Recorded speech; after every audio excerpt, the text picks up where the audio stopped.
The story begins when a woman was heard screaming from a musty house. She was screaming that if Zhou Wufeng was a man, he should beat her to death. At the same time, a man was sleeping peacefully on the bed.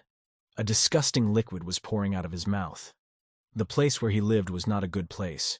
There were only cans and bottles of booze, used cigarettes, and a pile of garbage. At the same time, the woman was on her knees and told to go to her and beat her until she died. Suddenly, the man's hand trembled. The man's face tensed. He was clearly feeling far from his best. All of a sudden, he woke up and immediately threw up on the bed. Out of surprise, the man started waving his head around as if he didn't know where he was. At the same time, another city filled with many skyscrapers was glowing from the outgoing light. The two men began congratulating the protagonist and offered to drink a toast in his honor. However, Zhou Wufeng, after barely taking a sip, let the shot glass out of his hands, and it shattered with a clatter. Zhou Wufeng grabbed his throat. The man looked like he was in incredible pain. Suddenly, the man fell unconscious.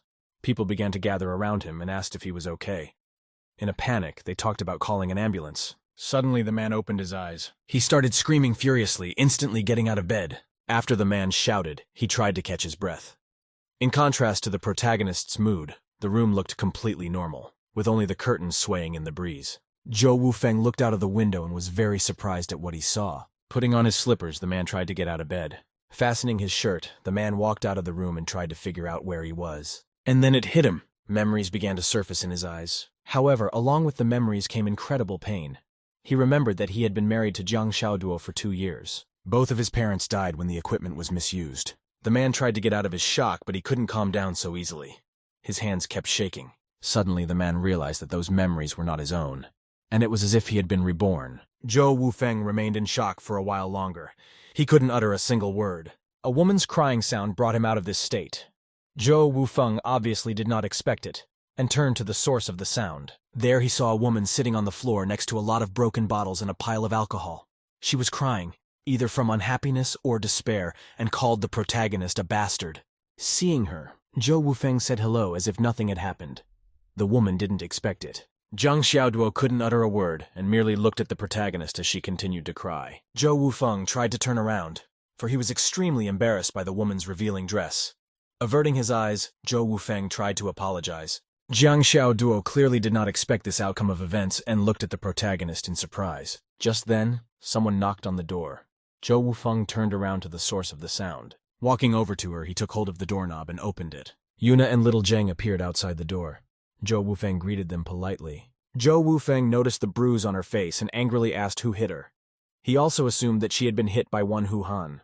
That's when he remembered the scene of a man slapping Yuna's face while yelling that she was the reason his parents were dead.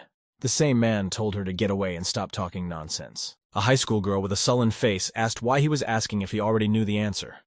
She continued that they had run out of food. She said that little Zheng hadn't eaten for a few days and she came to ask for some money. Zhou Wufeng said to go in first. He asked Jiang Xiaoduo how much money and food they had left. She replied that they only had 5 yuan left, but they had 10 kilograms of rice and 2 kilograms of flour. Zhou Wufeng asked Jiang Xiaoduo to do him a favor. When he approached her, he asked her to give 5 yuan and 10 kilograms of rice to Yuna. He said they would have enough flour for a couple of meals, and he would think of a way to solve the problem. Jiang Xiaoduo held out the bill to the protagonist. Walking up to Yuna, Zhou Wufeng held out the bill and told her to take it. The girl was surprised at this outcome of events. Immediately after the girl took the bill, Zhou Wufeng turned around to leave. Everyone was surprised at this decision. Nervous, Jiang Xiaoduo asked where he was going. Opening the door, Zhou Wufeng said that he went to deal with Hu Han. As soon as Zhou Wufeng left the house, he heard joyful shouts outside. Someone was trying to sell metal products, scissors, and knives. Although the house Zhou Wufeng lived in was far from the tidiest, the street was the most ordinary. The noise and clamor were typical of this kind of place. After walking a bit more, Zhou Wufeng stopped in front of some unfamiliar house. He looked up and wondered. Walking up the stairs, Zhou Wufeng thought that this was really strange. The main character's parents had worked in the steel mill for almost 20 years. So how did they die from a machine malfunction? Leaning against the wall, Zhou Wufeng thought that being the director of the workshop, Hu Han could achieve fame and a good name if he gave consolation. The money would be paid by the factory anyway, and the man had no reason to reject the offer. Meanwhile, night had fallen. The moon was arched high in the sky. Some 2 men came to the door. One of them was biting his fist while the other pulled out his keys. After putting his keys in the keyhole, the man tried to open the door. However, suddenly both of them were startled by an unexpected sound. They abruptly turned around at the sound from behind them and furiously asked who it was. Zhou Wufeng happened to be there, who asked Hu Han with a calm smile if he had just returned. The second man tried to push the protagonist away and nearly knocked him to the floor. He furiously asked what his problem was. Hu Han approached the protagonist and asked why he was here. Putting his hands together, Zhou Wufeng said that he had come to make a request. Squinting his eyes, Hu Han asked how he could help. Clapping his hands, Zhou Wufeng said that it was about his parents. He said that it was really their fault for being careless with the car.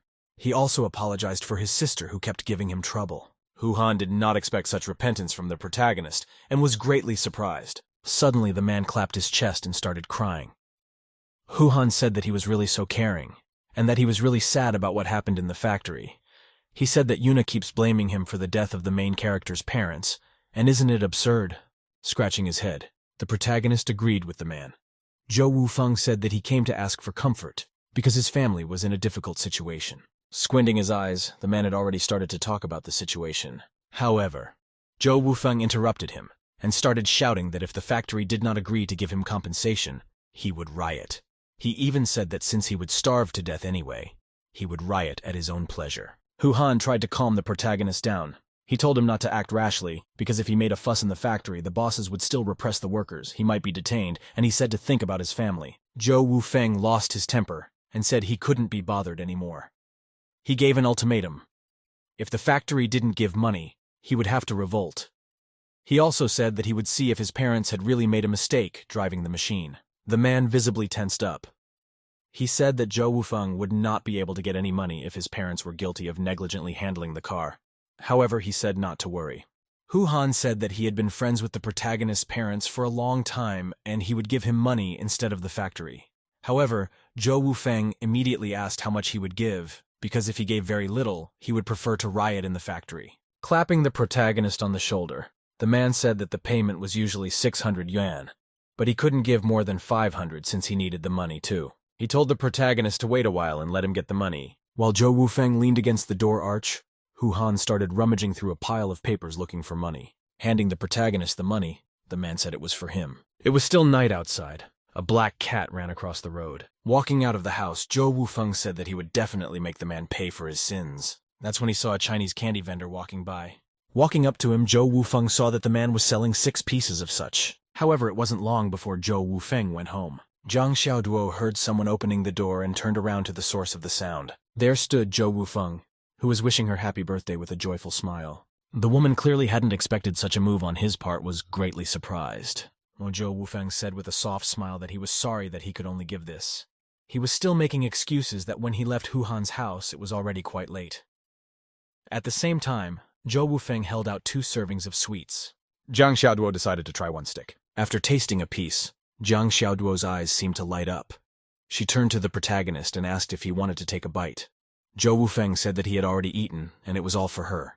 Smiling softly, the man thought that after he left, he hoped that the real Zhou Wufeng would treat the woman well. Looking at his watch, Zhou Wufeng realized that it was already later than 10 o'clock. Zhang Xiaoduo called out and asked if Zhou Wufeng was going to bed. It was late at night. The moon was shining in the wide sky. At the same time, Zhou Wufeng and Zhang Xiaoduo went to bed. Even though Zhou Wufeng was spinning on the edge of the bed, he still casually touched his wife's breast with his hand. Zhou Wufeng blushed and repeated to himself that she was someone else's wife. He still couldn't fall asleep. Soon it was morning. The rooster crowed at dawn. Along with him, Zhou Wufeng literally jumped out of bed. With bags under his eyes, Zhou Wufeng thought that someday he would kill this Aunt Wang's rooster. Quite soon, Zhang Xiaoduo walked out of the bedroom. She was surprised to find a pleasant odor spreading through the apartment. Placing a couple of chopsticks and another plate on the table, the protagonist turned to his wife. She said it was longevity noodles and he had made it to celebrate her birthday yesterday. He said to eat the egg first. He went on to say that he borrowed it from Aunt Wang, but she doesn't know about it. The woman was extremely surprised at such a bad act on the part of the protagonist and asked how he could steal. Zhou Wufeng said that he really just borrowed it and promised that he would return it. Here he placed a stack of bills on the table. The woman was surprised at such a huge amount of money. Zhang Xiaoduo, thinking about how Zhou Wufeng dared to steal the egg, asked where he got so much money from and if he stole it too. Waving the bills, Zhou Wufeng said not to worry because it was compensation for mom and dad. However, the woman did not believe this explanation. Zhang Xiaoduo started asking, didn't the factory say it was his parents' mistake? She thought it was illogical that they compensated for it. Zhou Wufeng revealed that he got it from Hu Han. He thinks he must have been afraid that Zhou Wufeng would cause a riot in the factory, so he gave the money instead. The woman was surprised by this action of the protagonist and asked what his plan was. Standing up from the table, Zhou Wufeng said that he will try to gather evidence. He thinks that Hu Han can hide everything from him, and since Zhou Wufeng took the money, he must have let his guard down. The man said that with that money they wouldn't have to worry about food for a while. After the couple finished their food, Zhou Wufeng collected the plates. The woman looked at him in surprise. She remembered that her husband had never done this before and asked her if he was really Zhou Wufeng. Zhou Wufeng flinched at such a question. Coughing, Zhou Wufeng turned to the woman and asked what she was talking about since it was really him. Trying to change the subject, he started talking about money. He said that she would take 200 yuan and the man himself would take 100, also giving 100 yuan to Yuna. He also said that the remaining 100 would be exchanged for food and asked if that was okay. Zhang Xiaoduo agreed with this division. After that, Zhou Wufeng said that he would go look for Yuna. As soon as Zhou Wufeng came out of the house, he saw a woman feeding the birds. Aunt Wang asked if he had seen her eggs. Zhou Wufeng passed by her and said that yes, he had seen and borrowed one while she was away. Aunt Wang raised her head with displeasure on her face. She became furious and furiously asked how he could have borrowed it if she didn't agree, and if he didn't think he was being inconsiderate. As she spoke, Zhou Wufeng immediately took out a single bill. With a calm face, he held it out to the woman and said, "Here are the 2 yuan he will pay for the eggs." At the same moment, a woman with a happy face told me not to hesitate to take it next time. The man continued on his way to the children. However, behind one of the pillars stood Nike Liu.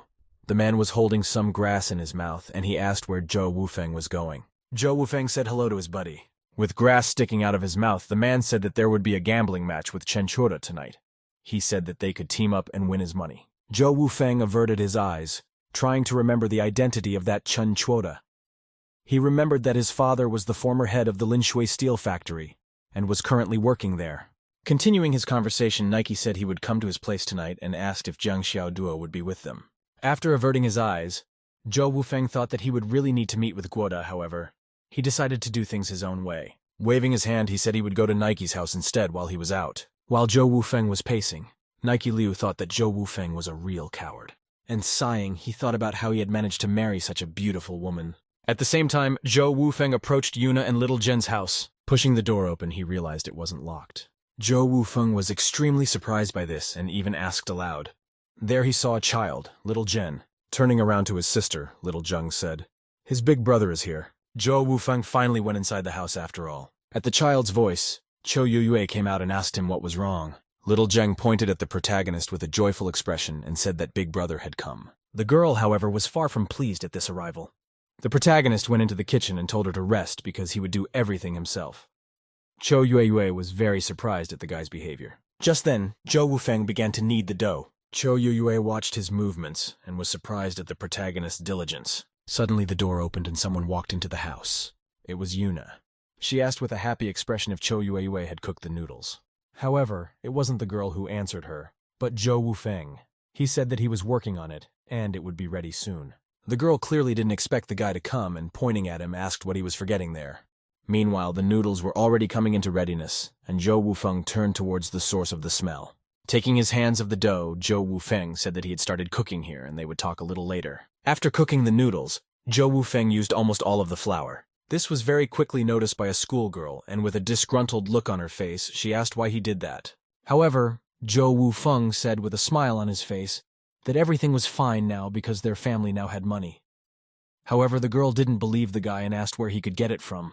With a furious expression on her face, she asked, what could Zhou Wufeng do besides changing houses, selling things, playing cards, and beating his wife?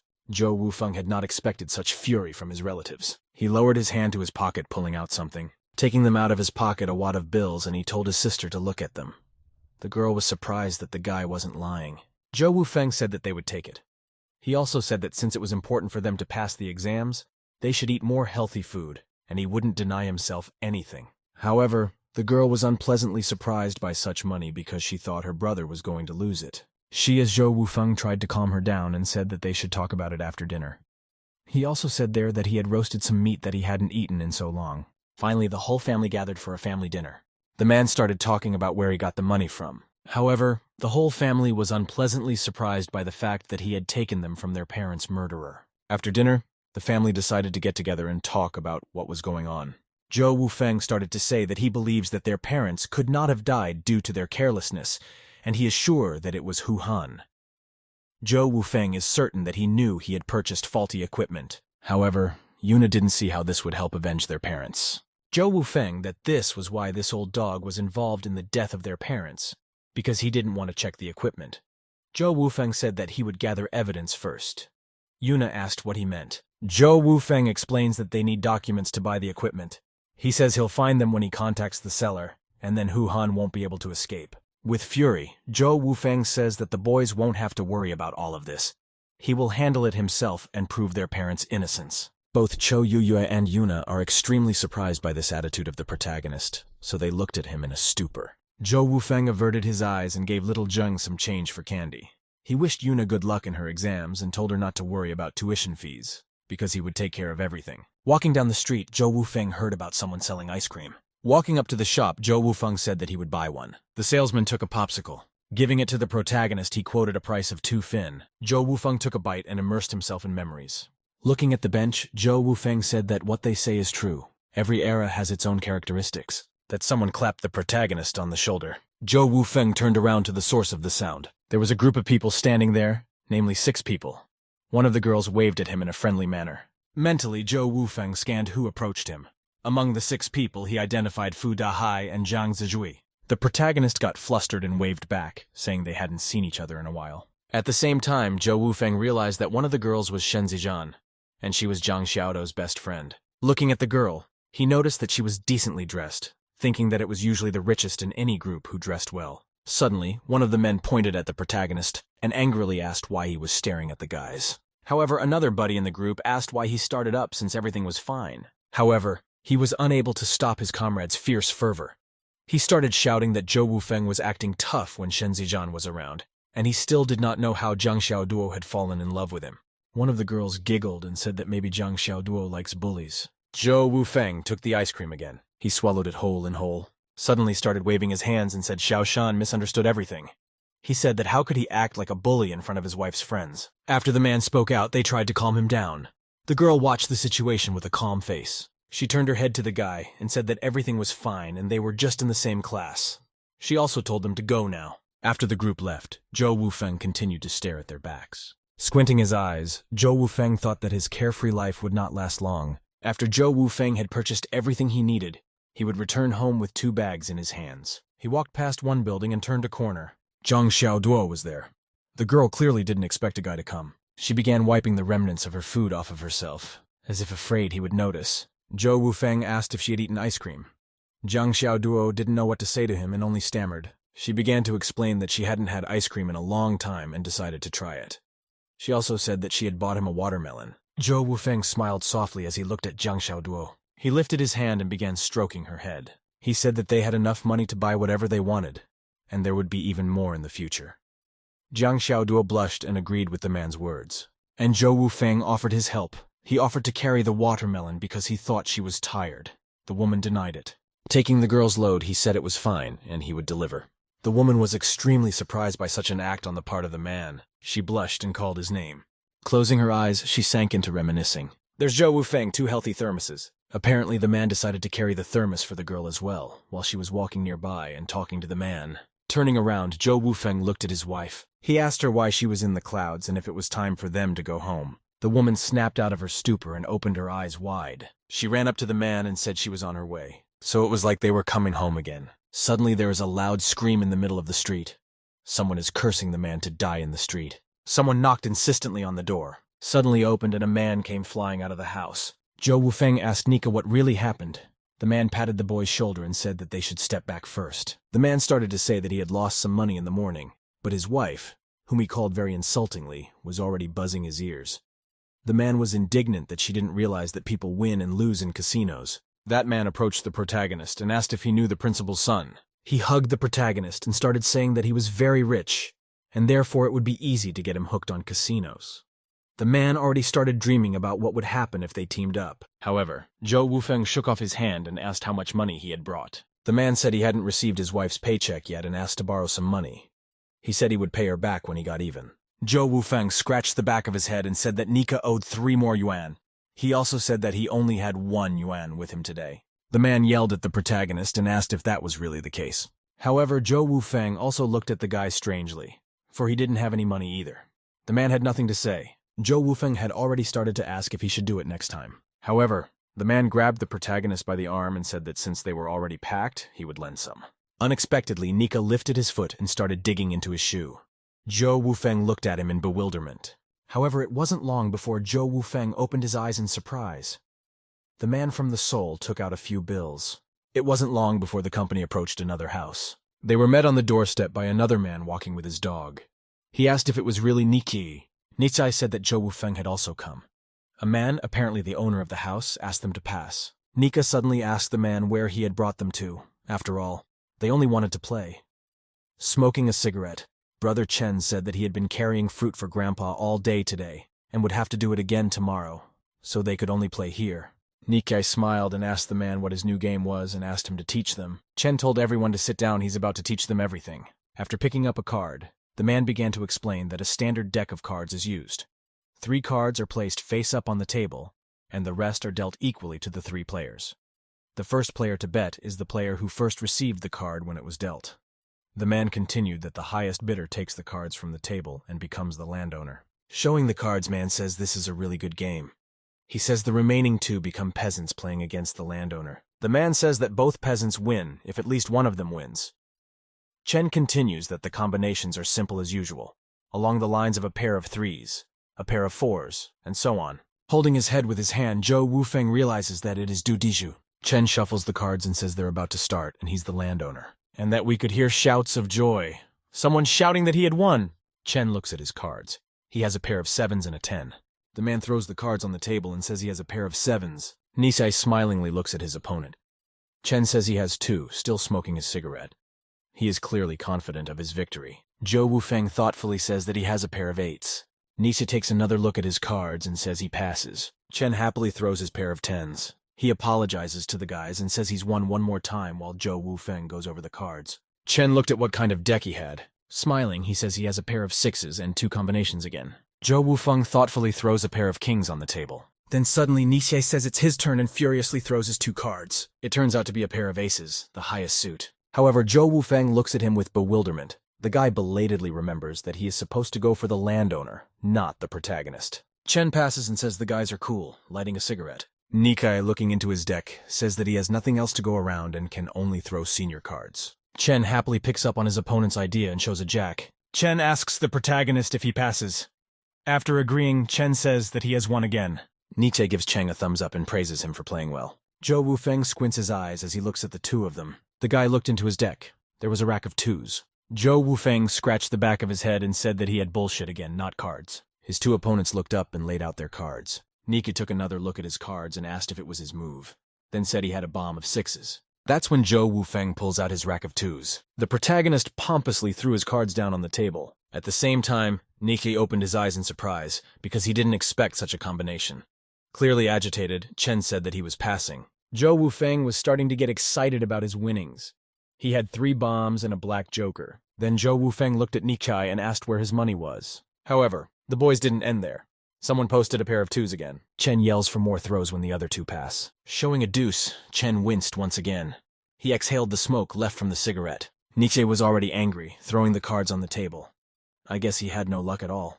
Zhou Wufeng says that he owes the protagonist almost 100 yuan already, to which the protagonist angrily says that a couple more games and he'll break even. Shuffling the cards, Zhou Wufeng says that Nisai has nothing at all to bet, and asked if he had stashed any more money in his socks. The man completely freaks out and says not to talk to him like he's cheap since they're not done yet. After Zhou Wufeng shuffled the cards, he throws them onto the table with fury. Approaching the man, Zhou Wufeng says that how he wants to talk to him. He starts to say rudely that if he wants to play, let him get the money, and if he has no money, let him go home. However, he moved even closer and began to speak a threat. With an angry look on his face, he said that if he touched his wife again, he would bury him alive. Turning around to Cheng standing in a stupor, Zhou Wufeng clearly softened his face and thanked him for playing. He also said that they should probably stop here. He said that he had won quite a bit, so he would treat tomorrow at his expense. Chen only stood silently by the side smoking a cigarette. The protagonist was already walking home at dawn.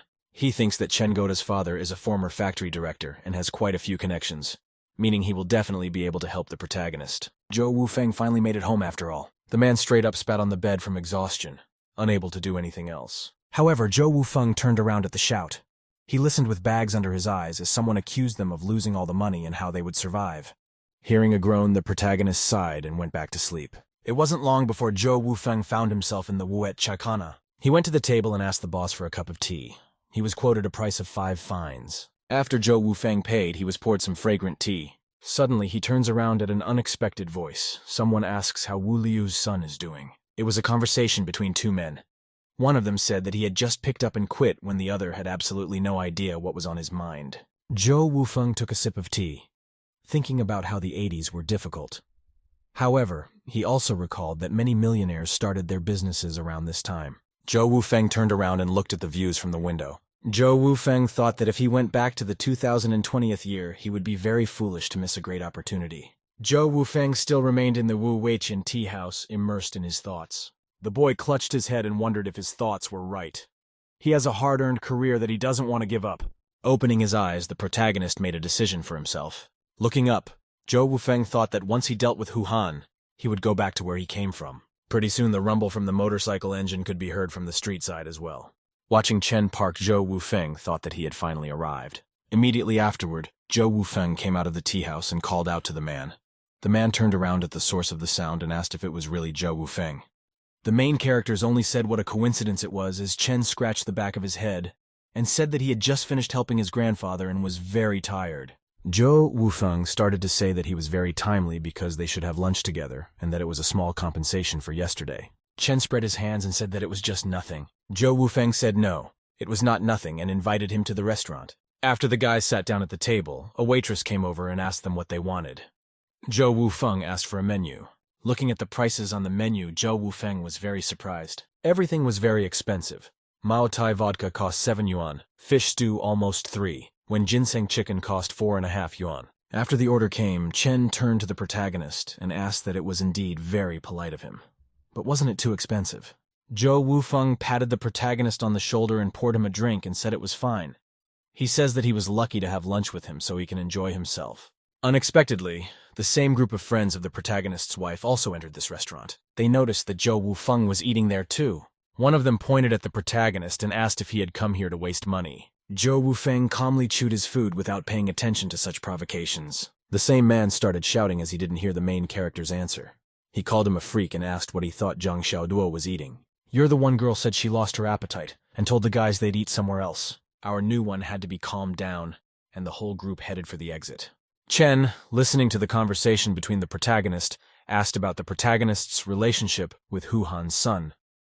Zhou Wufeng replied that they used to be in the same class and often quarreled. The man lit himself a cigarette and only said he understood. Changing the subject, Chen said that Zhou Wufeng gave in to him yesterday and asked if he really thought he wouldn't notice. Zhou Wufeng apologized for the counter-question, but he also asked what his relationship with Hu Han was. Nu also said that when he asked this earlier, he seemed displeased. The company continued their conversation in the restaurant. Chen said that he would tell you about it, and he began to talk about how when the director of the factory was chosen, he gave his vote to Xu Changjiang, which was the reason why Chen himself did not become the director. He said that he was only 1 vote short. Remembering the events that had happened, Chen only became more annoyed. He began to say that his father had been the director before him until he retired. Slamming the table, he started calling Hu Han a traitor. Zhou Wufeng, seeing his comrade's tense mood, approached him and tried to calm him down by pouring wine. Zhou Wufeng began to calmly ask who Chu Changjiang was and if he was the son of the director of Linshui Steel Factory. Chen drank all the wine in a gulp. After he took the glass away from his mouth, he said it wasn't true, as he was just a guy on good terms with a foreign supplier. Zhou Wufeng began to say that there was no point in him working hard in this factory if he could go to the sea. Chen said he thought so too, but his father was against it. Chen put his finger up and decided to tell the protagonist something. He said that a friend of his made electrical appliances to Shanghai last year and made over 100,000. Immediately afterwards, he said that it was dollars, not yuan, and that his friend had become a millionaire. He rhetorically asked when he would run out of money. Zhou Wufeng raised a finger up and said that it was really cool. The man also said that the factory would soon be paying a fee for heat stroke prevention, and there's a considerable amount of money there isn't there. Chen agreed and asked what it affected.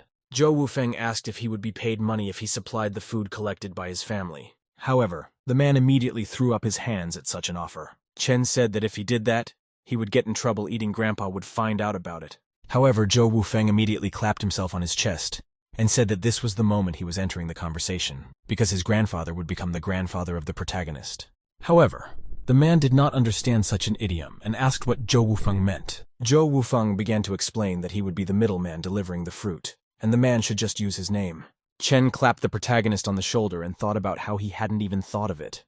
He also called the protagonist a genius. After the company left the restaurant, Zhou Wufeng offered to escort the man home. Chen was surprised because he didn't know that Zhou Wufeng could drive a motorcycle. Zhou Wufeng said it wasn't that hard. After both of them got behind the wheel, Chen said that Zhou Wufeng was a pretty good driver. Zhou Wufeng thanked him for the compliment.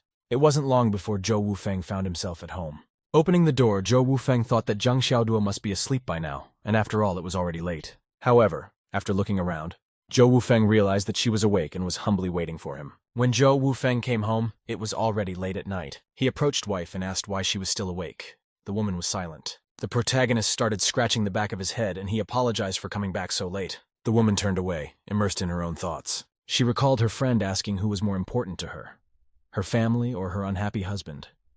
The woman talked about how her aunt had been hospitalized and was still in a coma when the woman visited her.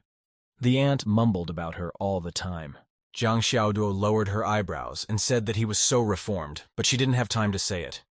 A friend said she'd rather have cancer on a mountain of pigs than moral freaks get better, and also asked her what else she expects from a player who only knows how to beat up women on a daily basis. Zhou Wufeng walked over to his wife and asked if everything was all right, if there was any problem. Suddenly, the woman began to cry.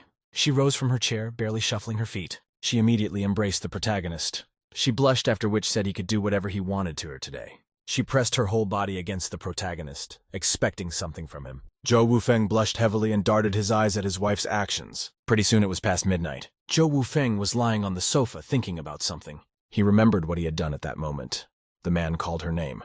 He put his arm around the woman's shoulders, putting distance between them. He said he wasn't feeling well today and would go for a walk, and told her to go to bed without him. After that, the main character came to the bathroom and opened the faucet. In his mind, they say that he needs to calm down.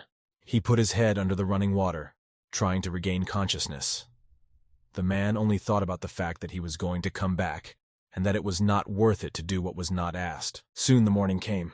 Auntie Wang's rooster again announced the dawn. Zhang Xiaoduo walked out of the house, immersed in her thoughts. She turned around and looked at the front door. She remembered her husband saying he would go. Turning around, she kept mentally remembering his name. Walking away, she only thought about the fact that if he had changed a little earlier, she wouldn't have had to wait. A telephone exchange came into view. Someone was dialing a phone number. It turns out that it was Zhang Xiaoduo who decided to call her father. Her dad got very excited when he found out that it was her who called and asked what was wrong. He also said that he was always willing to help. With sadness in her voice, Zhang Xiaoduo said that it was fine, she just misses her a lot. The man in a serious voice told her not to go anywhere and to wait for him. He would bring her home soon. At the same time, the fruit in the garden was ripe. It was Zhou Wufeng and Chen who were talking to each other. Chen said that he told his father about the plan, and surprisingly the latter did not resent it and even agreed. Zhou Wufeng was surprised at such an event. The man also said that Chen was lucky to have such connections. Satisfied, Chen said that if things went well, he would pay him 100 yuan. Zhou Wufeng folded his hands and told him not to worry because everything would go fine. Very soon, Zhou Wufeng was already home. Auntie said that Zhou Wufeng had returned and his relatives had come to see him. Zhou Wufeng interrogated which relatives were being talked about. Squinting his eyes, Zhou Wufeng thought that these were his wife's relatives. Opening the door, Zhou Wufeng watched the scene unfold. The wife's family, her father and mother were gathered there, as was Zhang Xiaoduo herself. Zhou Wufeng was happy to see them and asked when they had time to arrive, because if they had given him a warning, he would have prepared for their arrival. The father, with an expressionless look on his face, looked at the protagonist. Zhou Wufeng walked up to them and asked if they were hungry since he could cook something. Abruptly, however, the father swung around. A man slapped the main character with all his might, said it was for his daughter. He started yelling at the guy and told him to see what he did to his daughter. Zhang Xiaoduo called out to her father. Zhou Wufeng had nothing to say, so he only remained silent. Soon, her father swung once more and said that it was for him. Zhang Xiaoduo tried to stop her father, saying that she shouldn't do that. The screams of the protagonist's wife caused the father to stop. A woman approached the protagonist, asking if he was okay. In the same way, Zhou Wufeng understood why he was slapped. He said that his father did everything right and he was a disappointment to her in the past. Immediately after that, he apologized to her. Zhang Xiaoduo did not expect such a development. Immediately afterward, his father shouted that he had stopped talking Zhang Xiaoduo up, and they should divorce immediately. The conversation still hadn't ended, and Zhou Wufeng and his company were still standing outside the house. Both Zhou Wufeng and Zhang Xiaoduo were silent as they looked at each other. Zhang Xiaoduo's mother, trembling, begged the protagonist to spare her daughter. The woman began to cry, unable to hold back her tears. Her husband tried to calm the woman down. Despite the unfolding in front of him, Zhou Wufeng asked his wife what she thought about it. She averted her eyes and hesitated. It wasn't long before she turned her back on the protagonist. Stepping back a little further, Zhang Xiaoduo called out the name of the main character. With a grim expression on her face, she said they should get a divorce. The couple then went up to the registry office to write divorce papers. The assistant told the protagonist and the woman that now he would set the seal, everything would be done, as if warning that there would be no turning back. Both only nodded their heads at this, waiting for the end. The man has already started saying that he doesn't understand the younger generation. He then stamped us a certificate of dissolution of marriage between the protagonist and the woman. By sundown, everything was ready. After that, the company walked out of the registry office. Zhou Wufeng was walking by himself when Zhang Xiaoduo went home with her parents. When they were about to leave, Zhang Xiaoduo told her parents that they needed to talk to the protagonist alone. The woman held out the money to the protagonist. She said that this was the money he gave her, and that there were 285 yuan. However, Zhou Wufeng did not take the money and only gestured for her to take it for herself. Zhou Wufeng told her to keep them because he owed her too much. The man said he was ashamed to take anything from her. Zhou Wufeng was about to leave already, and he abruptly asked the woman that if she suddenly returned to her old way of life, that she cut all ties with him. The women queried the meaning of such a request from the protagonist. She, as Zhou Wufeng, didn't want to explain anything anymore, and only said that the woman had understood him correctly. He also said that her parents were already waiting for her, and there was worth going already. The woman was still trying to find out the meaning of the sentence. Very soon Zhou Wufeng told her to take care of herself and left. Afterward, the woman cried lonely tears. The girl's tear briefly left the girl's cheek before it fell to the pavement. Letting go of his wife, Zhou Wufeng once again found himself on the street. Chen ran to him shouting that they had succeeded.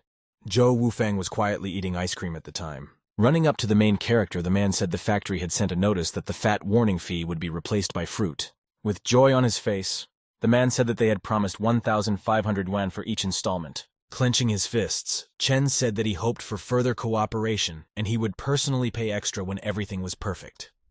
Zhou Wufeng thanked the man but said that they hadn't bought the packages yet. Riding a motorcycle, Zhou Wufeng talked to Chen. The man said that the nearest plastic factory was in Lujing. Zhou Wufeng asked a counter-question if he knew anyone there, since the plastic factory they would be dealing with is a small business. Chen was very surprised at the protagonist's question because he thought that the protagonist had connections there. Zhou Wufeng said that he had no one there and would have to think of something. Chen at that moment was not really scared, because he said that they would be exposed if they did not get the packages. It wasn't long before the group arrived at the plant. Zhou Wufeng reported the matter to his comrade.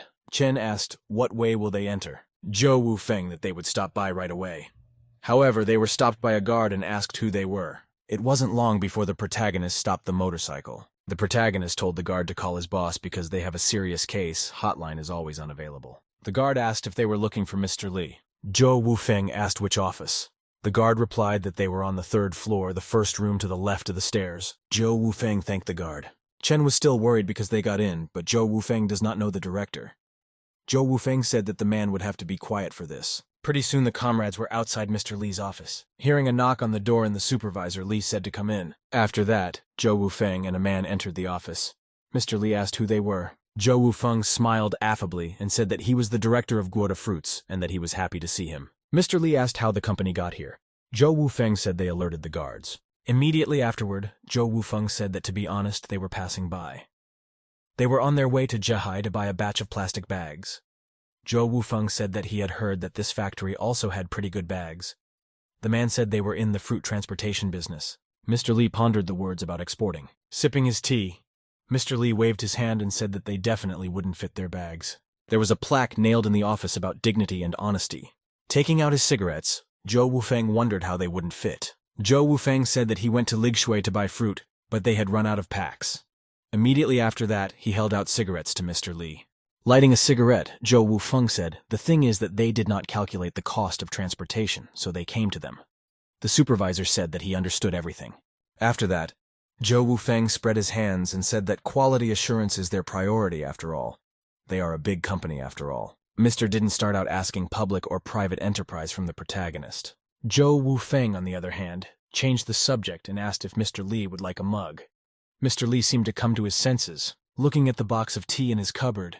He kept talking about how he'd forgotten to pour tea for them. Approaching the main character with a teapot and brewed leaves, the man said that this tea was store-bought, and he hopes they don't mind. After that, Zhou Wufeng cut to the chase. He said that their company was dealing with a big order and asked if they could make a ton of bags in half a month. Making tea, Mr. Lee interrogated if it was really a ton, but that Zhou Wufeng replied, agree. After thinking about it, the supervisor said that if they were to work overtime, they should be able to keep up. Zhou Wufeng was satisfied with this answer and said that he would like to see the quality inspection packages. After that, the supervisor brought the company to the warehouse. He pointed out the instances of plastic bags, and they could inspect to check the quality. Zhou Wufeng shook hands with the boss and said that they would send their man tomorrow to report the results of the inspection to them. Mr. Elevator asked if they were leaving already, because they could go to restaurants to discuss something. However, Zhou Wufeng said that they had business to attend to, and perhaps they would do it next time, saying goodbye to the man.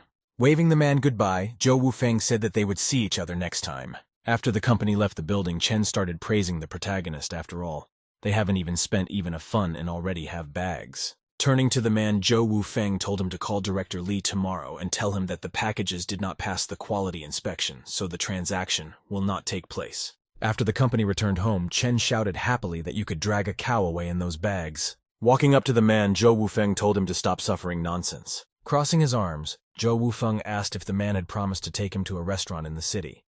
Chen was surprised that the protagonist still remembered that, and said that he just hadn't tasted his grandfather's rice. Zhou Wufeng hesitated and averted his eyes. He realized that his plans were missing something, and he needed Nisai. Zhou Wufeng approached Chen and said that they should ask Liu Niki for help. After listening to the man, Chen was surprised at such a suggestion, and said that he had cheated the last time they played. Zhou Wufeng told him not to worry so much and just call after all. They live near each other but rarely see each other. It wasn't long before the company arrived at the town's hotel restaurant. Chen and Zhou Wufeng only silently watched Nika as he ate the entire table at an extreme speed, being extremely hungry. After dinner, Zhou Wufeng said goodbye to Chen and said that they would see each other next time. Ni smiled at the protagonist and asked what they were up to with Godu. Zhou Wufeng replied that they were doing nothing. However, Nikke did not believe the protagonist told him not to lie, because he heard that he wanted to pull him into some kind of deal. Clapping himself on the chest, the man said he was ready. Zhou Wufeng scratched in the back of his head and thought about whether or not he was telling him. Nisi spread her hands and said that they have known each other for 100 years, unlike Chen. Resolved, the protagonist told me how it was. Nisai was surprised at the offer, after all. They were giving 200 yuan for some fruit delivery tomorrow. As if caring for the protagonist, the man said that he wanted to remind him that the last time they played he had forced him to cheat, and told the guy not to let himself be fooled. Zhou Wufeng averted his eyes and only laughed to himself. Zhou Wufeng wryly thanked the man for reminding him that he was so stupid and how he only managed to fool him. Right after that, Zhou Wufeng said that he would give the man 50 yuan if he went with them. But this time, Nisai didn't refuse such a generous offer. After that, the man invited the protagonist to hang out for a while. Zhou Wufeng agreed to the proposal. Upon entering the house, Zhou Wufeng asked if he had bought it or only rented it, and the man brought on a major cup of alcohol. Fiddling with the cup in general, she said that of course he rents all the money, he has no money. Zhou Wufeng asked how come he is the only locksmith in the area, he has no competition, and there is a big demand. Nika turned to the protagonist and asked him what he was talking about, since he had long since quit. The man said he'd been caught opening a lock when the neighbors didn't know what he was doing. After that, Zhou Wufeng's eyes lit up and asked the man to teach him how to do so.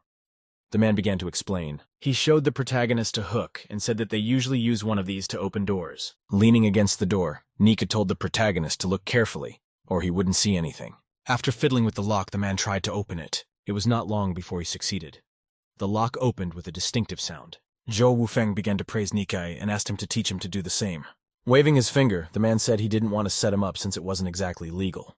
Immediately afterward, Zhou Wufeng said that he would give the man 100 after the fruit transaction. Then already Nikai's own eyes lit up, and he joyfully taught the protagonist this skill. It wasn't long before the team found themselves at the Linshui steel mill. Zhou Wufeng said hello to Chen, who arrived on a motorcycle. Chen asked what Nikke was doing here, to which Zhou Wufeng said that he had come to help. It wasn't long before Zhou Wufeng and company decided to get down to business. Rolling up his sleeves, Zhou Wufeng thought that he couldn't afford to do this too soon, because the relationship between Hu Han and Xu Changjiang wasn't the easiest. Squinting, the protagonist thought there was some machinations going on behind their backs between vendors. Quite soon, Zhou Wufeng approached the company. Chen was perplexed and asked what the protagonist was wearing. Zhou Wufeng asked if it is not obvious that he is a farmer. A hat is his headgear. Showing his buddy a thumbs up, Chen praised the protagonist for his foresight. She said that the fruit was in the warehouse and the rest was up to him. Pretty soon it was well over 12 o'clock in the afternoon. There were employees in the cafeteria. Apparently it was lunchtime. Zhou Wufeng thought that the workers usually had lunch at the cafe at this time, allowing them to gain strength. He also said that it was worth leaving everything here. It wasn't long before the company was almost done carrying the fruit. Suddenly Zhou Wufeng cried out in pain. Nika asked the protagonist what's wrong with him. Zhou Wufeng, grabbing his stomach, said that something was making his stomach twist. Right after that, the main character ran out and said he had to go out. He trusted Nika to finish the job and said he would be back soon. Zhou Wufeng thought that he should hurry while everyone was still in the cafe. Rounding the corner, he found himself outside Hu Han's office. Yanking the handle, Zhou Wufeng realized that the doors were closed. Zhou Wufeng called the man a parasite because he closes his office door for lunch. With a grin, Zhou Wufeng thanked past himself for being so well prepared. Breaking open the door, Zhou Wufeng yanked on the handle. The door appeared to be open.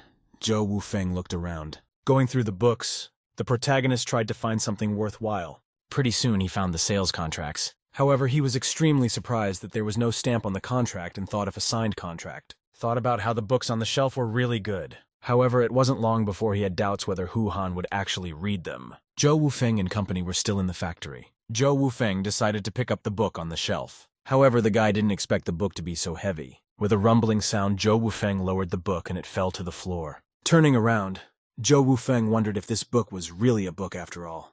Why did it hear a sound like it had shattered? Opening the book, the protagonist saw a stack of papers. The protagonist looked around once more. Turning around, Zhou Wufeng realized that it wasn't a book but a box. He started rummaging through the papers, thinking there might be something important in there. It wasn't long before he got the equipment delivery document. The squint in Zhou Wufeng's eyes realized that this was exactly what he was looking for, and soon Hu Han would be finished.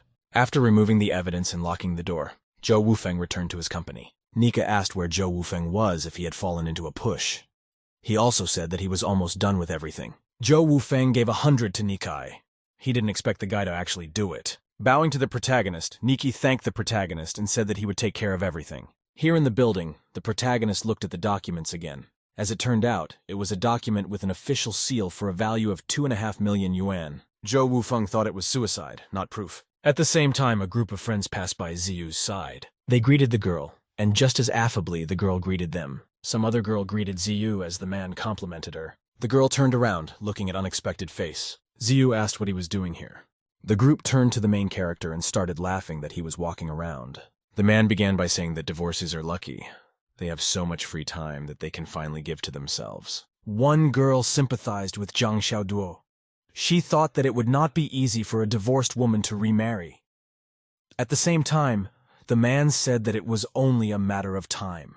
It wasn't long before Zhou Wufeng approached Ziyu. The man was angry at the guy being ignored. He grabbed his arm and shouted his name furiously. He started shaming the guy in front of his friends for his clothes. Zhou Wufeng turned around and looked at the cocky man who grabbed his arm. He grabbed the man by the throat and told him not to be rude to him. With a sharp movement, Zhou Wufeng twisted the man.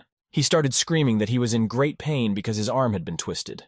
Soon a group of friends started defending him and told the protagonist to let the guy go. With a sharp movement, Zhou Wufeng told the guy to go and let him go. However, because of this move, the guy cheered the girl along with him. With a violent rumble, they both ended up on the pavement. Zhou Wufeng cracked his knuckles and said that if he didn't mind saying nonsense in the back, then let him try to say it to his face. At the time, the man was lying in front of the protagonist. However, the man didn't like the guy's tone, and the man barely stood up to ask what he had just said. Zhou Wufeng crossed his brows and said that if you speak at him, you are translating to yourself. With fury, the man replied why he was always lashing out and why he was making a fool of himself as soon as he got the money out of his father. Zhou Wufeng spread his hands and said that that father had until Monday to live. The man was extremely angry and said that he was fed up with Zhou Wufeng and was ready to fight with him. Zhou Wufeng walked up to the man closely and asked what he would do to him, and asked if his father had cheated on him. The man surprisingly interrogated what Zhou Wufeng was talking about. Suddenly, the boy remembered snippets of how his father had acted that month. He also recalled his father going to a hotel with an unknown woman. With a doomed look on his face as if he understood everything, the man only knelt down and began to say that it wasn't true. Turning his back to him, Zhou Wufeng said that he knew about it. It wasn't long before the protagonist left the company and approached Ziyu. He approached the girl with a request. He asked her to lend him the phone and he would pay her for it. Soon the couple was inside the house. There was a pleasant atmosphere. Approaching the phone, the woman asked the protagonist where to call and asked him to dictate the number. The protagonist started to say that he needed to call Xinyang Equipment Factory and asked for Qinbao Ma's number. Soon the woman said she answered and told him to pick up the phone. The person on the other side of the phone said that it was Xinyang Factory Equipment and that the protagonist was interested. Zhou Wufeng said to call Qinbao Ma to the phone. The voice nervously asked who was speaking. Zhou Wufeng said that it was the director of Linshui Factory. The employee asked if it was really so since he didn't recognize their number and asked if it was a home phone. Zhou Wufeng said it was a new one and he had important business. The staff member said it was fine and asked him to tell him about the situation. Zhou Wufeng said that the goods Huhan purchased in April and May and June do not pass quality control. Zhou Wufeng said that from their low-quality equipment, there was a fatal incident in their factory. He shouted that they would be held responsible. The staff member abruptly stood up from the table and asked what it was that Zhou Wufeng was talking about. After all, Huhan had summoned him around that time and said that no further details were needed. Zhou Wufeng asked why their name was put in the responsible person column in the contract then. The man asked to get their manager on the phone. Zhou Wufeng said that their managers are now the reception room, so said to call him on their phone. Pretty soon there was the sound of the end of the conversation. At that time, the atmosphere in the principal's office was extremely calm. The director was quietly sipping his tea, not thinking about the problems. Suddenly he heard the phone ring. The director picked up the phone. The staff member began to quickly say that there were no contracts between them and Huhan. The principal told them to speak slowly and asked what happened. The employee began to say that their company did not sign any contracts with the plant company in April, May, and June. The director questioned whether Huhan had really not signed any contracts with them for 3 months. The staff member said that one of their employees called him and asked about them. The staff member said he mentioned that they would be taking charge and asked what was even going on while the principal's face contorted into a frightened grimace. The man asked what number they had gotten the call from. After the end of the conversation, the man thought that he had obviously received a call from someone other than their company. As he continued his thoughts, the man guessed that they had received a call from someone outside the company. That is, they already had evidence and knew something. The man recalled that they have the biggest sales in April, May, and June, and during this period they earned more than 3 million. Pensive, the director wondered if Huhan didn't sign the contract, it was what he was spending the company's money on. Suddenly, it hit him. Their company had had an accident where a married couple had died because of improper use of equipment. The man realized something was wrong. Immediately after that thought, the man ran over to his desk. Practically stumbling, he called his subordinate. He said to stop all the cars in Division 2, and also said not to say anything about it to Huhan. Immediately afterward, he dialed the number of the protagonist. Zhou Wufeng was leaning against the wall at the time, and talking about how everything would be soon. It wasn't long before the bell rang. Zhou Wufeng said with a smile that he was on his way. As expected, the director of the Linshui factory called the protagonist's phone. The director hurriedly introduced himself. However, Zhou Wufeng barely heard him finish saying that he had all the evidence on Huhan. The man tensed up and told the protagonist to continue. Zhou Wufeng said that Huhan made a contract with Xinan Factory Equipment as a result of the deception to gain more than 3 million yuan. As the man's face turned almost purple, Zhou Wufeng said he later signed a contract with the Sikh company and purchased the same amount of spare parts. The man asked if he really had everything on him. Zhou Wufeng said yes. Immediately afterward, the man said that he would come to him immediately. Zhou Wufeng said he agreed, but warned that it would be better if the man went to the police on his own behalf because he did not want to be punished. Immediately afterward, Zhou Wufeng hung up the phone. After that, the principal wondered who could be on the other side of the phone call, for he had a young voice, but he was very smart. Zhou Wufeng thought that if he were him, he would immediately go to the police and thought that he himself had done him a big favor. At the same time, the girl whose phone was borrowed stood in a stupor. She tried to analyze the main character's conversation. She realized that he had called the director of the Linshui factory and was talking about something important. At the same time, the principal came out of the building and said he needed an emergency car and asked a staff member to borrow it. Immediately afterward, the director went to see the protagonist. It wasn't long before the protagonist heard a knock on their room. He went over to open the door. As soon as Zhou Wufeng did that, the director asked if he was the person who called him. Right after that, the principal dug into his memories and realized that he was the son of the couple who died in that incident. Zhou Wufeng told the director to go through and provided him with evidence.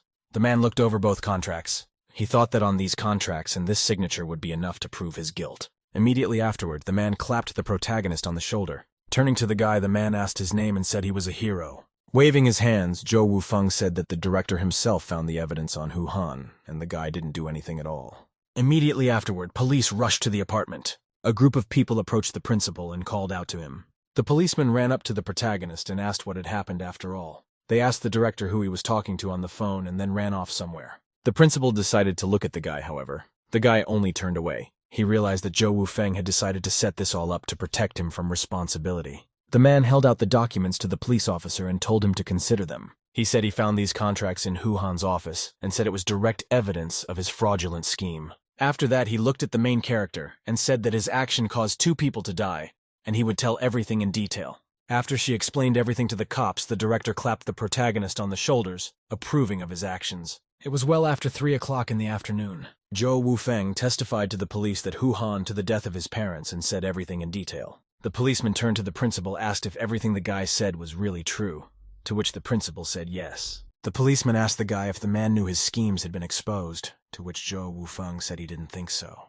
Zhou Wufeng said that right now he should be at home or at his office at work.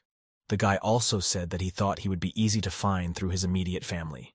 The policeman shuddered nervously, for he marveled at the fact that the fellow had guessed his thoughts. The police then approached the principal and told him they would send a squad right away and asked him to come with them. Meanwhile, there was a great atmosphere in the factory. Hu Han calmly made herself tea without thinking about anything. In prostration, he decided to look at his surroundings. And then he shuddered in surprise. He was frightened because the books were not in the right order. He was so scared that he dropped the cup of boiling water on the floor. Going through the papers in the book he was afraid of where the equipment contract had gone, he decided to think and remember what had happened that day.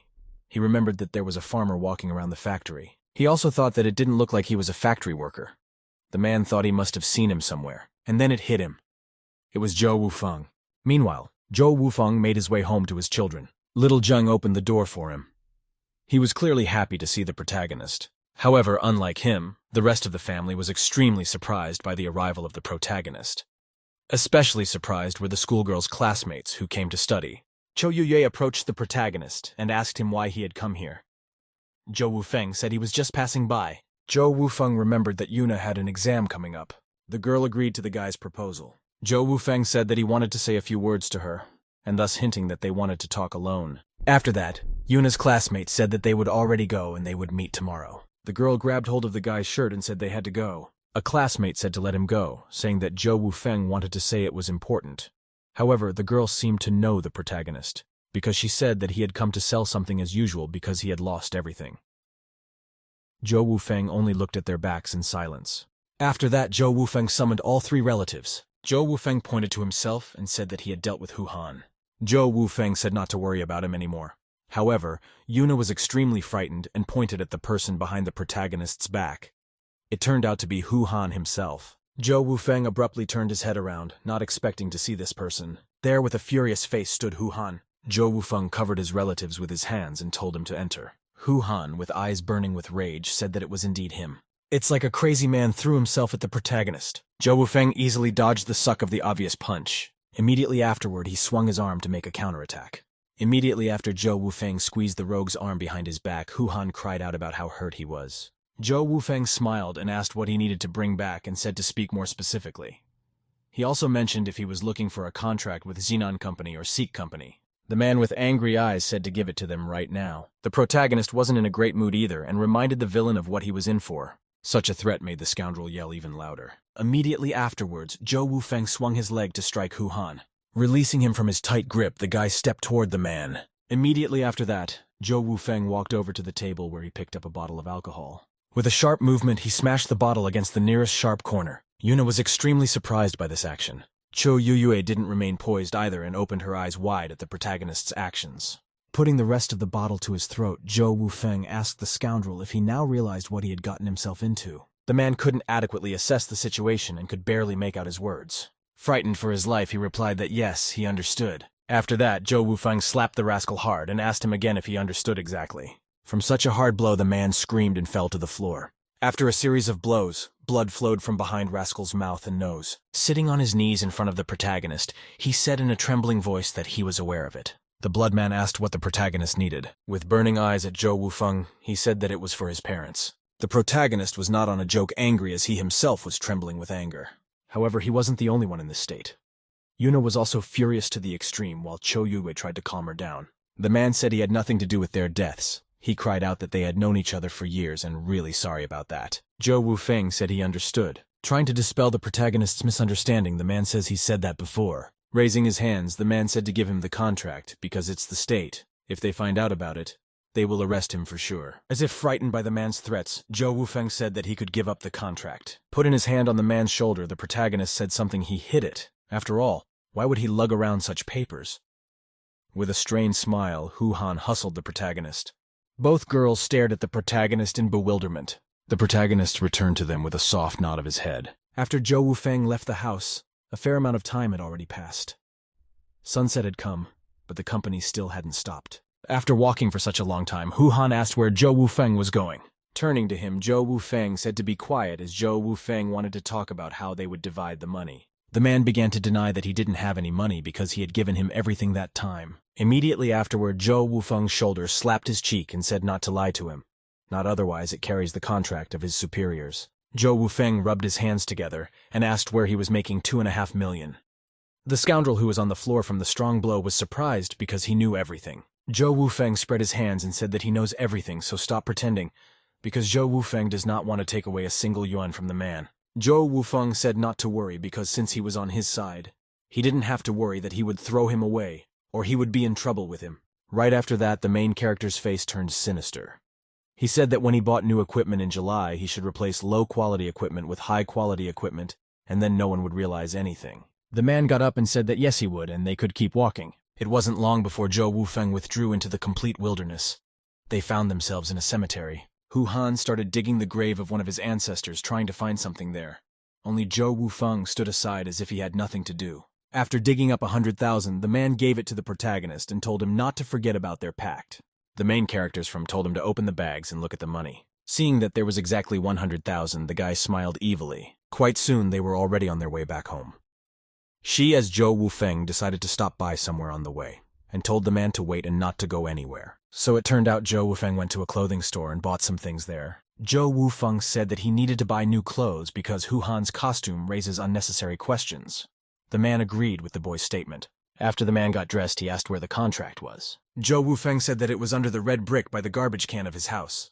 The man immediately shouted why such an important document should be kept in such a place. However, the man said that it didn't matter anymore and he should pick up the document as soon as possible. It wasn't long before the man was outside his house. The man started looking for where that brick was under the trash can. However, it wasn't long before he noticed a man standing very close by. He asked what Mr. Yu was doing here. As soon as the man noticed Hu Han, his eyes lit up. Despite the tense situation between the main character and the man, the weather was beautiful. Mr. Yu pointed his finger sharply at the rascal and shouted that it was him. The man was extremely surprised by his neighbor's act. Immediately afterward, police ran to the scene. They grabbed the man and twisted his arms behind his back. The police told him not to move while Hu Han only shouted and asked what he was being arrested for. The policeman, with a fierce expression on his face, said not to resist them. This is when the man realized that it was all planned by the protagonist and started looking for him. At the same time, Zhou Wufeng only chuckled at the man's attempts. It was as if the man had an epiphany. He guessed why Zhou Wufeng bought him a new suit and started to shun him. He wanted to prove he wasn't involved. He realized that no one knew they were walking around buried with money because their hands were clean, and he wouldn't be able to drag him off to jail with them. The man was filled with rage. He realized he'd been faking it ever since he'd asked him for money. And at such injustice, the man shouted furiously to let him go. Zhou Wufeng, seeing that there was no longer anything threatening him, was going to go home. At the same time, the man lost consciousness. The police officers pinned him to the ground and tried to prevent him from pulling something. Closing his eyes, Zhou Wufeng sank into his thoughts. He realized that it was time for him to leave. That same night, Zhou Wufeng came home to the children's house. He called everyone to the table and they were already seated around the main character. Zhou Wufeng seriously turned to them and said that everyone would already know tomorrow that Hu Han had been caught red-handed. Zhou Wufeng squinted his eyes and said that he was about to show them something and asked them not to squeal and scream. The whole family did not look at the protagonist in bewilderment. Right after that, Zhou Wufeng took out that very same money sack. He lifted it high above his head, opened it, and dumped everything in the bag onto the table. The younger generation immediately screamed at that amount of money. Zhou Wufeng put a finger to his mouth, hinting to not stop shouting. After that, the main character whispered to them to be quieter. Yuna asked where he got so much money from. She was obviously frightened by such wealth. The protagonist sadly said that this was the money their parents sacrificed for. Afterward, Zhou Wufeng talked about what had actually happened. Zhou Wufeng looked at Yuna and said that she would give all the money to her for safekeeping. If she wanted to spend it on something expensive, she should question her older sister. Zhou Wufeng immediately afterwards asked the children to fulfill his request. He said that if he came back again in his past life and came to ask for money, he should not be given even a finya. Extremely surprised at such a request from the protagonist, but said nothing. Right after that, Zhou Wufeng stood up from the table and said that he had to go and reminded the shadows to forget to hide the money well. However, as Zhou Wufeng was already trying to leave, he was called out by Yuna. Zhou Wufeng turned around to the source of the sound. You with confusion on your face, she asked that it was getting evening, and if he would like to stay for dinner. Zhou Wufeng closed his eyes and thanked for the invitation, but said that he still had a full plate of things to do. He also said that thanks to this money, they would no longer have problems with food. However, Zhou Wufeng immediately remembered what he had forgotten to say. Turning around, he asked the schoolgirl to call him brother again. The girl was very surprised at such a request and blushed at it. She abruptly recalled all those moments when Zhou Wufeng took away the guy's food money without paying attention to them. Zhou Wufeng, after the girl only remained silent, only scratched the back of his head and said that he had to go already. He slammed the door and walked out of the house. The whole family only waved goodbye to him in greeting. Zhou Wufeng exhaled as soon as he stepped out of the house. To his home, he sank into thought. He realized that he had lied to the children and that they were unlikely to meet again. He then went to buy alcohol and stew at a local counter. After he paid, the salesman told him to come home again. Zhou Wufeng waved goodbye and thanked the seller. Zhou Wufeng thought that if he was even a little more late, the store would have already been closed. Smiling faintly, Zhou Wufeng counted how many bottles of high-degree rice wine he had bought and thought that it would be enough for him. After Zhou Wufeng bought everything he needed, he went to his home. Zhou Wufeng started drinking while munching on the wine with an appetizer. It wasn't long before he emptied the shot glass. Whereas Zhou Wufeng didn't expect the wine to be so spicy. With a flushed face, Zhou Wufeng decided to look away. He remembered that his Jiang Xiaoduo always sat on the other side of the couch. Suddenly slamming down on the sofa, Zhou Wufeng banished those thoughts and said goodbye to all his relatives. Immediately afterward, Zhou Wufeng drank the rest of the wine in a volley. Suddenly he had a memory of how he had almost died in that world. Suddenly, however, he also received an unfamiliar memories as people mourned his coffin. It dawned, only soft snoring could be heard.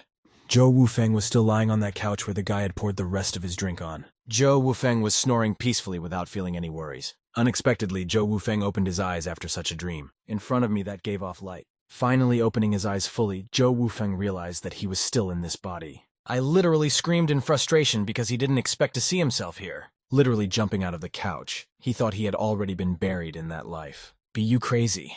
And he started gaining circles around the table, screaming that he can't go back anymore. The protagonist realized that it was probably useless by now. Shrugging his shoulders, he realized that he couldn't go back. After Zhou Wufeng cleaned himself up, he began to button up his clothes. In front of the mirror, he berated himself for letting her leave.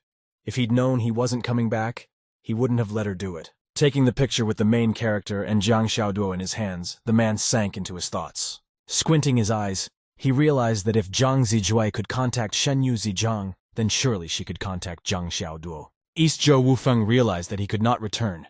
He suddenly heard a knock on his door. Opening the door, Yuna, Chou Yue, and little Zheng appeared behind her. Zhou Wufeng asked what brings them here. Zhou Wufeng told them to come in because he wanted to make noodles for dinner. Suddenly, Yuna turned to him with a flushed face and said that he could come over for lunch since she had bought some meat. Zhou Wufeng didn't think long and quickly agreed. Immediately afterward, they decided to walk to the children's house. Walking down the street, there was a calm atmosphere in the entire family. Zhou Wufeng and Yuna quietly rejoiced around as Chou Yue watched and rejoiced at what was happening. Little Zheng at this time was happily running around his relatives. Unexpectedly, little Zheng asked if he wanted to stay with them. Zhou Wufeng pondered the boy's suggestion. Stroking his head, Zhou Wufeng told him to be patient because when the month was over, he would be with them. But even then, Yuna approached him and called out to him. And she said that now the whole of Linshui knows about the Huhan incident. She had already said that several of his relatives had been arrested and were also involved in the incident. Looked up, Zhou Wufeng said that he knew that this would happen. We also hope that he will get the death penalty. Chou Yue and little Zheng supported this kind of sentiment of the protagonist. Zhou Wufeng was surprised that a toddler could speak such words, and the whole family walked quietly down the street. At the same time, unknown people came to Zijue's house. Someone shouted her name loudly. Opened the door, the girl asked what was wrong. On the doorstep stood her friends. One of them seemed to be begging for her to help them. Squeezing her hand, she asked if she knew the protagonist and asked her to tell him off, nearly crying. At the same time, a friend of hers came out of Zijue's house and asked what was wrong. The people who came were extremely happy to see him. He told him to calm down and asked him what was wrong. The man started to say that Dahai must already know about the incident with Xiaoshan's father, and said that he himself was also taken to the police. The man also said that if he remembered correctly, Zhou Wufeng is one of the accusers. Dahai asked the counter question of what they were afraid of, since it wasn't their fault. That is, it wasn't their war. The man said it was true, but he was not sure. He said that day they quarreled with the protagonist, when the most Zhou Wufeng said that, Walia from him evidence. The woman was extremely frightened that they were close friends, and what if the police arrested them too? The boys pleaded for Dahai and Zijue to help them. After pondering for a bit, Dahai said that he didn't think Zhou Wufeng had denounced the police and said that they should go around and ask him first. Soon the boys found themselves outside the main character's house. At the same time, the whole family was doing something of their own. Yuna was studying for an exam. Chu Yuyue was dusting, and little Zheng was playing with his toy. Zhou Wufeng, while preparing the food, told the guys to remember to wash their hands before eating. He soon placed many different dishes on the table. After Zhou Wufeng at the table, he asked the little one, "What does the food taste like?" Little Zheng said it was very delicious. Zhou Wufeng especially heard a knock on the door. He told his family to sit down because he would open it. Opening the door, the protagonist saw Dahai on the threshold of the house. In general on the mall, clearly pleased with the protagonist. Zhou Wufeng asked if he passed the smell of food. It wasn't long before all his friends were behind Dahai's back, greeting the protagonist with a friendly hello. Zhou Wufeng was surprised to have such company. Turning away from his friends, he wondered if they had come to invite him to play Dota. After that, Zhou Wufeng told them to pass and asked if they were hungry. Turning to his family, he asked the little one to bring plates and forks for guests. However, the man stopped the protagonist and said that they had recently eaten. Pulled up, the man said they had come to discuss a little misunderstanding with him. Still not letting go of the chicken leg, Zhou Wufeng asked what misunderstanding they were talking about. The man at the same time looked at Dahai as if wanting him to speak for him. Coughing, Dahai asked if Zhou Wufeng had denounced Zhou Wufeng and his friends to the police. The protagonist said he didn't do it, but was just about to do it after the meal. The whole company was pretty freaked out. Suddenly, the girl grabbed Dahai by the shirt. Someone had already started to talk about Zhou Wufeng forgiving them because they really had nothing to do with Hu Han's case. As he felt the force of the woman's pinch and almost cried. During the time that Zhou Wufeng and the others had been talking, sunset had come. As Zhou Wufeng calmly chewed his chicken, the guys prayed for him not to talk at their police. Upon reflection, Zhou Wufeng said that it was indeed fair. The guys almost cried from joy and asked if he really wouldn't denounce them. After Zhou Wufeng exhaled and agreed, the guys almost danced with happiness. Dahai clapped the protagonist on the shoulder and said that he believed he was good and just. At the same time, Yuna was having trouble preparing for the exam. Zhou Wufeng decided to approach her and asked her what she was having trouble with. Putting his hand to his chin, Zhou Wufeng said what Yuna had wrongly decided. Immediately after, the girl conceded, "Not so important, we hero." He said that in such examples, she should use a different formula, did not write it. It wasn't long before he had written an entire solution to the problem. Yuna took the solution to the problem in the elevator, and was extremely surprised by such erudition of the main character. It wasn't long before night fell. Yuna asked if it was about tonight. Okay, the hero said that yes, he would stay since he has to help her with her training. Averting his eyes, Zhou Wufeng thought that he actually had plans to start a business in Zheihai, the people his ex-wife was now living with. Thinking that it could wait until Yuna passed her exams. After Zhou Wufeng played with the baby, Yuna came over and asked if Zhou Wufeng would wash his feet, for she had covered the water in the basin. Zhou Wufeng thanked her for her work. Immediately afterward, Zhou Wufeng went to wash his feet. He dipped his feet in warm water. Relaxing, he thought, this is actually a good thing. Crossing his arms, Zhou Wufeng thought that this is exactly what he calls home. Over the next few days, Zhou Wufeng often cooked, helped the schoolgirl, and hung clothes. Things were moving along. It wasn't long before the rain came. It was the very day that the exam was being held. Zhou Wufeng decided to see Yuna off. Standing under the umbrella, she waved goodbye to the protagonist and told him to run home or he would get wet. Suddenly, the protagonist shouted and wished the girl good luck. Yuna started to turn around in embarrassment and told him not to shout because everyone was watching. The protagonist smiled radiantly at his sister. Still waiting for the schoolgirl to run to the building, Zhou Wufeng thought that she had finally gone to take her exams. Getting frustrated, Zhou Wufeng realized that he had to prepare to move to Zheihai. It wasn't long before the rain stopped. Zhou Wufeng decided to stroll down the street in search of something useful. Zhou Wufeng thought that there was still some meat left at home, and he should buy some noodles for dinner. Suddenly, he heard a conversation between two passers-by. They were talking about how the police had found not only buried money, but also money that the relatives had hidden in their homes. While Zhou Wufeng was looking at the zucchini, a man said that the scoundrel had cheated and ruined a lot of people for money, and killing him was simply not enough. The second man agreed that people in high positions who steal from the state should work on plantations. However, The man said they spent it, not out of the money he spent, and wondered what he was saving it for. The second man said that he had no idea. Zhou Wufeng, hearing this fact, was extremely surprised. He got so nervous that he accidentally stung the tank too much. The vendor saw that Zhou Wufeng had spoiled the food and asked why he was spoiling his vegetables. Zhou Wufeng apologized and said that he wanted to buy. Right after that, Zhou Wufeng ran home very quickly. He berated himself for forgetting that things were different here than they were in modern times, because he couldn't just pick up and spend all the money quickly, especially in such a small town. Being very nervous, Zhou Wufeng only thought that if they found out that they hadn't found all the money, they would start to investigate even more. Then he realized that the man would definitely rat him out. Zhou Wufeng realized that even though he had helped the cause greatly, if they had any suspicions, they would not leave him alone. When Zhou Wufeng came home, he told his older sister that she needed to give the money as soon as possible. Turning around, the girl asked what had happened. Zhou Wufeng was out of breath and said that he had not thought of everything and needed to return the money urgently. Zhou Wufeng said not to worry because they couldn't provide for themselves.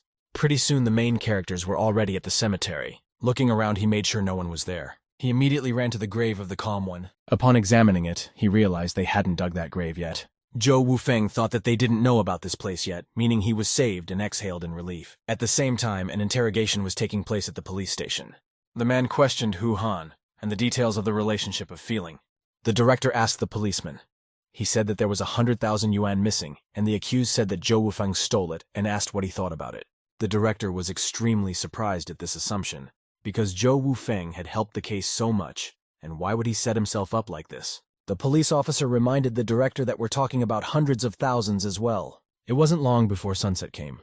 The police officer said that the defendant's testimony is consistent with reality, because Zhou Wufeng was really with him before he was caught.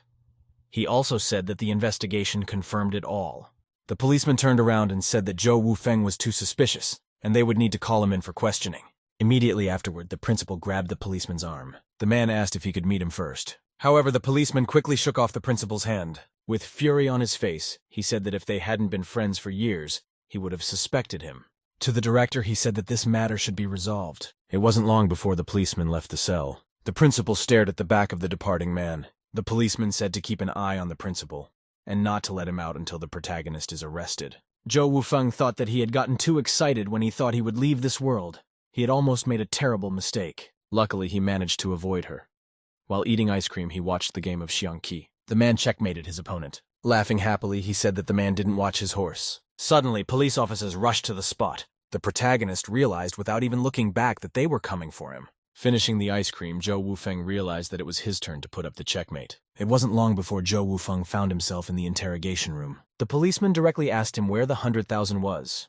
Zhou Wufeng decided to play dumb and asked what 100,000 he was talking about. The man said he was talking about the 100,000 he blackmailed Hu Han to take from him. Zhou Wufeng asked a counter-question, told Hu Han about it. The policeman slammed on you, said he was the one asking the questions here, and said not to answer a question with a question. Whereas the protagonist spread his hands and said he didn't take anything. The policeman asked why he took Hu Han to his place. Zhou Wufeng said that he wanted to see his evidence. The policeman with a sullen face asked what happened next, and whether Zhou Wufeng had threatened to denounce Zhou Wufeng, and thus he forced him to hand over 100,000 yuan. The denunciation was still going on, and Zhou Wufeng was still there. Shivering with anger, Zhou Wufeng said that he really didn't take anything. The policeman asked if that was really the case. While Zhou Wufeng was confirming, the principal looked at him from the other camera. Folding his hands, the policeman said that Hu Han did not know that he was a wanted man at that moment. He asked why he went with him. Zhou Wufeng said that his parents died because of him. Trembling, the protagonist said he personally wanted to see him arrested. Abruptly standing up from his chair, Zhou Wufeng became extremely angry. The guy's eyes reddened with anger. He yelled that he deserved life sentences and asked to be locked up. The police edge wasn't surprised by the guy's attitude. He tried to reassure the protagonist. The policeman said that Hu Han told him about how he buried 100,000 and then dug it up and gave it to the protagonist. Zhou Wufeng asked incredulously if Hu Han really brought the policeman to dig into his ancestors. At the same time, the principal on the other side of the chamber laughed at this assumption. Putting a finger up, Zhou Wufeng said that he had a couple of doubts. With a calm face, he said that Hu Han claimed that he had been digging, but his clothes were clean. Secondly, he suggested that he might have left some of the money for his son. The policeman pondered the protagonist's assumption. It wasn't long before he was out of his chair. At a sedate pace, he walked out of the interrogation chamber. It wasn't long before the door slammed shut and the protagonist was left in it. With a smile, Zhou Wufeng realized that everything was going according to plan. The policeman turned to his officer and said to check Hu Han's testimony, and said to find out where he went with the protagonist and check. At the same time, the principal was released from detention and was running circles around the police officer. The employee quickly ran to the police officer and said that they had found the 100,000 they were really there. The director was extremely surprised by this and asked if they had actually found it. The officer said yes, exactly 100,000, at the same spot where the defendant said he and the protagonist were. Pretty soon the case was closed. The principal thanked the officer for his help and offered him a cigarette. The policeman refused the cigarette and said there was no need for formality. The director asked if Zhou Wufeng was really free right now. The officer said that of course he was already free. At the same time, Zhou Wufeng and the director were taking a walk after the interrogation. The man asked if the protagonists were hungry. He expressed an offer to go to Goen's restaurant. He also said he would give him a treat as a token of his gratitude.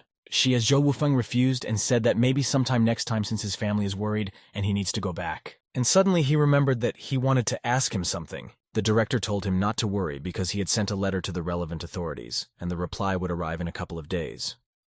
Zhou Wufeng said that he should get the compensation as soon as possible because he had money difficulties. From the clock in the back of Zhou Wufeng's head, he realized that he was also unemployed on top of everything else. And the principal smiled and said that no formalities were necessary, and he would send another letter and send him a reply within a week. He also said, since Zhao Shan is suspended there, he can take his workplace. Thought Daddy Zhou Wufeng realized that he'd rather go to Zhehai after all. The protagonist was thanked for the offer, but he still refused.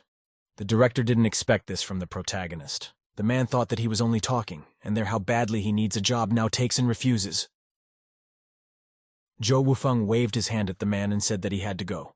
Pretty soon it was morning. Someone told Maoden to put the rope a little higher. The girl said this height was enough. She was going to play Chinese jump rope. The girl began to chorus to the cheerful game. She bounced nimbly between the ropes. It wasn't long before Zhou Wufeng approached the culprit of the events. Stopping briefly, he only thought about the fact that this was exactly what Zijui did in his spare time and wondered, oh, how the girl hadn't seen the main character yet and was still having fun chorusing. Suddenly someone called out to her. She turned to the source of the sound. Zhou Wufeng stood there and waved to her in a friendly manner. The girl realized that she had ruined her image. Walking up to the girl, Zhou Wufeng was about to ask for something when the girl asked what the matter was. Zhou Wufeng asked the girl to borrow the phone again. Zijui didn't refuse his request. Walking over to the phone, Zhou Wufeng asked her to dial Jiang Xiaoduo's number. Meanwhile, the girl had sunk into her musings. She recalled her friend telling her not to give Jiang Xiaoduo's number to the protagonist. Zhou Wufeng asked the girl again if she could dial it. The girl shook her head and said she didn't know her phone number. The man only realized how badly she was lying. The man asked if she could dial Shen Zijian's number. The woman said she wouldn't give it to him either. Zhou Wufeng interjected, meaning she knew her numbers after all, but gathered it to him. The girl clapped her mouth as she realized she had made a mistake. Zhou Wufeng scratched the back of his head and said that he understood her intentions. The whole earlier he was a bastard, however. He had known her for so many years. A saddened Zhou Wufeng said that he only wanted to see her again. The girl hesitated and lowered her eyes to the floor. The protagonist waved and said that he would do it some other time then. The girl looked at the back of the departing protagonist and wondered. A week later, Zhou Wufeng was still at home. Warming up the water, he prepared to cook the meal. Throwing the noodles into a pot-like pot, Zhou Wufeng was already about to cook it. Suddenly, Chen came to his house and said that he had received money for the death of his parents, and the director of personnel will bring him in the evening. Zhou Wufeng asked why so more excited than him. Upon approaching the protagonist, the man asked what he was cooking, to which Zhou Wufeng said that he was just cooking noodles. Pretty soon the noodles were ready. Looking at the noodles, Chen asked why the man didn't add an egg since he was so rich. Appeared what the man said. After thinking for a while, Chen said that the principal would bring him 4,000 yuan. The man said he had the right to break an egg to celebrate such a thing. Zhou Wufeng said his aunt's hen had run away. He had nowhere else to get eggs. It wasn't long before the boys got down to the noodles. The man praised the protagonist for making such delicious noodles and told him to call him next time he cooks. Zhou Wufeng said that he's leaving for Zhehai tomorrow. The man was extremely surprised at such news from the protagonist. Pointing his wands at the protagonist, he asked what he was going to do there and if they gave him a job there. Zhou Wufeng spread his hands and said that he was going there himself, because there was nothing to catch here, and so he would go look for something better. By now it was dusk and the boys had dispersed. However, for the protagonist, the day is not over yet. It wasn't long before the principal paid a visit to the protagonist's home, who told him to come through and sit down. The director immediately asked if he was really leaving for Zhehai tomorrow. Zhou Wufeng put this matter aside and prepared tea for the incoming man. The principal asked if he really wanted to slip away without telling him. because he boasted that Chen had already told him everything. Zhou Wufeng said that he was going to tell him as soon as he came. She says the director told him not to lie to him. Now he understands why he turned down the factory job, because he found something better. Zhou Wufeng said that he is not going there to work in the evening, is going to open a small business there. The director was extremely surprised to hear this and asked if he really wanted to start his own business. Zhou Wufeng said that he was only exaggerating because he would go to open a small establishment and live off of it. After the principal drank his tea, he put down his mug. It came. She said what Zhou Wufeng is very modest and asked how he guessed and if he had arranged everything. Zhou Wufeng thought that the director had the perfect characteristics for a work partner.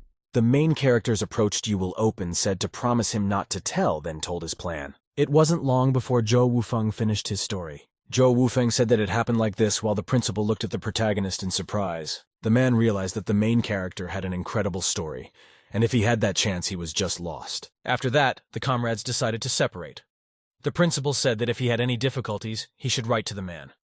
Zhou Wufeng thanked the principal for the suggestion and please have a good journey. As the man was going to his home and Zhou Wufeng looked at his back, Zhou Wufeng exhaled to realize that he had the money, but there was no case left. That is, it was time for him to pack his bags. The protagonist turned around and thought that if he left, who if not him would buy these devices. It wasn't long before Zhou Wufeng found himself at the children's house. He shouted for Yuna to open the door. After the girl opened the door to the main character, she asked what it was in his hands. Very soon she guessed that it was a color TV set. Zhou Wufeng shiveringly complained about why the color TVs were so heavy at this time, and asked the girl to help him because he was about to drop it. After puffing out his breath and sitting down on a chair, Zhou Wufeng said that he could barely reach it. The girl turned to the protagonist, said she was about to bring water. Immediately afterward, Zhou Wufeng began to explain what had happened. She said that he had been compensated and given a total of 3,980 yuan, and the amount could be recalculated by the girl herself. Zhou Wufeng said as he said, "He's leaving tomorrow." The schoolgirls asked if he was leaving straight for good or not. Zhou Wufeng said that yes, he is leaving for good.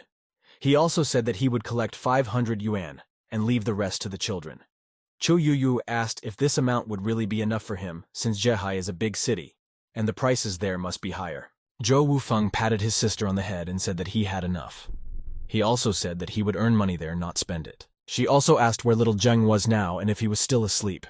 Yuna said that yes, he was sleeping since he had been playing with him all evening. Cho Yuyi asked if he should wake him up, but the main characters said that he would go to him himself. It wasn't long before the protagonists found themselves at the baby's door. Zhou Wufeng waved to the child and said that they would see each other again. Pretty soon it became morning. The rooster cried out its beginning. Zhou Wufeng was no longer awake at that time. He was checking if he had really taken everything. Grabbing the pictures of the protagonist and Zhang Xiaoduo in his hands, he realized that this picture also needed to be taken. As soon as the protagonist got ready, Nikai walked up to the entrance to the protagonist's house. Zhou Wufeng stepped outside the threshold and saw Chen there as well. The man said he had a bus coming, so he came to give him a ride. Zhou Wufeng said that if they went right now, he would be able to reach by noon and find a place to sleep there, getting on the motorcycle with a smile. Pretty soon the boys were speeding down the highway. Pretty soon they found themselves at the Linchui bus station. The man said goodbye to the protagonist and told him to run to the bus or he would be leaving soon. Zhou Wufeng waved goodbye to Cheng. The man also waved goodbye to the protagonist and wished him good luck. Very soon, Zhou Wufeng found himself in Zhehai. This city was quite different from Linchui, where Zhou Wufeng had spent most of his life. Everything looked much busier. The highway was jammed with cars and buses, indicating that the city was advanced. Looking up, Zhou Wufeng realized that Zhehai was indeed more prosperous than Linchui, and marveled at the beauty of the city. Suddenly, on the main characters heard an offer to stay in a hotel. It wasn't long before Zhou Wufeng found himself outside the Heart-to-Heart Hotel. The girl who was handing out flyers asked if Zhou Wufeng wanted to stay at this hotel. She handed him the hotel's business card. Zhou Wufeng blushed and asked if it was legal. The woman said there are both official hotel and unofficial ones. Grasping her chest, she said with burning eyes that they had everything they needed. Zhou Wufeng was frightened by such insistence. Waving his hands, Zhou Wufeng thanked the woman, but said that he didn't need it. However, the woman was not going to give up. She grabbed the guy's hand and said that they had clean, cozy rooms leading the protagonist towards the hotel. She, as Zhou Wufeng, was even more frightened. Then I heard the bus talking about the next stop. Turning towards the sound, Zhou Wufeng realized that this was his chance for salvation. Told to wait for the protagonist, he broke free from the woman's grasp and ran towards the bus. The woman tried to stop him and said that she hadn't told him about the prices yet. Once on the bus, Zhou Wufeng decided after looking at the map. While trying to figure out the area, Zhou Wufeng realized that he needed to find an inexpensive accommodation. He realized that otherwise he just wouldn't have time to open a business, he'd run out of money. At the same time, one girl was trying to hail a cab. She said to give her a ride to Jiadian Garden, but only in a cab with the number 411. It wasn't long before the girl was out of the house. The driver said her cab had arrived. Once in the car, the girl, obviously knowing the driver, asked how he would thank her. Xizhang said that that girl was cute, but he was already married. The girl said that Zhang Xiaoduo used to be married to the main character and called him an asshole. She also asked if the guy really doesn't like her anymore. The man said how could he not like a woman who responds so well. The man asked if they would pick up Zhang Xiaoduo at the library on the way. The girl said they should do so. Immediately after answering, the man pressed the gas pedal and headed for the library. His car drove quickly in the final direction. It wasn't long before the couple found themselves outside the city libraries. Zhang Xiaoduo was there, sorting through her books, immersed in her thoughts. It wasn't long before she was being called out from the other end of the library. She turned toward the voice. Zhang Xiaoduo was extremely surprised by the familiar faces, and asked again if it was really them. She said she would be done with work in a moment and asked her to wait a little while. Sighing, the woman realized that her family had set her up on a blind date again, and now here she was. Even her friend was involved. Pretty soon it was 6:30 and the girl had finished her work. At the same time, Zhang Xiaoduo's driver and girlfriend were happily talking about the events. Xizhang kept talking to her friend, laughing merrily. Suddenly he realized that someone was walking towards him. Seeing the man, Xizhang blushed heavily and opened her mouth in surprise. Zhang Xiaoduo stood there. She looked around. Her friend called out to Zhang Xiaoduo and said that she had finally arrived. Xizhang said hello to the girl. She similarly said hello to him in the same friendly manner. Taking her friend by the hand, the girl asked why they shouldn't go to the movies since there were some interesting movies she wanted to see. The friend told Zhang Xiaoduo to sit in front. Pretty soon they were almost there. The friend said that Xizhang would turn around, and they would be near the movie theater. Suddenly, however, the girl noticed a familiar face through the car window. She was very surprised because her buddy was standing there. The friend said to stop the car as soon as possible because Zhu Jun was standing there. After the girl stopped the car, she started shouting her friend's name. Zhu Jun was surprised that someone was calling him. He turned around and was surprised that both Zhang Xiaoduo and Shen Zijian were here. Shen Zijian began to explain that if he wasn't busy, then let him go with them since they were going to a movie. Shen Zijian tried to persuade Zhu Jun to go along with them, opening the door in front of him. Zhu Jun barely agreed, and after that, the door was closed with a slight click. Shen Zijian started introducing the guy to everyone there. She said that he was her friend and colleague. The driver said hello to the person who entered. Zhu Jun awkwardly said hello back. Whispering in the girl's ear, he said something that he hadn't been paid yet this month, and said he would be paid next month. Xizhang said it was fine. He would pay him, and also asked how much the ticket cost there. However, Zhu Jun was extremely, "You have a boyfriend." Xizhang told him not to be shy because he didn't owe him anything. He would just give him a ride, and also said that he knew how expensive cabs were these days. Zhu Jun seriously said that once he got his paycheck, he would give everyone a treat. At the same time, Zhou Wufeng was trying to find a night's lodging. One developer quoted him a price of 35 yuan per month. The woman was surprised and said that if it was expensive, let him go to the hostel where it cost 50 cents a night. Zhou Wufeng, with his mouth open, said, "Where is it?" Right after Zhou Wufeng found the place, he arrived at the dormitory. The man showed him a room with other residents. Zhou Wufeng realized that he was actually paying for a bed, but the tenants who were there looked sternly at the protagonist. One of them was smoking right on the premises. The concierge said that they collected 50 cents every night. At the same time, Zhou Wufeng asked where he could wash his face. The man told him that there was a wash basin on the left side of the corridor where Zhou Wufeng went. Washing his face, Zhou Wufeng said that although it wouldn't be so far gone here, but he could save a good amount of money. Immediately afterward, he headed back to his bed. However, he suddenly noticed that his bag was missing. He looked around and started asking where his bag was, because he had just hung it up and what had happened while he was washing up. Suddenly, Zhou Wufeng got angry again and realized that someone had stolen it. The man who smoked said to the press he should be careful leaving someday because everything that is erased here will never be found again. We also said that let this be a lesson to him. Zhou Wufeng realized that it was a very smart decision on his part to take the money with him. Not then his in-life immediately ended here. Meanwhile, the protagonist heard a familiar voice. He asked if there was a bed available for him. Zhou Wufeng turned towards the direction of the source of the voice and saw his headman there. They didn't dream of telling each other what they were doing here. Zhou Wufeng started first. He said that he hadn't seen him for a long time, and once they graduated all of high school, they had never met. Zhou Wufeng said that the bed across from him was free today, and said he could sleep on it. Immediately after that, Zhou Wufeng decided to take things apart. Zhou Wufeng said that he did not expect to see Zhu Jun. He should say that her husband seemed to have been given a job after college. The man said that he had been assigned to the tax department, but he would not be given a place in the work dormitory until the middle of next month. Well, look, in his story, Zhou Wufeng said it's no wonder he ended up here. Zhu Jun broached the topic and asked what fate had Zhou Wufeng come to Zhehai. Zhou Wufeng said that he came here to open a business and visit Zhang Xiaoduo. Zhu Jun turned away as he was judging the protagonist in his thoughts. He thought about the fact that all the former classmates already knew what he was doing there, was no point in him pretending that he had become a better person. Zhou Wufeng asked why he didn't come to his wedding since he was missed so much. Zhu Jun said that he had business in the family. The hero divvied up the lessons and said that since that was the case, fine. The next day started off beautifully. The atmosphere was very good.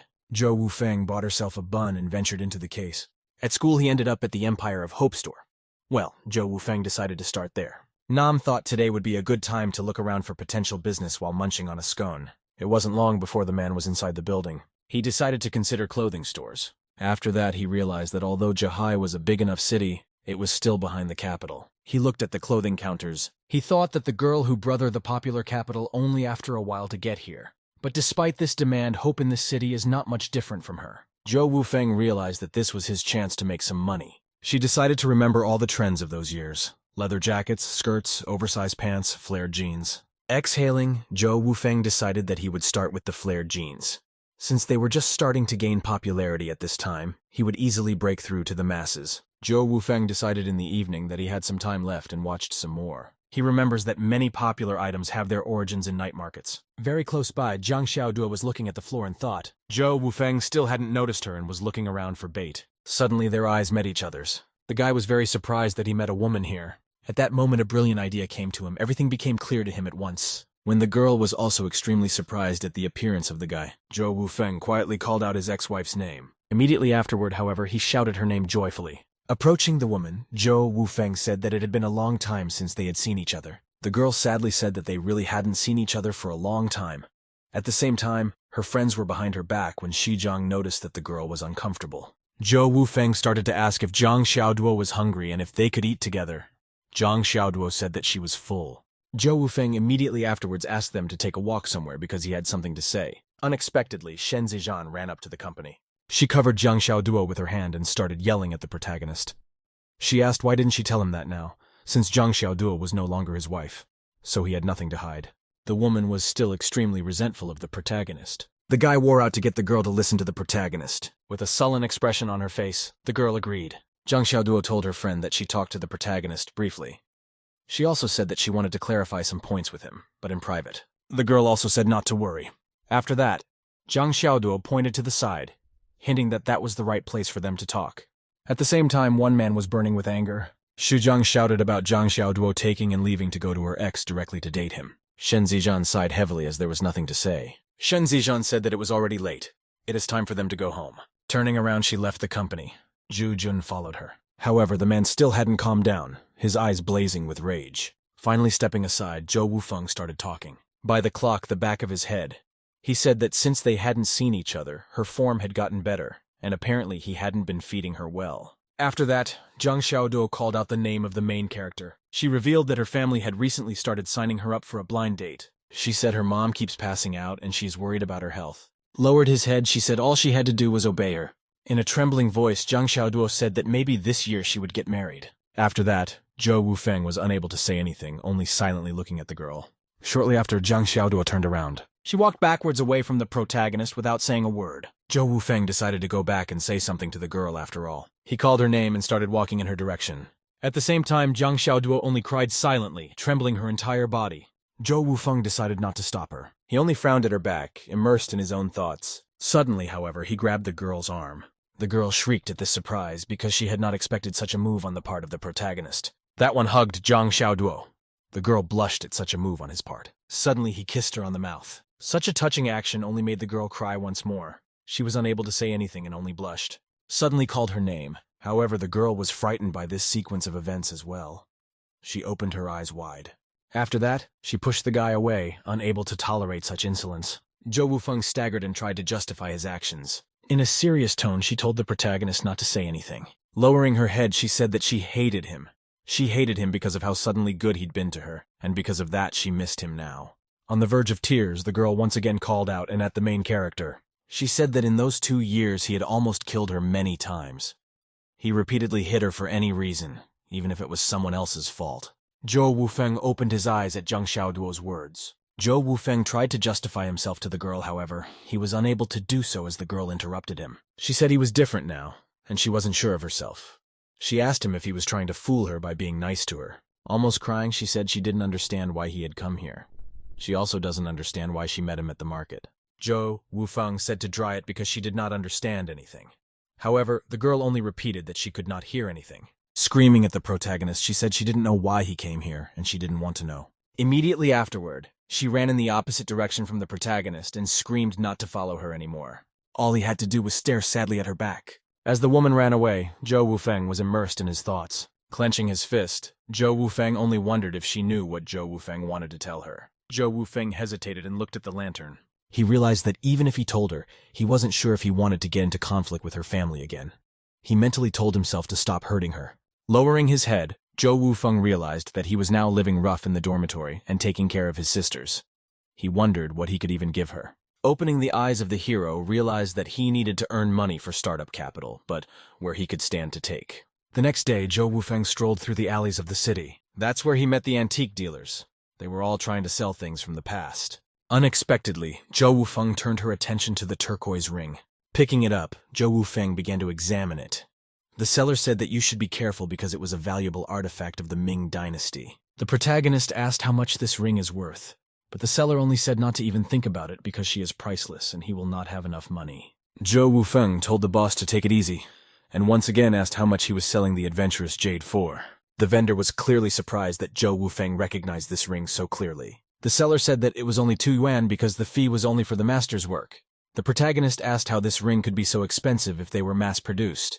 Zhou Wufeng said to look at this edge on the material, and he wanted to already continue, but the salesman stopped him. He dropped the price to 1 yuan and told the man to back off. Soon, Zhou Wufeng sat down on a bench nearby and examined the artifact. After examining it from all sides, Zhou Wufeng was pleased with his purchase. Polishing the ring, Zhou Wufeng said that she looked better now. Right after that, Zhou Wufeng decided to walk to the local cafeteria. Ordering himself some noodles, he started eating his order. And just like that, Zhou Wufeng suddenly heard a voice beside him and turned towards the source. There was a married couple standing there. Zhou Wufeng put down his chopsticks, thus ending the meal. A woman asked her husband, and she wondered what year a particular item was made. The salesman realized that these foreigners spoke the language well and were unlikely to be fooled. The vendor told them to be careful and asked them not to break anything, while the woman pulled a clay item from the table. The woman said it does look like a very historic one, and her husband said to add it to the collection. The man asked how much he was charging for the vase. Waving a fan, the seller said it belonged to his ancestors, and he didn't really want to give it away. The man said he would keep it safe. The seller said he would sell it for 1,000 foreign currencies. The man was about to give the money to the seller when he was stopped by Zhou Wufeng. He began to say in English that he was cheating him. After all, it is a handicraft. If you don't want this garbage, Zhou Wufeng can give it away for free. The married couple looked behind them. Zhou Wufeng stood there, and with a smile on his face, he nodded to them. The man turned back to the salesman and said they had changed their minds about buying it. The seller started to discount the price, saying he'd sell it for 700. The seller, trying not to lose his customers, was willing to sell the vase for 100. Seeing how quickly the price was dropping, the man said that they knew it was a fake. Zhou Wufeng was about to leave when he was stopped. Crossing his arms, Zhou Wufeng heard the couple thanking the protagonist for the warning. Zhou Wufeng spread his hands and said that he was always welcome for his foreign friends. The woman asked where he was from. Zhou Wufeng said that he is a local, just Igor father worked abroad often took with him so he knows English. The man asked how Zhou Wufeng realized that the vase was a fake. The protagonist closed his eyes and said that these vases show traces of paint. Archaeologists have not found the same shape on your vases. He also said that to be clear, he didn't know much about it himself. Immediately afterward, the man asked if it was possible that Zhou Wufeng was also a collector. Zhou Wufeng laughed and said that his father was in the business with similar things, so he knew a little about it. A man with burning eyes asked the protagonist to help them find real antiques. Zhou Wufeng grinned and said that he would be happy to help. The man said his name was Tom and his wife Linda. Zhou Wufeng introduced himself as Dafeng without revealing his real name. After that, the company decided to go through the flea markets. Now the vendors also realized that Zhou Wufeng had brought foreigners with him, and were greatly surprised. He beckoned to the main character and told them to come over to look around. Zhou Wufeng said to get the boss some real antiques. Nervous roll there is in his bag, the salesman said he would do it now. After waiting a short time, the man pulled an ancient comb from his bag. The seller said his great-grandmother passed it down to him, and this crest has been passed down several generations. He also said it came directly from the palace. Zhou Wufeng wondered about the quality of this crest. Zhou Wufeng thought that the paint on this crest was obviously not fake, and from the look of it, one could guess that the crest had a long history. Zhou Wufeng realized that although it was unusual, it didn't have any special value, and it was difficult for him to name its real price. Zhou Wufeng started talking to the couple in English. He said that she was valuable. However, don't point at him that they want her, for he was going to lower the price for him. The man said he wasn't particularly impressed because you could find the exact same crest anywhere. Zhou Wufeng said it was historical and a man could keep it for his collection.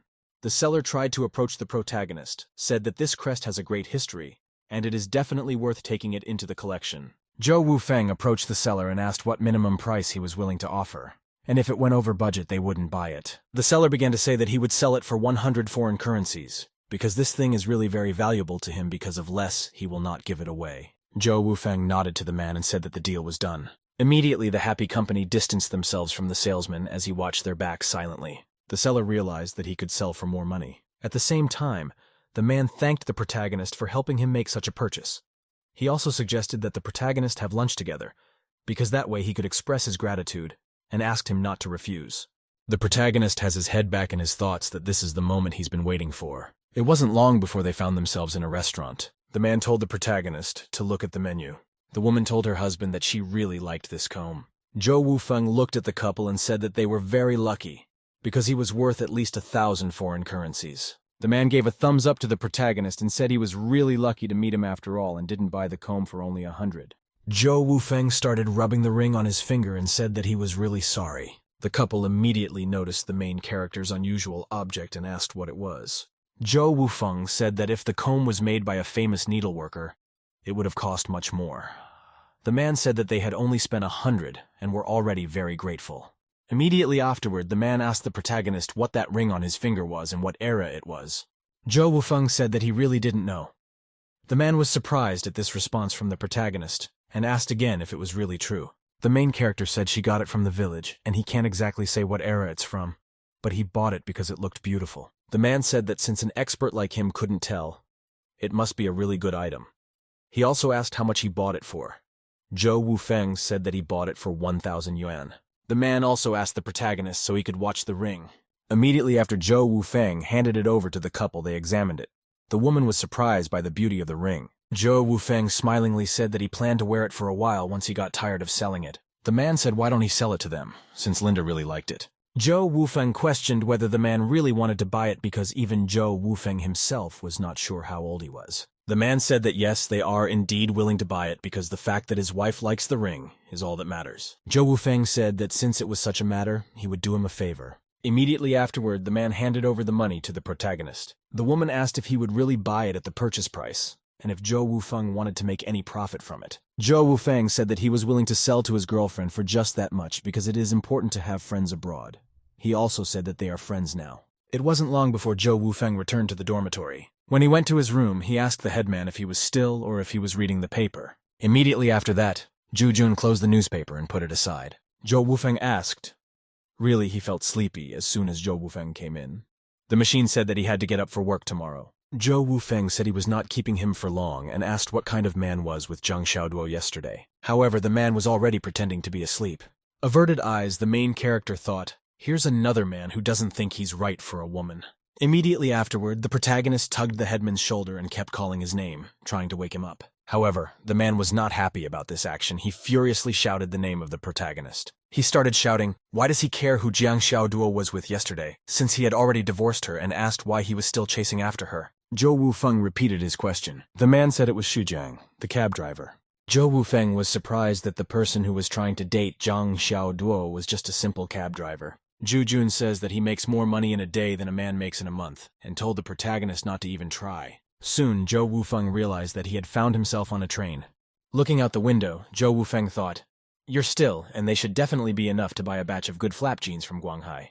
It wasn't long before the protagonist affected the city's wholesale market. He went there right at night. Looking up at the building, he realized he was on the spot.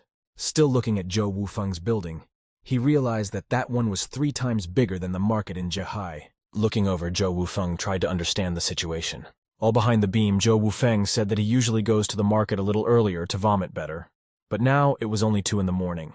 He decided to lie down for a while, and when he wakes up, he will go shopping right away. Zhou Wufeng told his eyes from the loud screams when they would open after all. Fully opening his eyes, Zhou Wufeng marveled at the crowd that stood outside. Screaming out, Zhou Wufeng realized that so many people had already arrived so early. In his haste, Zhou Wufeng realized that he had to hurry because if he procrastinated, he would have time to sell out everything. Some salesmen stood on a pedestal so he could be seen and said that normally jeans cost 40 yuan and skinny jeans cost 55 yuan.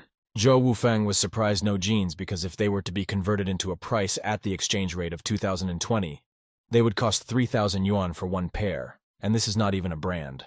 But Zhou Wufeng went to the seller and asked that if he bought in bulk 50 pairs of flats, will he give a discount? The man said that if he bought 50, he would be paid 50 yuan for each pair, and if he bought 100, he would be paid 45 yuan each.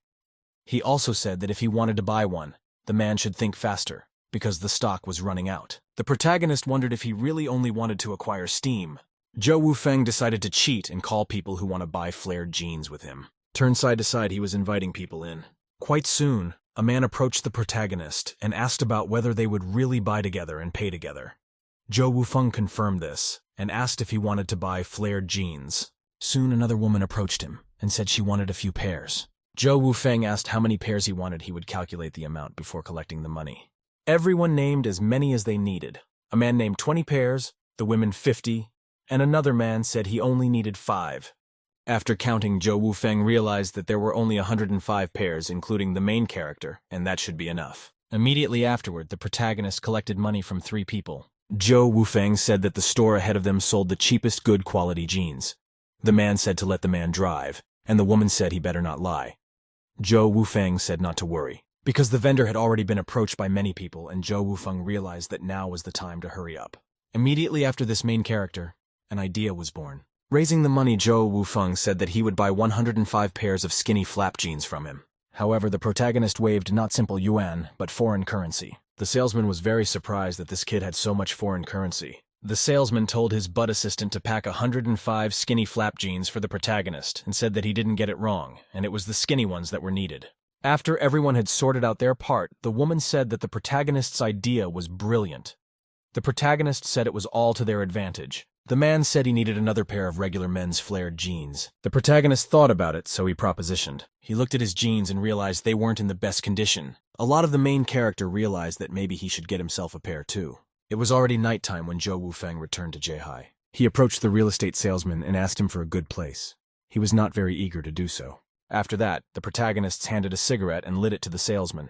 He once again asked him to give him a good place for the counter. Exhaling cigarette smoke, the man said he would give it a try, and the protagonist should register and pay now. After Zhou Wufeng paid, the man escorted him to the place. Pointing to the spot, Zhou Wufeng said that it was the right place for a counter. Leaving, the man said that the place would clean itself, and the man would go on to work.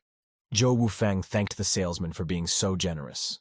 It wasn't long before Zhou Wufeng unloaded everything he needed. He exhaled a sigh of relief, for everything was already ready. Standing up in a confident pose, Zhou Wufeng admired how he hung out his jeans. Meanwhile, an important meeting was taking place at another restaurant at the same time. At this time, there were many people gathered around the table. Shen Zizhan decided to introduce everyone. She introduced Xi Zhang and said that he was her friend and worked as a cab driver. The man respectfully stood up and said hello to the people. Quite soon, Qian Liang shook his hand and introduced himself. Shen Zizhan said that Liang is her former middle school classmate, and recently he moved to Zheihai to work for Shinan Equipment Factory. Xi Jiang asked Shen Zizhan if she earns more than him. The entire monthly wage in the factory is at least 100 yuan. The girl said that if he continued to tease her, she and Jiang Xiaoduo would leave. Shen Zizhan said that she would finish her sentence. She said that she is paying for dinner tonight since this is Liang's first time in Zheihai. Xi Jiang said that this is a great idea. Immediately afterward, everyone clapped their hands together before eating. Meanwhile, as dusk fell, more and more people gathered in the streets of the market. Zhou Wufeng stood by his counter and talked about imported flap jeans. He advertised them, saying that they are of high quality, really worth looking at.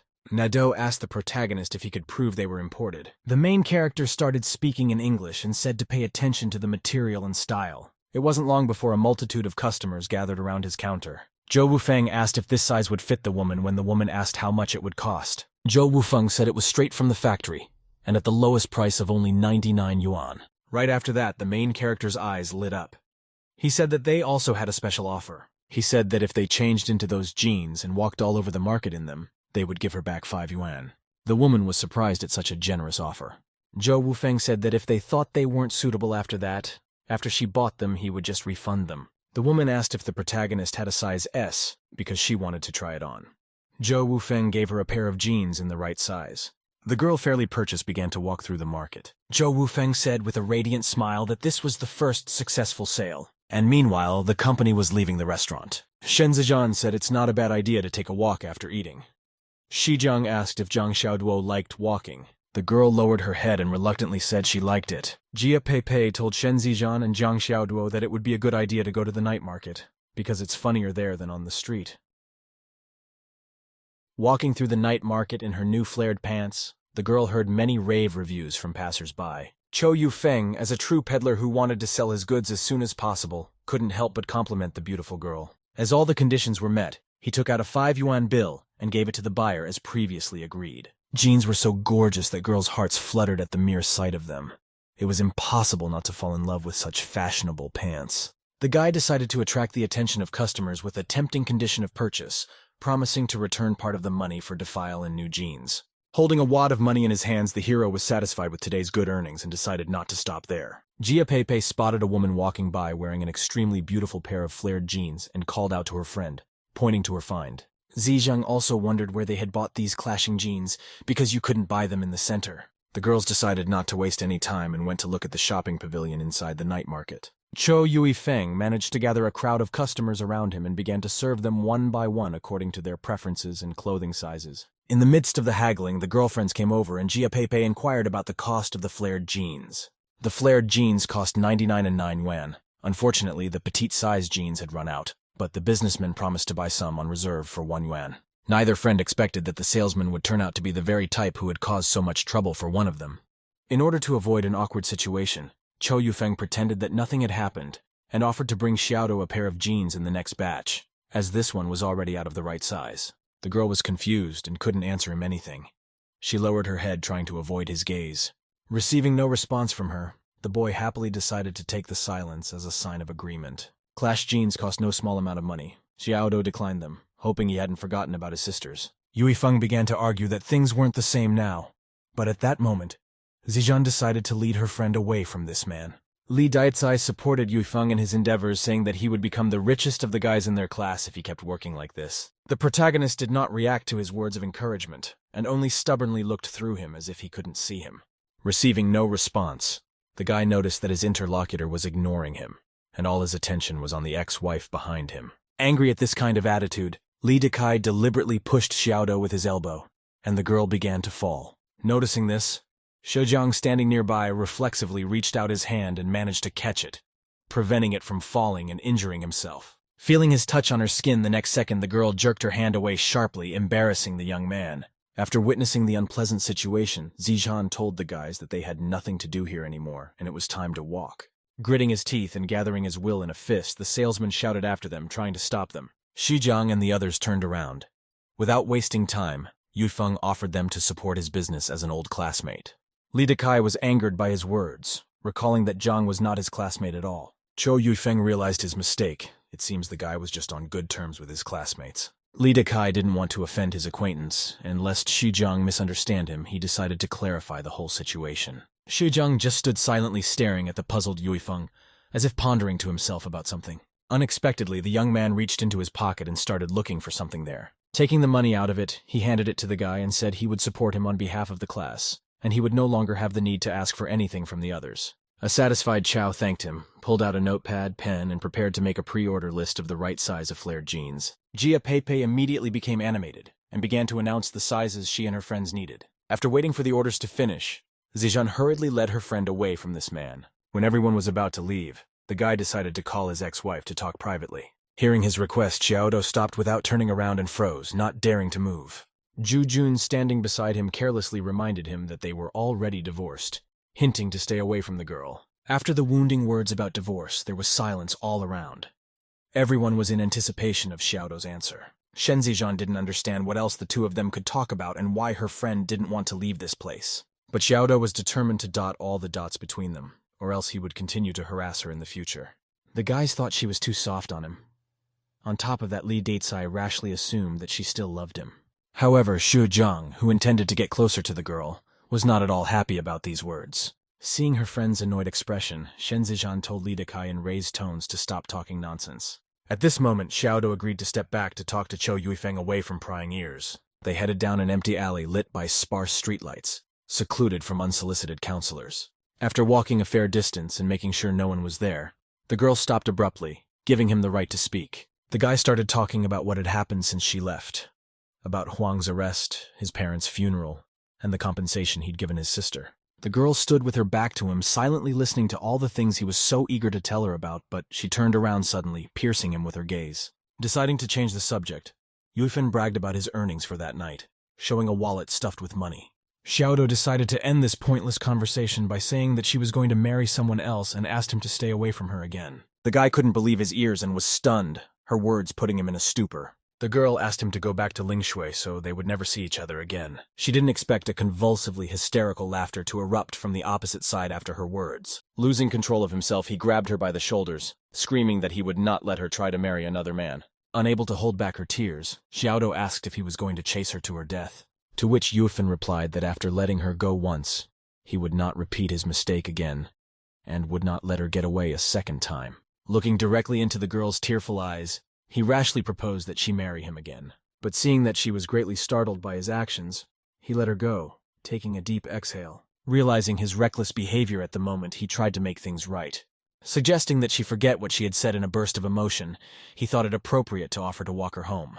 Xiaodo silently turned around and hurriedly left, not wanting to mess with him anymore. Knowing her worries, he made a promise to break down all the towering barriers between them one by one.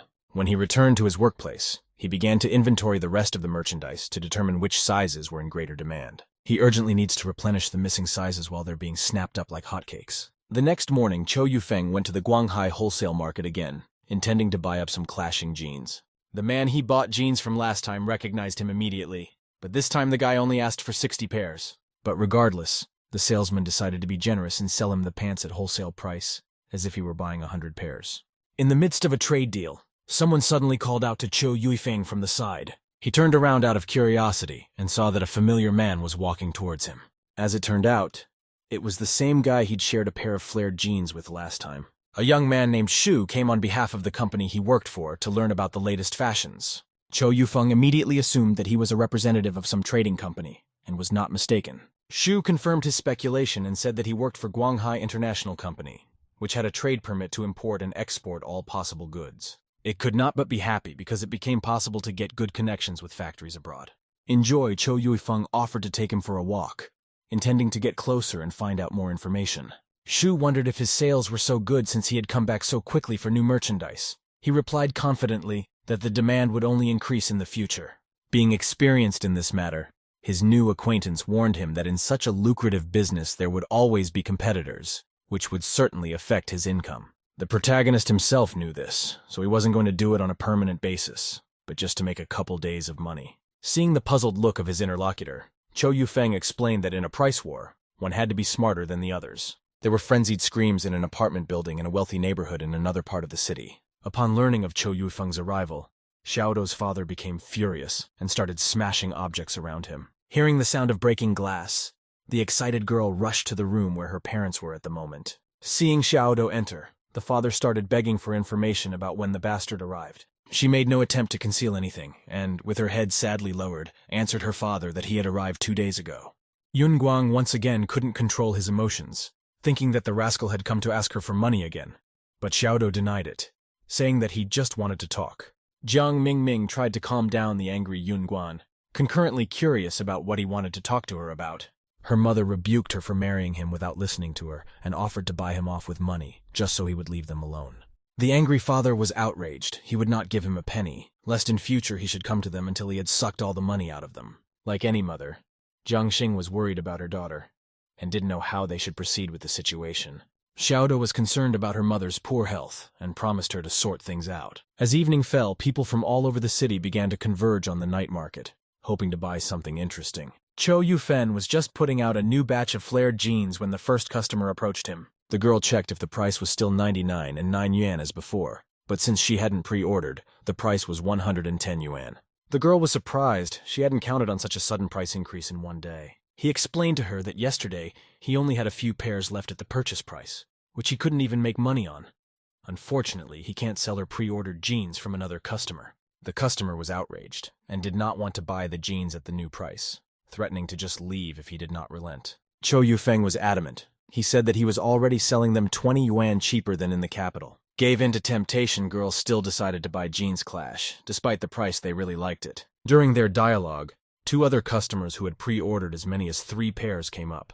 One of them asked the salesman if she would look slimmer in them, to which the guy showed her all the benefits of the jeans. Cho Yufeng didn't miss the opportunity to remind them that by pre-ordering they had saved money and refunded their fee. The girls were happy with the deal. They were lucky enough to be able to order the now popular Clash jeans at the old price. Looking after them with a sly expression on his face, the guy was in anticipation of the imminent results of his strategy. A few days later, someone from the crowd marveled at Cho Yufeng's rapidly flourishing business, surrounded by a crowd of customers.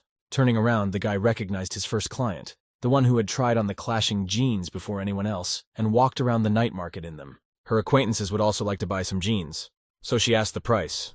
But the stock at the purchase price had already run out, and now it was 110 yuan. Upon hearing about the price hike, the client was impressed with his slick business strategies. Late at night, Xiaodo was returning from work and heard Shi Jiang, who was passing by, call out to her. He wondered why she was coming home from work so late, and she told him about the general cleaning at the workplace. Xiaodo still needed to stop by the market to pick up his jeans, so she suggested he walk around a bit on the way there.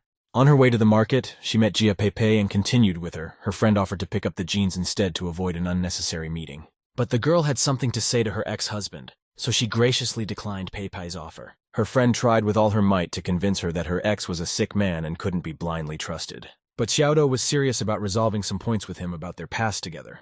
At this time in the market, Cho Yufeng was actively taking pre-orders for the next shipment of Clash jeans. Approaching the sales booth, Jia Peipei asked him to give her long-awaited order of popular jeans. The guy handed her 3 pairs of flared jeans, having kindly folded them into a paper bag beforehand, after exchanging the standard thank yous between buyer and customer, but she hurried away. The girls standing in line were sure that if she bought 3 pairs at once, it was a good sign, and they were not mistaken in their choice. Back at her friend's house, Peipei handed her a pair of jeans, but she decided to discard them, giving them to her as a gift. The girl didn't linger and went ahead, leaving Xiaodo to talk to her ex-husband. As she hesitantly approached him, she called the young man by name. Cho Yufeng was madly happy and surprised at the same time at her unexpected arrival. With all possible seriousness, Xiaodo asked for a few minutes for an important conversation.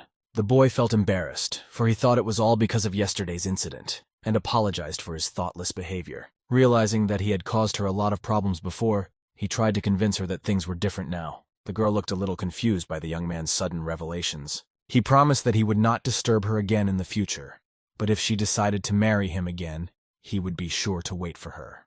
The girl did not know what to say to him and only looked at him with her head down in embarrassment. Not changing his habits, Cho Yufeng decided to once again accept her silence as a sign of agreement with his words. It was getting dark. He couldn't let the beautiful girl walk alone, so he walked her home. Upon reaching her destination, Xiaodo thanked the young man for the favor and hurriedly went inside the house. Suddenly the guy hesitantly called out to the girl, and she turned around in surprise, looking at him expectantly.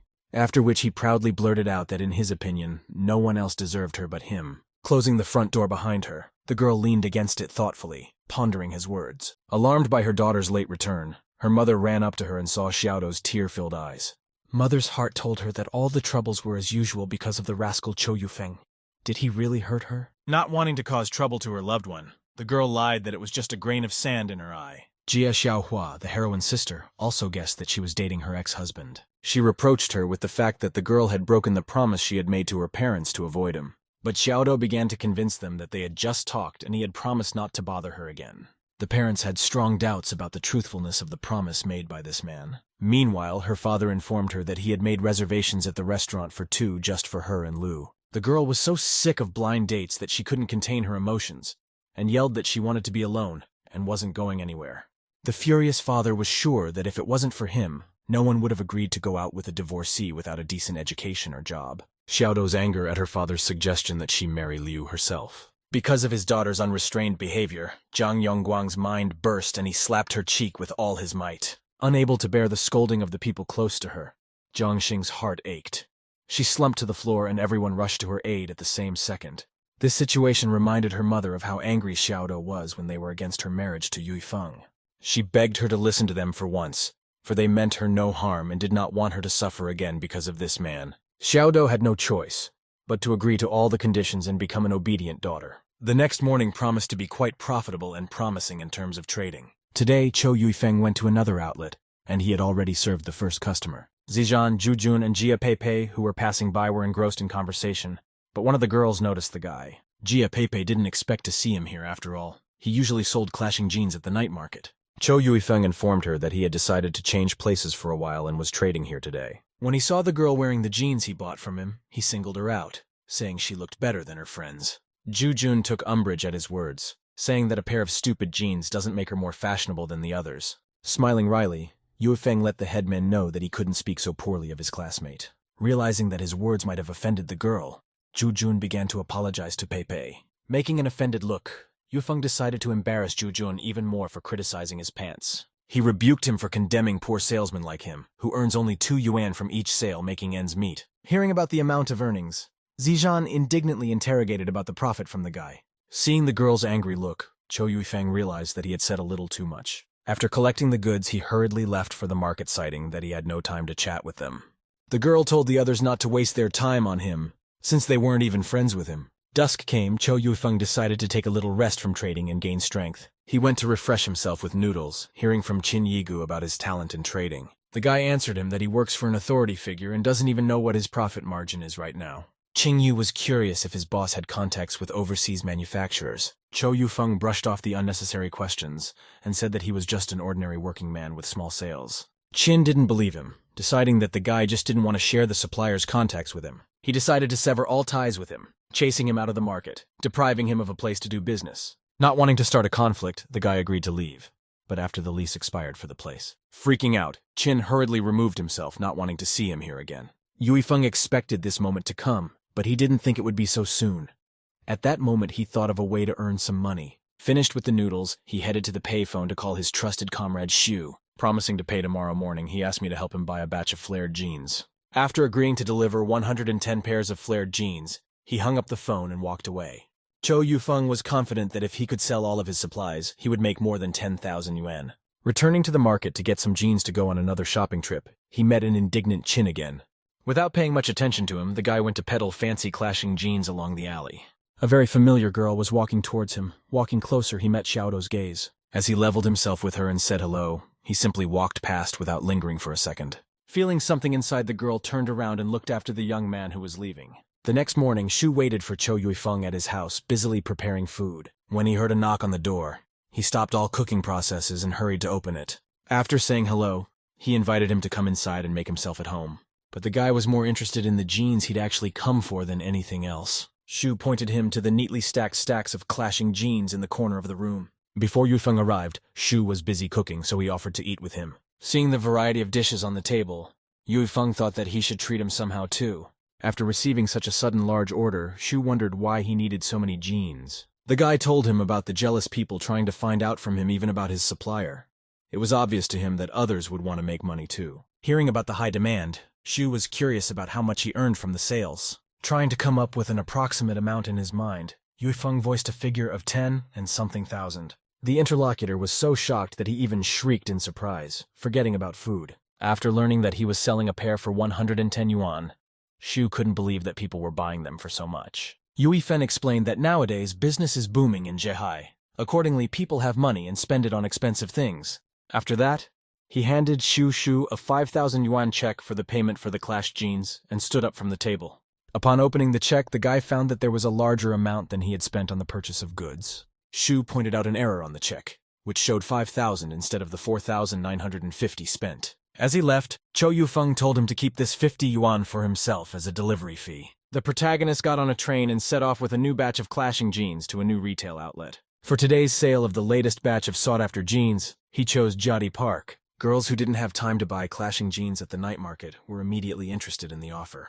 The girls were surprised that even on sale, the jeans still cost 110 yuan per pair. Cho Yufeng explained to them that this was the last batch, and he would not sell them again in Zhehe. But it still seemed too expensive to the girls, and they were left wondering if they should buy the jeans. Without paying much attention to them, the guy continued to solicit potential customers. The sale lasted until the wee hours of the morning, and only the morning sun forced the guy to take a break. Deciding to grab a bite to eat, the protagonist sat down on the curb and began to consider his future strategy. Because of the competition, his sales have dropped fourfold. It seems that other merchants have also started selling Klesch jeans. Even a price cut won't save his reputation, so he needs to sell everything before it's too late. Meanwhile, elsewhere, 4 friends were having fun playing board games. Jia Pepe got bored. She didn't want to play anymore and decided to do her makeup. Shen Zijian noticed that her friend Xiaodo was somehow pale and droopy today, thinking that she might have something wrong. The girl revealed that Liu Rui wants to go on a date with her, surprising her friend with his straightforwardness. But Xiaodo was not happy about it in the slightest, as she felt awkward and uncomfortable being around him. After convincing her friend that he was still better than her ex-husband, she suggested we all go for a walk together. On the street, a mischievous vendor was luring everyone to his final sale of imported Klesch jeans. After gathering his thoughts, Cho Yufeng decided to proceed and sell out as soon as possible. Seeing a street vendor, Liu Rui asked the price, deciding to buy 1 pair of flared jeans from him. After making the purchase, he traveled onward and saw Xiaodo and his friends walking towards him. After introducing himself to everyone as Xiaodo's friend, he immediately said hello. Zijian liked the guy. She appreciated that he personally came to her house to pick up her friend. It was a surprise to Liu Rui that her family was so successful, for as far as he knew, this was housing for the rich, or the blatant. Since the friends were going for a walk but met him unexpectedly, Zijian decided not to disturb the young people and left them alone. Liu Rui didn't mind meeting the rest of the guys, so he suggested that we all go together to make it more fun. The girl agreed, but suddenly she heard a familiar voice shouting loudly throughout the neighborhood about the sale. It was unexpected for her to see Cho Yufeng here instead of the usual night market. Liu Rui had heard that he had been here for a few days, which he hurriedly informed his new acquaintance. After a second, it began to reach the young man that Xiaodo's ex-husband's name was also Xiaodo's name. Looking at the girl, he saw that her gaze was fixed on that guy selling clashing jeans. Liu Rui didn't like it, but the girl couldn't understand what she had done wrong and why she wasn't allowed to look at him. Feeling the atmosphere heating up, Zijian hurriedly changed the subject and suggested going to the store. When everyone started walking forward, Xiaodo turned around to look at Cho Yufeng, which did not go unnoticed by Liu Rui. He then began to shout in a commanding tone at Xiaodo, forcing her to finally make a choice. Would she go with them or not? The girl did not like this attitude towards him and refused to go anywhere with him. In raised tones, she told the guy that it was none of his business, at which point Cho Yufeng was attracted by the shouting from outside. In agony, Liu Rui revealed that he wouldn't willingly go on a date with an ordinary librarian.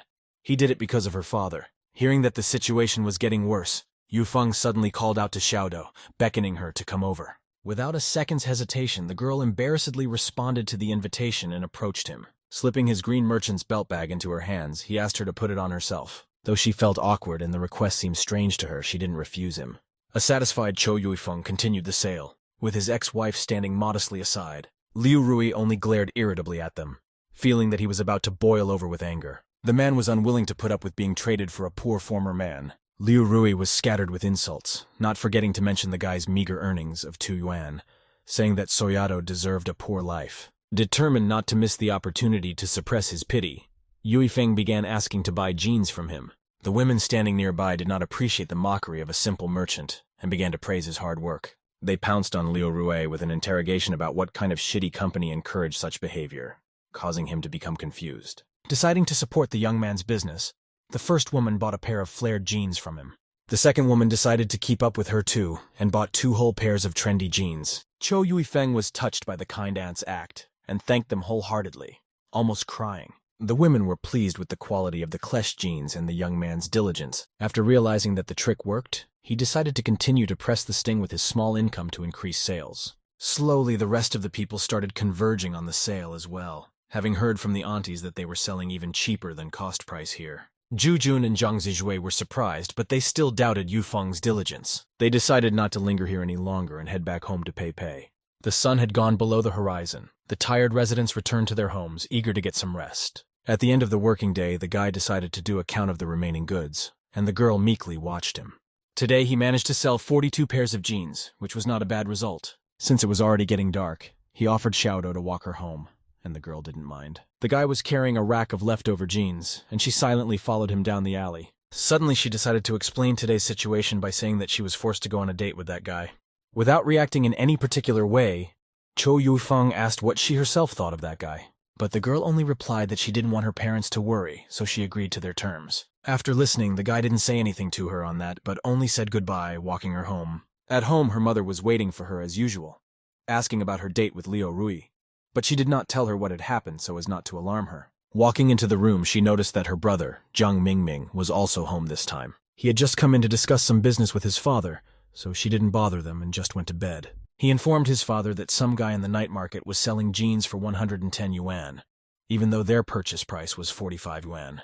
Jiang Mingming didn't want to miss this opportunity. After all, even the Wenwen store had started selling them. My father was shocked at such a markup in price, but doubted if he could sell them for that much. He argued that the market and park sales are very large despite the inflated price. The guy kept pressing his father, asking him to lend him 5,000, promising to pay him back double that amount in a month. He reasoned that the market was changing rapidly, and they might miss an opportunity. Breaking the long silence, his father reluctantly agreed to give him money, but only one last time. Jiang Mingming rejoiced, promising to earn a lot of money and provide his father with a luxurious pension. The father only asked her not to give him more trouble as a daughter, for they had already incurred too many financial losses. The son was outraged after all. He earns money for the family, and there is no way Xiaodo can repay the money spent by her ex. The next morning, Qian Jinlai rushed to the high-end clothing store in the mall. Walking into the office of his boss, he immediately inquired about a supply of skinny jeans. Wu Zhixiang assured him that one could not worry about the supply. Although they sold for 45 yuan per pair in Guanhai, he would sell at a different price. The boy tensed with the ignorance of what the final price might end up being, and he waited with dread for the answer. But the worries were in vain. The boss only announced the amount of 41. Qian Jinlai was delighted to hear this, because he had managed to get the jeans for cheap, which meant that he would be able to earn more money. Since all the outlets want to get their hands on these jeans, Qian Jinlai decided to clarify. Would he sell them to them as well? Wu Zhixiang replied that he would sell to others for 45 and even 50 yuan. Qian Jinlai exhaled a sigh of relief, having secured such good support from his superior. He decided to fight his competitors by lowering the price, even if they were sold at cost price for 45 yuan. He could sell for 44 yuan. He was undaunted by the certainty of his superiority in this war of prices. He was delighted with his genius. Wu Zhixiang silently watched the smug young man from the side, waiting for him to calm down. The kid couldn't wait to get down to business. He asked when he could finally get the goods. The boss told him to be patient for a couple days. Soon he would be the first in Jiehe to receive the goods. The sunlight enveloped Jiadi Park, but there weren't many people. Therefore, trade was not going well. Zhou Yuifeng was already thinking of returning to the mall due to the lack of customers. As he gathered his things and prepared to leave, the guy caught the attention of the girls passing by. The female customers who approached recognized him as a seller from the night market, and were very happy that they were able to catch him. After quickly deciding on the right size, they bought 2 pairs of skinny jeans from him. The guy realized that he would still manage to sell something here and decided to stay in the same place for a while. Taking the loudspeaker, he continued to urge shoppers to the sale, which had 2 days to go. At this moment, Xiaodo was walking in the building across the street on a work errand, her attention caught by the commotion outside. Looking out the window, she noticed Zhou Yuifeng, still selling his clashing jeans. The girl's cheeks began to burn at the sight of her ex-husband, and for a while she stood there looking at the young man. The doors of the mall were already open to shoppers, and many stores were in full operation. A lot of people wondered if the clashing jeans were brought into the Wenwen store. But after hearing a negative answer, frustrated customers would leave to look for other stores. Xue Wenwen was angry because Jiang Mingming hadn't arrived yet and they were losing potential customers. In the same second, a panting guy appeared on the horizon, running with all his legs to meet her. The angry girl showered him with questions about the deal and where he'd been staying so long. Sweating from the rush, Jiang Mingming explained to her that he was delayed because he was getting information about supplies through connections, and told her about the price increase. Handing him the towel, she reproached him that he could have asked his father for money sooner. He told her that he had bought 100 pairs of flared jeans for 5,000 yuan in an attempt to clean himself up. Wenwen was anxious to know when the delivery of the clash jeans would arrive, to which she received the answer: the day after tomorrow, either at night or in the afternoon. She was beyond thrilled with the news, not believing that they would be able to sell them in 3 days. Doing some quick calculations, she found out that they could earn a month's salary just from selling 2 pairs of jeans. Encouraged by his future wealth, Jiang Mingming decided to quit his job in the future and work for Wenwen. At the same time, empty clothes hangers rang out at Jiadi Park, the site of the morning sale. A satisfied Zhou Yuifeng had never imagined that the jeans would be sorted out so quickly. Wasting no time or opportunity to make more money, he decided to call Xu again. He was interested in the current situation on the wholesale market. In particular, whether the purchase price of jeans with a clash had been raised. The guy informed him that the price for the jeans had gone up to 50 yuan per pair due to the high demand. Hearing that Cho Yuifeng was interested in the new batch, Shu asked how much he had already sold. Yuifeng proudly replied that he was able to sell out the entire supply in a few days. There was a dumbfounded shriek on the other end, for he was able to earn 10,000 yuan from the sale. But if the price went up, it meant the jeans were already being resold by others. The guy wasn't going to take a new batch. He said not everyone will be able to compete with the big companies in a price war. Promising to call another time, he hung up and ran about his business, coming up with another plan. After buying a pack of cigarettes, Cho Yuifeng returned to the night market, heading towards the manager. Abstracting himself from the world, Qin Yigu was enjoying the evening air with a cup of coffee, whistling songs to himself. The guy's sudden appearance startled him slightly, bringing him down to earth, bringing him back to reality. Taking a draft, filling all the space around him with bitter smog, he asked about the purpose of his visit. Cho Yuifeng handed him a pack of cigarettes as a presentation, putting the young man in a stupor. Qin suspected something. It wasn't like he could just come to visit him like an old friend. The guy awkwardly asked his permission to set up a market stall in the square, since he had no one else to turn to. Scoffing, Manager Qin replied that the place was already reserved for the unemployed people who occupied it in advance. Qin said that the guy didn't fit that criteria and should have thought about it earlier. Expecting rejection, Cho Yufen came prepared and took the bait, promising to share information about his supplier. After getting hooked and visualizing the future Golden Mountains, Qin immediately offered his cooperation. He couldn't believe that Klesch jeans were bought for 50 yuan a pair and sold for 110 yuan. This was not mental money in the current times. He was already eager to personally call the supplier, but Cho Yufeng was not so simple. He promised to give the number under one condition. Preparing himself for the worst condition of his life, the interlocutor waited with dread for the young man's answer. Qin's fears were not confirmed. The guy only requested a big outlet for half a year for which he got approval. Qin Yigu already had such a place in mind and was happy to offer the area they were in at the moment. Cho Yuifeng was satisfied with this option, and before he could thank the manager, he turned around and ran away. Before he was even remotely far away, he started dialing the supplier's number on the run, wanting to start reselling as soon as possible. The next morning, the protagonist went to the post office to give the latest news to his family. Taking a pen and a sheet of paper, he began to write about his life, assuring them that he was doing well. He told his family about his life in Zhihai, congratulating Yuna on finishing her exams and going to university. He never gave up hope that soon they would go to live with him and they would see each other again. Finished at the post office, he went about his business with a slightly downcast mood. Cho Yufen pondered the housing problems they would have to face if the family arrived. It was necessary to decide whether to rent or buy housing. If to buy, then in what neighborhood and how to do it more profitable. To top it all off, the issue of changing schools for Yu Yue and baby Zheng will still need to be resolved. The guy decided to call Kong Jinzhou with the hope that the latter would help him resolve the matter out of old friendship. Director Kong was happy to hear from him and asked how he was doing in Zhihai. After announcing his return to Ling Shui in a couple days to take care of some business, Yuifeng offered to bring him something as a gift. Jinzhou refused and instead invited him to a restaurant as payment for helping him that time. Yuifeng also thanked him for the compensation for his parents' deaths. The money had helped his family a lot. Finishing their exchange of thanks, they agreed to call each other upon the guy's arrival in Ling Shui. Ending the conversation on a good note, the men said goodbye and the hero hung up the phone. Cho Yuifeng decided to talk to him about transferring the children to another school. Not for thanks, of course. Now all that's left is to buy a little present. The fast train arrived at the station in Lingshui, bringing back former memories of home. After picking up full bags of goodies for his family, the boy headed home through the familiar streets. As he approached the house in the distance, he saw the kids frolicking in the yard, happily living their childhood.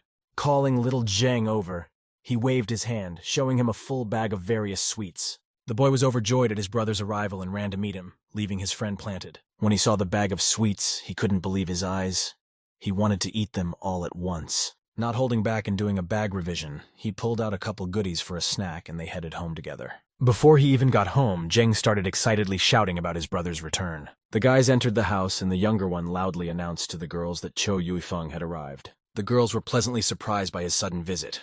They had already missed him.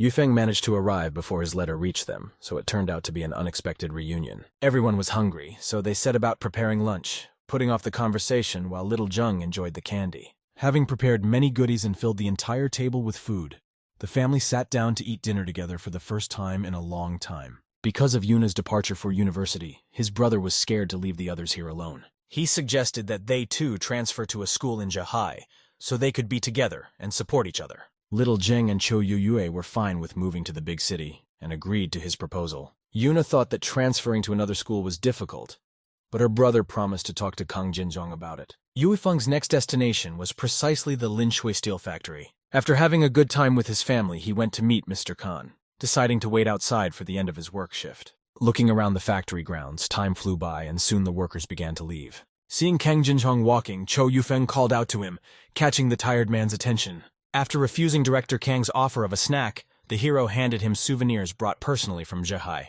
The afternoon sun was too blinding. It was unbearable to be outside for long. Once in his office, Yufeng said he planned to move the boys to a new school in Zhehai. Taking an envelope of money out of his pocket, he asked Mr. Khan to assist him in the matter to the best of his ability. Khan Jinzhong felt embarrassed at the sight of such money and tried to refuse it. Guy explained that with Yuna leaving for Zhehai, there would be no one to take care of the younger ones. A transfer to another school was simply necessary. Cho Yufeng needed help, but Jinzhou promised to help him with the translation at no cost. The guy still persisted and tried to shove the envelope of money right into his hands. Director Khan threatened that if he continued to insist on payment, he would not help him at all. Cho Yufeng was grateful for the help and said that he could always rely on him in the future. Without wasting any time, he bid farewell to Kang Jinzhong and traveled onward to have time to sort out all the plans he had in mind.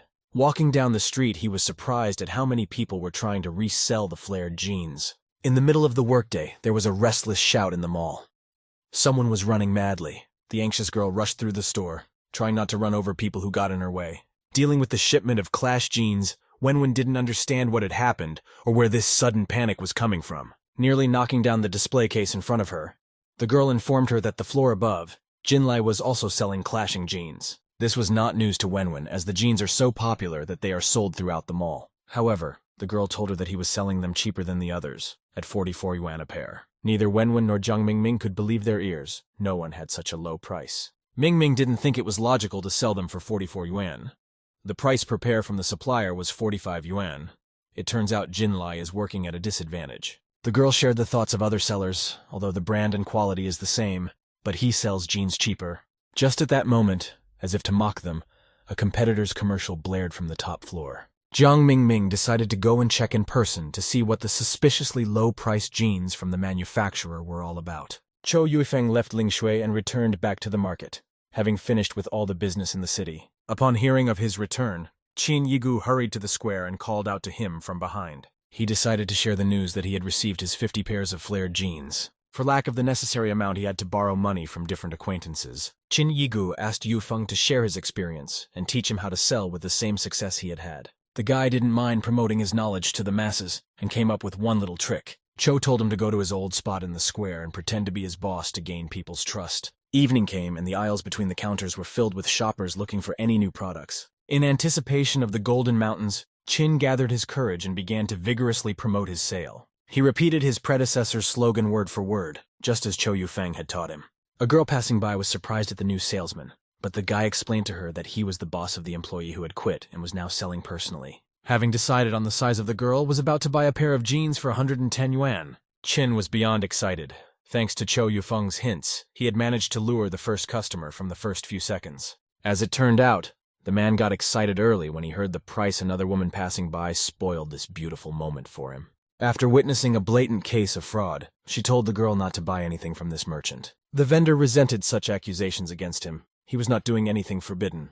But the woman reasoned that in the mall, the exact same pair of Klesh jeans sell for 44 yuan per pair. The girl who almost bought the overpriced pants was shocked that she was about to be spent. Qin Yigu accused the lady of slander and said he would give his darlings away if it turned out to be true. He didn't expect the next moment to be the woman showing off her newly purchased pair of jeans at the mall. The deceived girl couldn't contain her emotions. Both of those jeans looked identical except for the price. She accused him of cheating, which set off a chain reaction from other bystanders.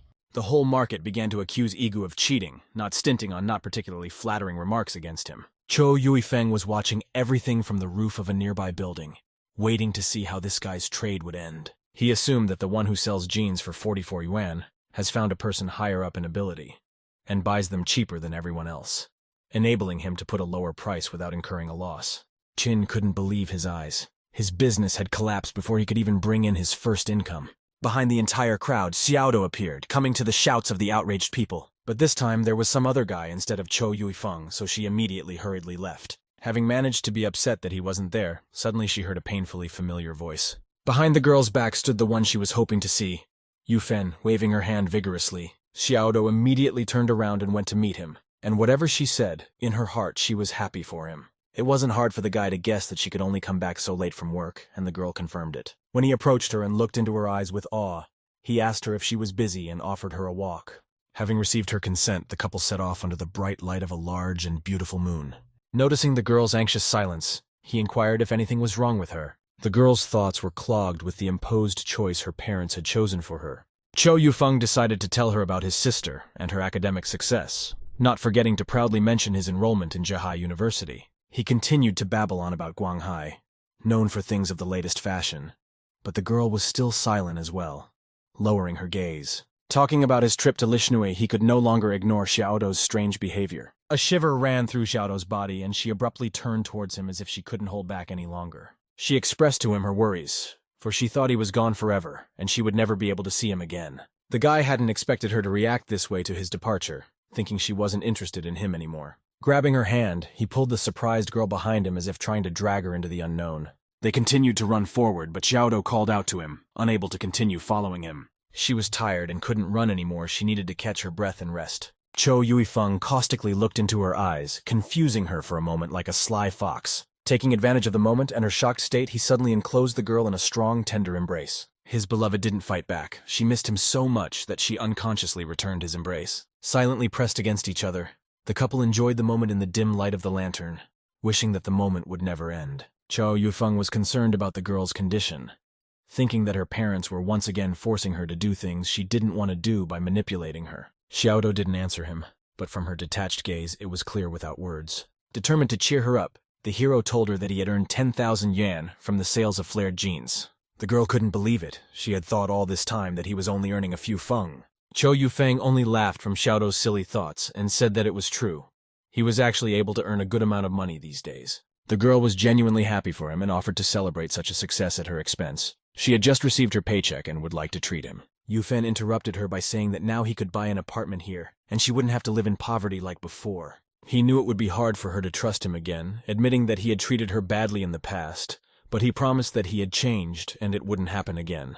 Looking her straight in the eye, he asked her to marry him, promising to value her more than ever, the way she truly deserved. The girl's face immediately blushed. Her heart was awakened, her feelings for her ex-husband still not extinguished. She couldn't give an answer right now if she wanted to. Her family was already full of problems because of him, so she needed time. Cho Yufeng was well aware of the position he had put her in, so he didn't rush Xiaodo and walked her home. Saying goodbye to the young man and entering the house, the girl heard some shouting coming from the main room. At this moment, his father was reprimanding Jiang Mingming for blowing the 5,000 yuan he had borrowed from him for a crazy business plan. Wenwen also hurriedly explained herself before her father did anything wrong in a fit of anger. She revealed that their impeccable plans were thwarted by Qian Jinlai, who found the goods at a cheaper purchase price and sold the jeans for 44 yuan. The son tried to justify himself by saying that this is a common occurrence in the market, and this rascal just wants to draw attention to himself. Secretly questioning his workers, Wenwen found out that he didn't have much goods and would soon raise the price to 110 yuan. Minmin decided to suspend trading for now and resume when the price soars again. His father was getting a little tired of these two, and he regretted 100 times that he had agreed to their adventure again. Tired of listening to pathetic excuses, he told them to get a steady job, not slackers, and just walked away. Ming Ming was furious. They weren't the only ones in the market invested Clash jeans. It will be easier to deal with Qian Jinlai collectively. The sun was rising over the horizon, welcoming a new day, heralding many important things to do. Due to his comrade's absence at the business meeting, Shu called to clarify why Yufeng did not come to Guanghai, postponing his arrival, promising to come tomorrow. The guy once again clarified exactly where the man worked and promised to meet him at the office of the Guahai International Trading Company. On the day of his arrival, Cho Yufeng rushed to the meeting, buying some fruit as an apology for his tardiness. After reaching the trading company he needed, he apologized to Shu for not being able to come earlier due to important business. Having settled in a comfortable office, the man asked about the young man's further plans, remembering that he would no longer sell clashing jeans. Coming from far away, he began to tell about the exhibition at the Jingdu 3rd Transport Wheel in September 1979. Shu remembered about the exhibition at the Agricultural Exhibition Center, which was not at all about the agricultural industry. There were expensive items like quartz watches and mountain bikes, he said. He said that since then there have been many different exhibitions that do not conform to conventional norms. Yufeng replied that in 1989, Two different companies held a joint toy exhibition. Turns out Shu was on it at the time and said the toys were popular, even though they weren't big. As if looking into the future, the fellow informed him that the exhibition would be repeated in the next 1984th year. Shu was surprised by his confident assertion and asked again if that was really the case. Caught in an embarrassing situation, Cho Yufeng only laughed and said that it was just his guess. However, if his memory serves him well, the exhibitions were originally held to sell off leftover merchandise. This was practiced only until the end of the 80s, for soon the concept of exhibitions changed radically. He recalled that soon expensive products started to appear and sales went down. People wanted something new, so Clash jeans became a very popular novelty. Cho Yufeng suggested to a comrade that he try to organize his own exhibition of goods in the night market. Shuya was interested in the details, as there are always many pitfalls and difficulties in such cases. The guy suggested that with his connections things would be much easier. You could try to convince the factories to put their goods on display. He was sure that the factories would not neglect the opportunity to make some extra money, given the solvency of the wealthy neighborhood in Zhehe.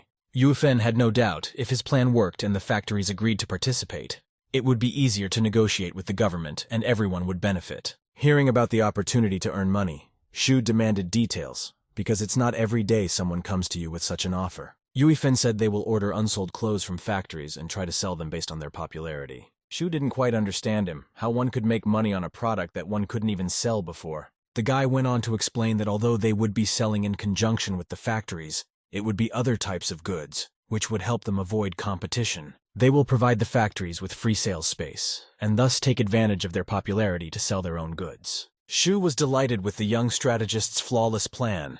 It sounded quite easy and simple in words. Cho Yufeng proposed to split the profits between them and the factories.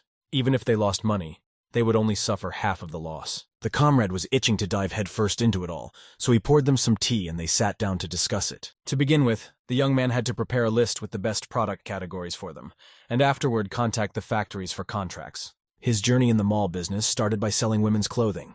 In that case, he decided to emphasize on it and keep it as a priority. After getting on their bicycles, they went to Lao She, an honest and straightforward man, one of the best factory managers according to Shu. Soon, they reached their first destination, deciding to start with a more favorable factory that would surely not fail. Their destination turned out to be a Toy Star factory, and it was the perfect solution in Cho Yufeng's opinion. There will be no rivalry between factories selling women's clothing and toys, but it will attract the necessary customers. Shu told him that in the year 1982, he had a contract signed with a factory and developed a batch of toys in the shape of a Monkey King, but the sales didn't go through. Despite the large investment, foreign companies refused to buy the goods, and he was forced to cancel the contract with Xiaoxing Toy Factory and Shijigang. Yu Feng tried his best to support his comrade. After all, one couldn't be 100% sure of a successful deal in any business. He attributed the failure to the lack of cultural exchange between the countries. Foreign companies simply don't understand their culture. He said overseas factories won't buy something they can't make money on after all the spending on fees and transportation. Yui Feng knew that the manufacturing industry wasn't too developed yet. It would be foolish to export a toy unknown to others. Finding Lao Shi's office within the factory, Shu knocked on the door, summoning his acquaintance for a conversation. Quick footsteps were heard on the other side of the door and a panting male voice sounded. Lao Shu recognized the old acquaintance and was happy to see him, but his visit seemed quite unexpected. Shu immediately introduced Cho Yuifeng as the person in charge of Jiangshui Clothing Factory. Lao Shi hospitably invited them to go inside, not understanding what his colleagues from the other factory wanted from him. After offering tea to the guests, he went to the heart of the matter, asking for clarification. Introducing himself as the sales manager of Jiangshui Garment Factory, Cho Yufeng struck up a conversation about the Zhehe Expo. The interlocutor found the question surprising. He did not understand what the exhibition had to do with trade. Manager Cho proposed the cooperation of several toy factories with sales problems to eliminate stale goods and increase revenue. Lao Shu found the proposal interesting and he wanted to hear more details. However, he was confused by the fact that the exhibition would be for both toys and clothing, which has nothing to do with each other. Cho Yufen had a logical explanation for this. After all, their clothes would be meant for children, as well as, in fact, the toys themselves. The man had heard of holding exhibitions before, but only in big cities like Shanghai or Kyoto. It would be strange to hold an exhibition in Zhehe. But the guy was counting on the fact that no one had held them in Zhehe before, and it would be a novelty to the residents. Yuifen offered the cooperation of 5 toy factories and their clothing factory, but would any of the factories be confident that they could sell their goods in Kyoto? Lao Shu found it difficult to answer.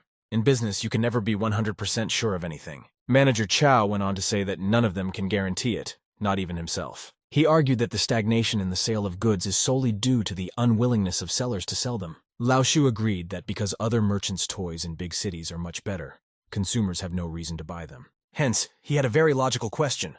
Would Yufeng be able to guarantee them sales in Zhehai? The young man who had lived there all his life knew about the market situation. Besides, Zhehai was now a major energy city, so its population had a high ability to pay. He wanted to continue his monologue, but interrupted to take a sip of tea, pulling the intrigue, allowing his interlocutor to become even more interested. But Lao Shu couldn't stand this kind of heat of passion. He was eager to continue. The offer was tempting, but the man was afraid to take the risk without having certainty of the outcome, their human and material resources already suffering for a long time. Manager Cho had promised him that sales manager Shu would handle all the organizational matters, and he had nothing to worry about. He assured him that the joint work of all the factories would lead to a common solution and profit. Although he agreed with his statement, a sliver of doubt still settled in Liao Shi's mind. With no other choice, Chow decided to push on the weak spot, saying they should help their employees take care of families in times of need. The man figured that if half of the Monkey King's toys were sold, he could pay off all the wage arrears. After thinking it over carefully and deciding it was best for everyone, he eventually agreed. After coming to a mutual decision, he relied on Manager Chow and they sealed the deal with a big handshake. Shu openly admired Yui Feng's gift of persuasion and business management. He definitely didn't miscalculate agreeing to this venture. Staying on topic, he decided to take a moment to clear up a long-standing toy situation between him and Mr. Shea. However, Mr. Shea didn't see this as a problem. It was a long time ago, and he himself was to blame for the failure of toy sales. Happy that everything was resolved in the best way possible, Shu invited Liao Shu to his place to discuss the rest of the matters. After they separated, Cho Yufeng and Shu went around to the rest of the toy factories and made agreements to hold a joint exhibition. Today was Shen Zijian's birthday, to which she invited her close friends. All the guests gathered around the festive table, waiting for the late Shi Jiang. The guy was giving a ride to 2 foreigners, so he apologized for the delay at work. The birthday girl informed him that they had just arrived as well, so he didn't keep them waiting. Zhu Jun just remembered that Liang Liang was on the lookout for a job, and wondered if he had managed to find something suitable. Still being unemployed, Liang felt embarrassed. If he failed, he wouldn't want to go back to miserable Lingshui. The others who had left had already managed to find a steady income. Jun remembered that Cho Yufeng had just recently returned back to Lingshui, so he hadn't been seen behind the sales. His friends thought he had done the right thing. A man like him could not have survived in the big city. Zijian was glad that he would no longer bother and harass her friend who had already suffered enough from him. Xiaoda wasn't sure if she should do that, but she wanted to intervene in the conversation and talk about herself and her ex-husband, but it was as if the people around her didn't notice her. Not missing the opportunity to once again make Cho Yufeng look like a terrible person, Jia Peipei told everyone that he dared to cheat even his classmates. He dared to sell them a pair of jeans for 110 yuan, even though the exact same jeans are sold at the mall for only 44 yuan. Shen Zijian confirmed her friend's words, saying that she had personally bought the clashing jeans for 44 yuan at their actual cost price. The mood of Xiaodo sitting next to her began to deteriorate. Even the foolish Li Dekai was able to calculate that Yuifeng was able to make a lot of money by raising the price by 65 yuan. Listening to the discussions of his new friends, Xu Jiang himself had already assumed that such a thing was quite possible if it was indeed true. But Zhu Jun decided that the guys had simply overestimated this fool. If he had made a lot of money, why would he go back to Lingshui? Xiaodo got even more angry after he said that Yui Feng was just a simple worker earning a couple of Fing Yuan per sale. Everyone listened attentively to Jun's version of the story that the underseller was giving most of the money to his boss. The final inference was that he kept thinking that Might jeans sold for 110 yuan a pair. After his words, the restaurant hall erupted in wild laughter, for nothing brings friends together like mocking a common enemy. However, everyone at the table shared their point of view. Unexpectedly, at this moment, Xiaodo stood up from her seat. The girl no longer intended to sit quietly and listen to her ex-boyfriend's bullying. Shen Zijian was surprised by her friend's behavior. Worried that something was wrong with her, she asked again if everything was all right. However, this was clearly not the answer she had expected from her. The news that she was going to remarry Cho Yufeng hit them like snow in the middle of summer. The girl threatened that if they didn't stop talking about her lover like that, they wouldn't invite her anywhere else. Her words shocked everyone sitting at the festive table. Everyone opened their mouths, and no one could even drop a word. The first to break the silence was naturally Shen Zijian. As Xiaodo's best friend, she couldn't believe that the girl was about to step on the same rake again. But Xiaodo was firm and resolute in her choice. She still loved him and wanted to be with him, in particular to become his wife. No one interfered with the girl's conversation. Zijan called her friend crazy since she had forgotten how he had beaten her in the past. She didn't understand Xiaodo's desire to go back to someone who spent all day gambling and sleeping around. Why go back to a man she had struggled to get a divorce from? But the girl in love wanted to believe that he had changed and was no longer the same. She kept saying this while remembering how Cho Yuifeng was during the moments the two of them spent together. Zijan couldn't listen to this ravings of a madwoman anymore. She decided to tell her friend everything she thought. She asked her friend to remember crying in her lap after the beating, how the bastard had put her mother in the hospital with physical bruises. Since she had forgotten about all the things he had done and let go of the offense, in Zijan's eyes, the girl was just a fool. In an attempt to fix Xiaodo's personal life, a friend introduced her to a cab driver, a handsome guy named Xu Jiang. But what kind of gratitude did she get in return? She recalled that every time they had lunch together, the girl had a gloomy and downcast look. Xiaodo was hurt to hear her friend say that. But the last straw was Zijan's words that she was only worthy of a loser like Cho Yufeng, not intending to endure any more insults to either her or her lover. Xiaodo picked up her purse and left the party. Zhu Jun didn't miss the chance to shout back at her about how stupid she was. If Zijan hadn't intervened last time, he definitely wouldn't have let Yui Feng escape. He was sure that it was that situation that had influenced her behavior. The atmosphere in the hall seemed very tense. Liang Liang was one of the first to decide to still go see how Xiaodo was doing, leaving the others to enjoy the festive meal. After deciding that it was all Xiaodo's fault, Zhu Jun was also fine with finally eating. After all, it was no reason to cancel a holiday, especially a birthday party.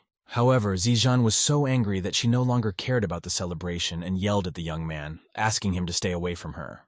The girl turned around and walked away, leaving Zhu Jun and the others to make sure no one else got caught in the hot hand. Trying to dilute the situation, Li Daicai still offered the guys to eat without them.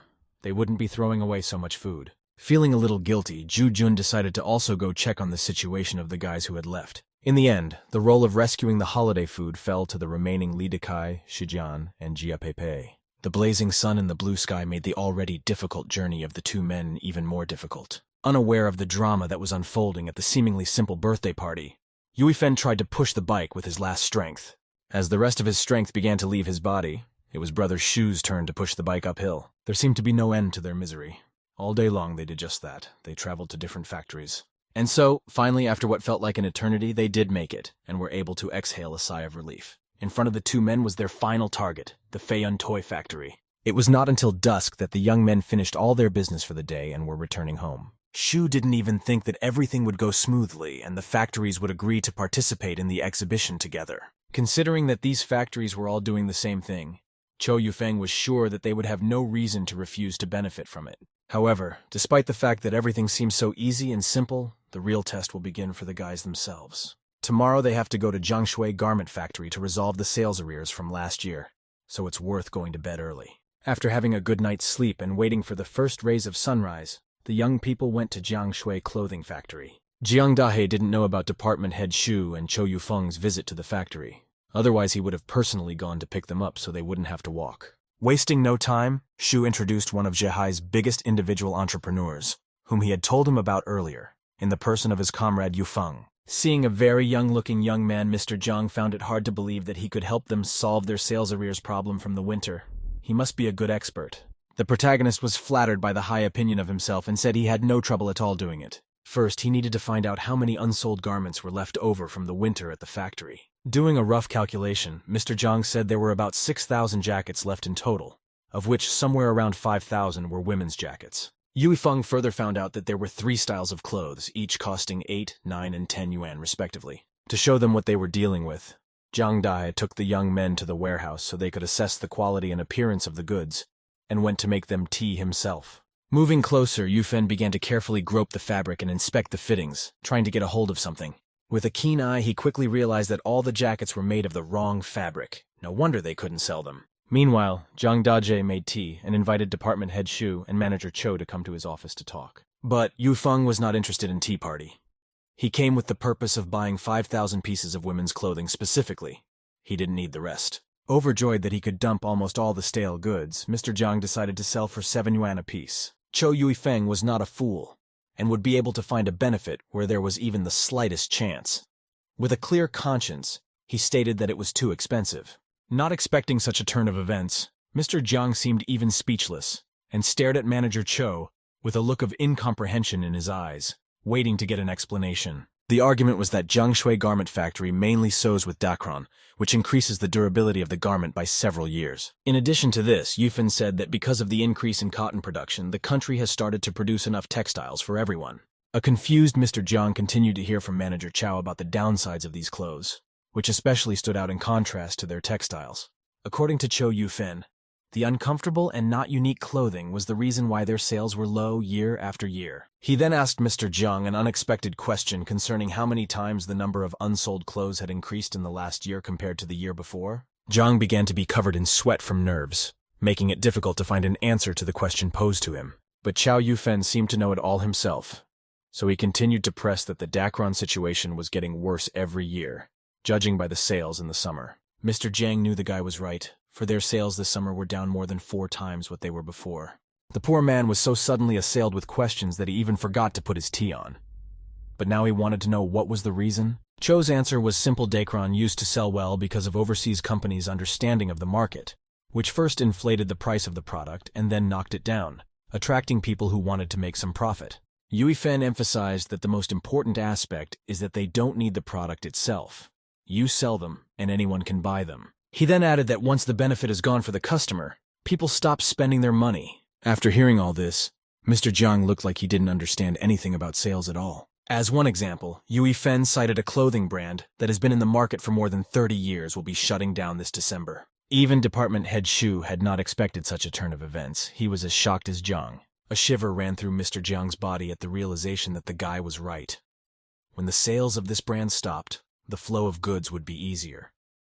But then the factory would risk bankruptcy due to the increase in unsold clothes. While Jiang was digesting the information he had received and was loaded with thoughts, Yufeng signaled Shu to act. The man stepped in, saying that they had gotten this information from people at the top. He warned Jiang not to spread the word on the matter, for it was not for prying ears. To summarize, Yufeng said that he would not buy clothes at Jiang's price. Instead, he would come year after year and ask the price until it came down. Shu didn't miss the opportunity this time either, telling Mr. Jiang that 5,000 was an impressive number and one should agree. He claimed that when Chow's manager told him he wanted to buy a shipment of dacron clothing, he was the first person he thought of. Jiang was even more hesitant to agree when he heard that there were many other factories in Guanghai that they could buy clothes from in the same way. Unable to withstand the pressure of the 2 young men, Jiang walked over to the table and finally set down the cups of tea with trembling hands. Before accepting the cooperation on their terms, he decided to find out at what price Manager Cho wanted to buy clothes from him. Cho Yufeng, as a person who knew how to surprise, once again over the 2 men in shock, quoting a price of 4 yuan apiece. Mr. Jiang had no idea who he was dealing with. Even so, he could not have guessed that the price would be reduced so much. Even Shu, who was directly cooperating with Yufeng, didn't expect him to suggest such a thing in all seriousness. Yufen's argument was that you have to factor in employee wages, machinery maintenance, and rental fees, so the price comes out below cost. For his inability to sell this item at a bargain price, Yufen suggested that he minimize his losses at least in this way. Realizing that the guy was right, and he really wouldn't be able to sell all the stale products otherwise, Jiang relented. He agreed to sell 5,000 pieces of clothing to Yui Fen at 4 yuan apiece and asked to be paid at once.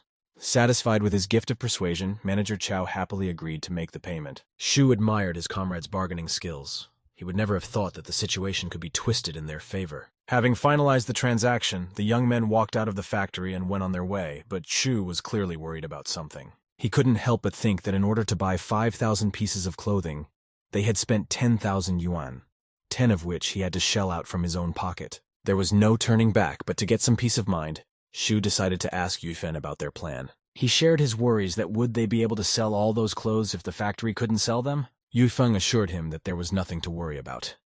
The most important thing for them right now was to get permission for the exhibition from Mr. Wang.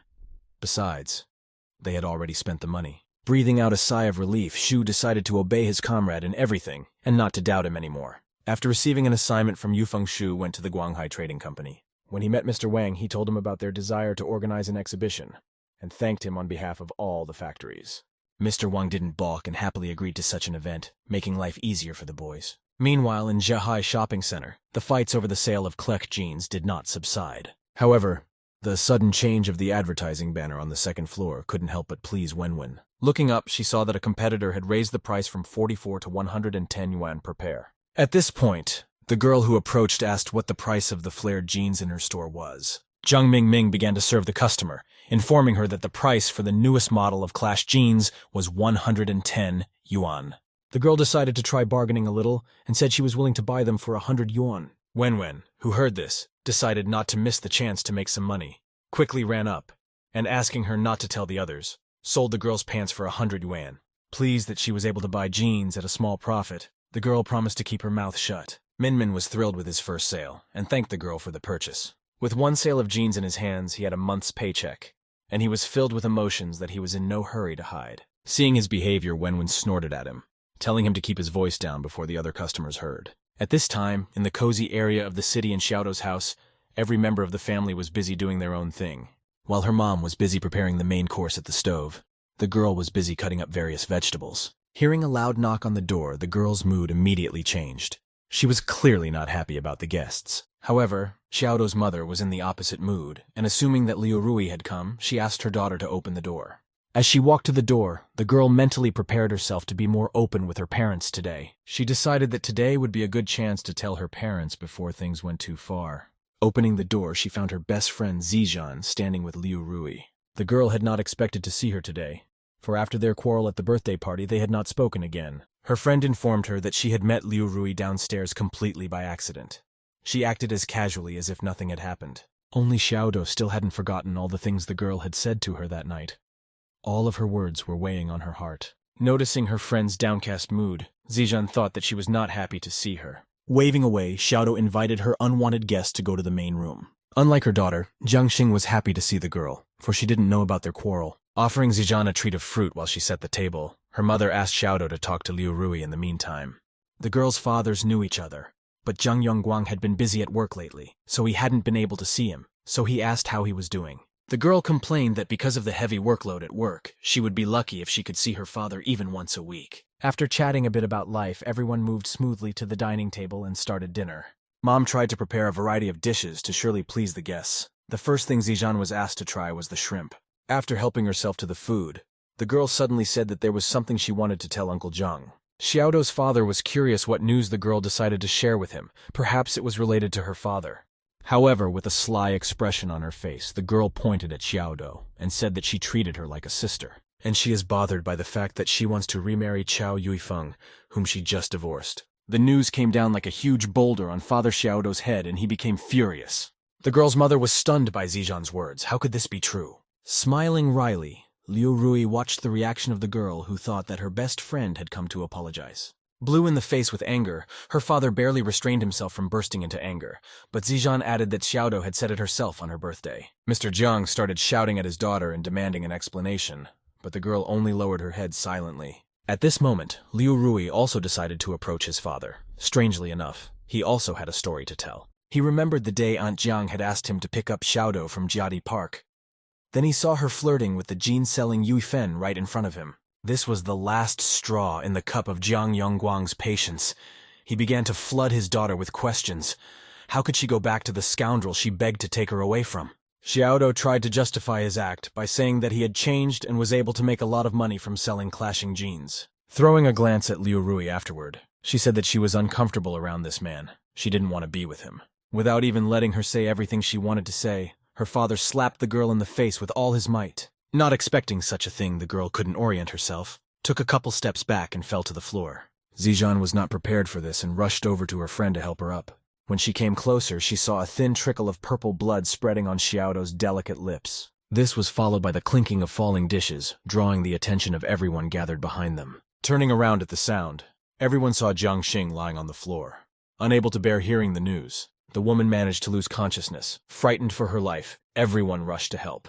Immediately calling an ambulance, the family went to the NICU, reporting the incident to Xiaodo's brother as well. Minmin was as angry as his father. He didn't understand why his sister would want this rascal. Did she not care about her mother's health?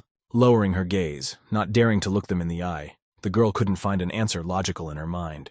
Her brother blamed her for her mother's deplorable condition, because exactly the same thing happened when she married for the first time, without listening to them. Her father once again tried to convince her that she didn't understand the seriousness of what was happening. Mr. Jiang asked her not to marry Chou Yufeng, at least for the sake of her mother's health. The girl stood her ground, blindly trying to prove that he had changed a lot since then and wasn't such a creep anymore. Jiang Yongguang already didn't know how to fight with the stupid fool in love. Maybe he should be on his knees begging her. Before he could even fully think about it, Xiaodo walked over and fell at his feet, on her knees begging him not to force her to do something she didn't want to do. Her father didn't want to hear anything. He started blaming her again for putting her mother in the hospital bed because of her. Looking at the ICU room with horror, the girl had to realize that she had almost caused a tragedy. Unable to find support in her family and feeling that if anything happened to her mother, she would never forgive herself, Xiaodo was forced to agree. She made a promise through her tears that she would never cross paths with him again or seek a meeting.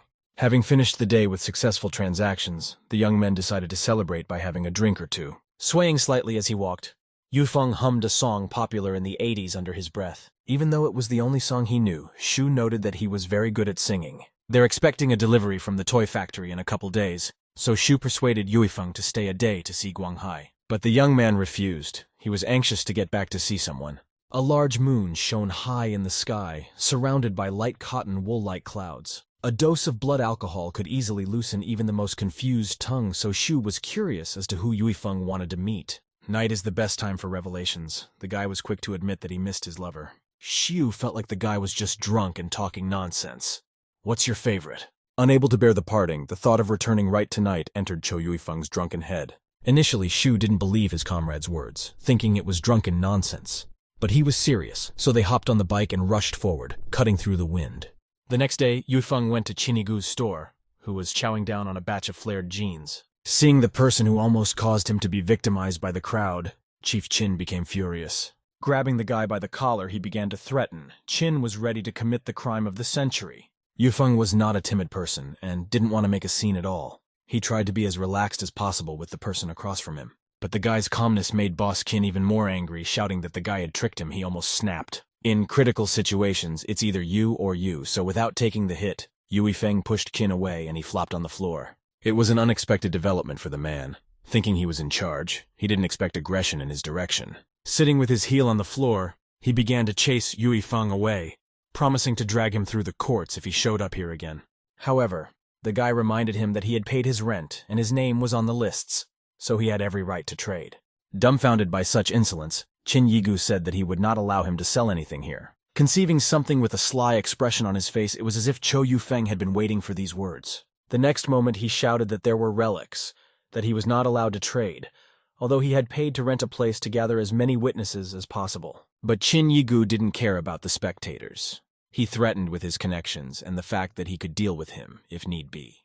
Calmly turning around, Yufeng left, wishing prosperity to the man he used to work for. The annoyed Qin Yigu only shouted back at him that he was not his superior and never had been. Shifting from the start of his grand plan, the protagonist went to his next important meeting. His next stop was Zhahai's business department.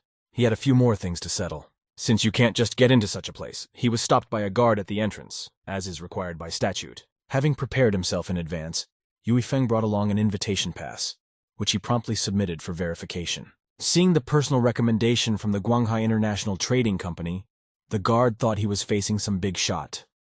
Yufeng replied to him that he was just providing a place for them in Zhahai. After getting permission to enter, the guy went to Mr. Liu's office, who was peacefully reading a newspaper over a cup of tea. Yufeng didn't take long to reach the door. When he heard a knock on the door, the man invited the guest to enter. After apologizing for the inconvenience, Cho introduced himself as Xu Guotao's cousin and the organizer of the sensational exhibition. After recognizing the guy, Mr. Zhang offered him a seat while they waited for Principal Zhang. He should be here soon. Mr. Liu said he would take him to the night market, and they could discuss all the details. He shouldn't worry about how many days the exhibition would be held, because it all depended on the vendors in Guanghai. Cho Yufeng was grateful for their cooperation, but there was some uncertainty in his voice. Mr. Liu noticed that something was troubling the young man and asked if everything was all right. The organizer of the exhibition admitted that he had some problems and did not refuse to help. Although he is not awkward to talk about it. He asked to be exempted from paying the show fee, as he is already providing vendors with his space to sell. Mr. Liu didn't fully understand why he should be released, but Yufeng began to explain it to him. The thing was that he had already paid the night market manager, Qin Yigu, who told him that he would need to pay 20 yuan per exhibition. Mr. Liu couldn't believe that the manager of the night market was going to charge 20 yuan a day. Yufeng tried to explain the situation to Qin and had already paid half a year's rent in advance, but he wouldn't listen to him and said that as long as he was the manager there, he would charge him.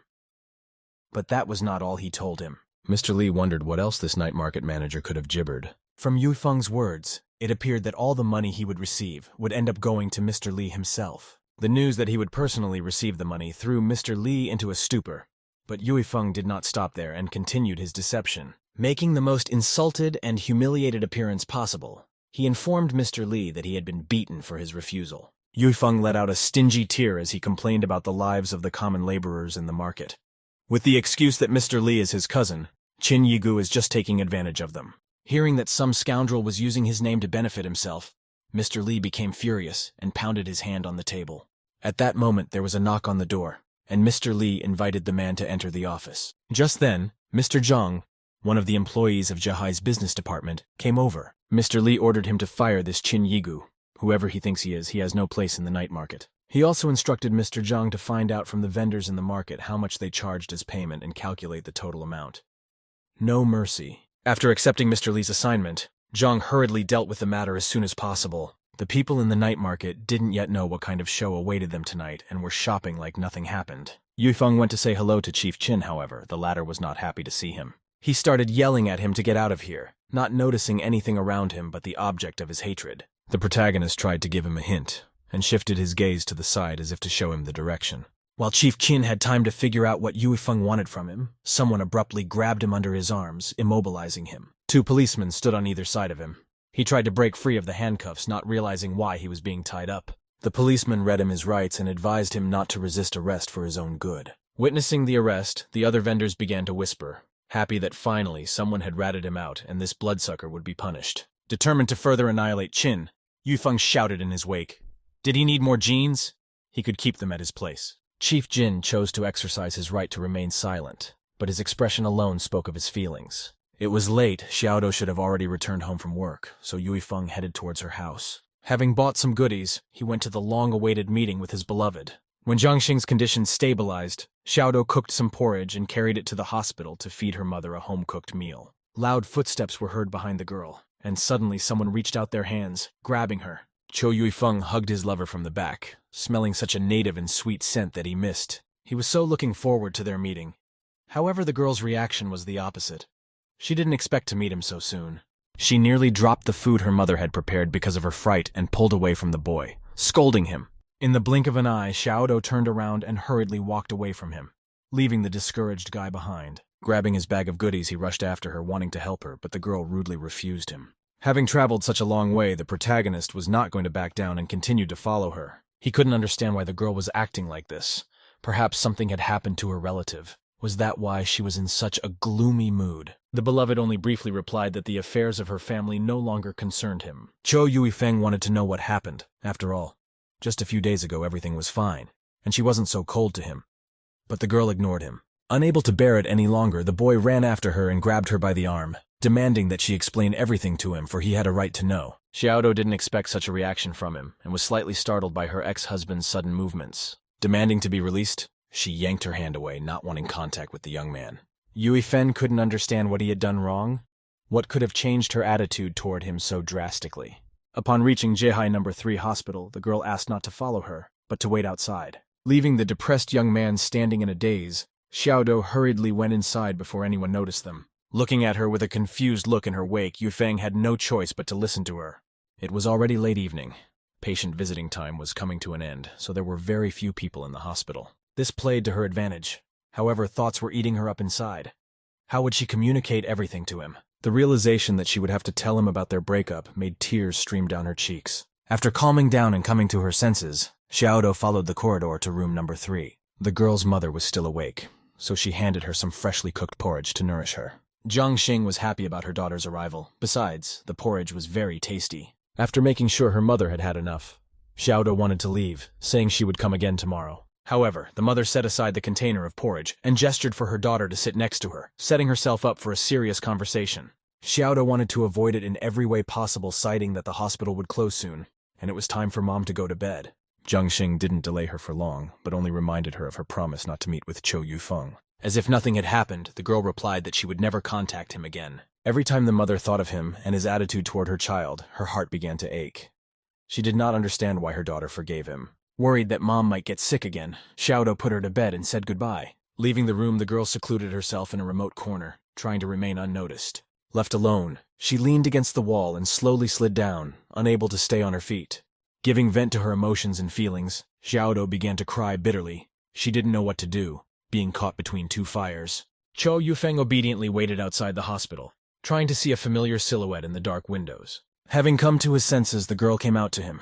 The young man inquired by chance whether the girl's mother was lying there. Ignoring the question, Xiaodo beckoned him behind her to talk on the way and not waste time. Not really understanding what was going on, the young man followed his lover until she turned to him. Making a stern look, she said that only a fool would run after his ex-wife after divorce, asking him not to talk to her again. Yufeng was taken aback by her words.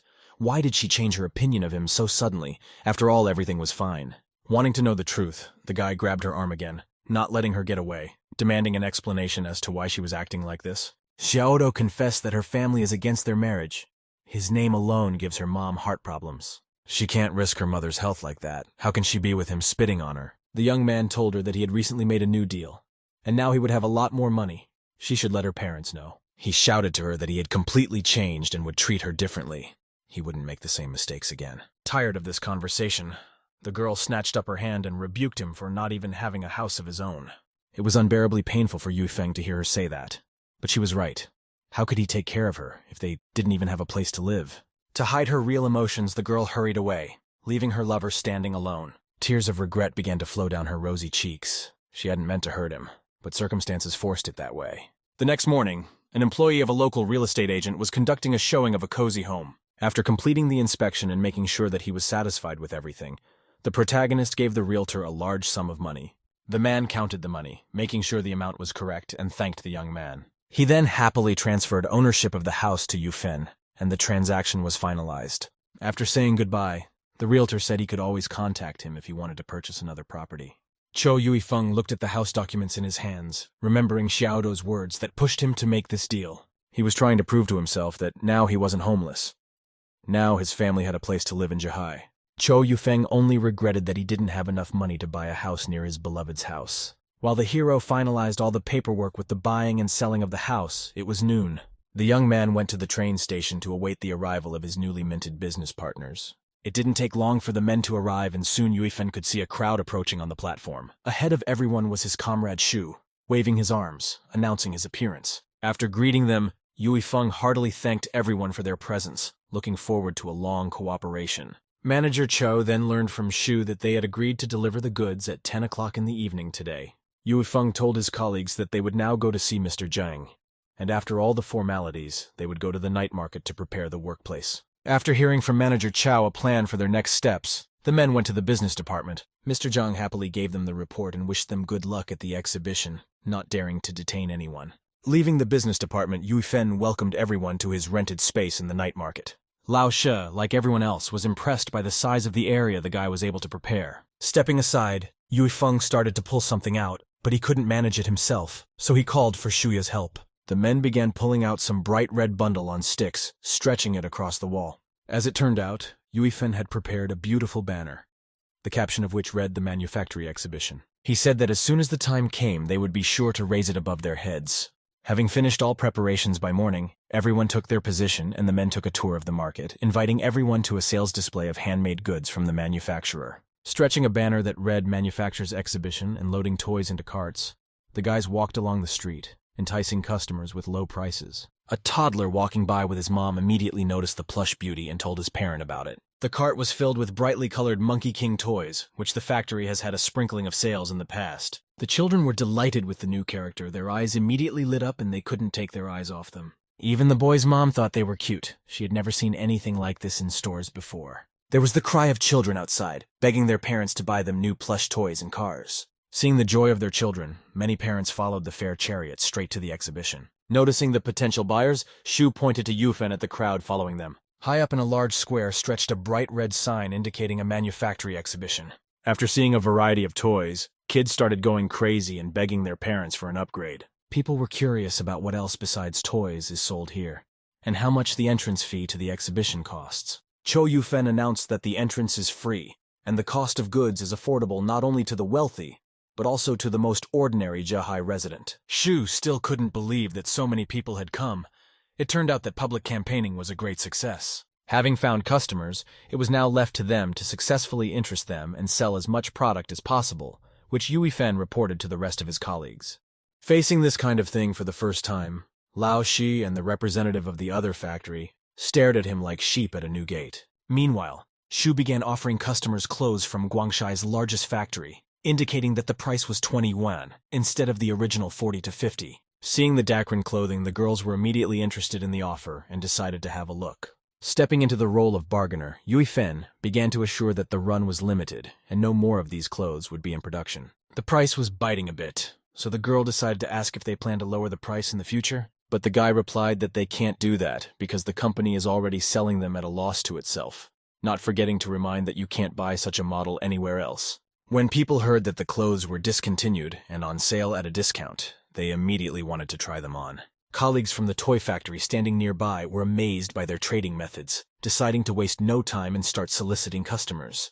To waste no time, they quickly rushed to their vending counters and got down to business. Launching a bamboo dragonfly into the sky, the man began to attract the children's attention, saying that the manufacturer was giving them away at cost price.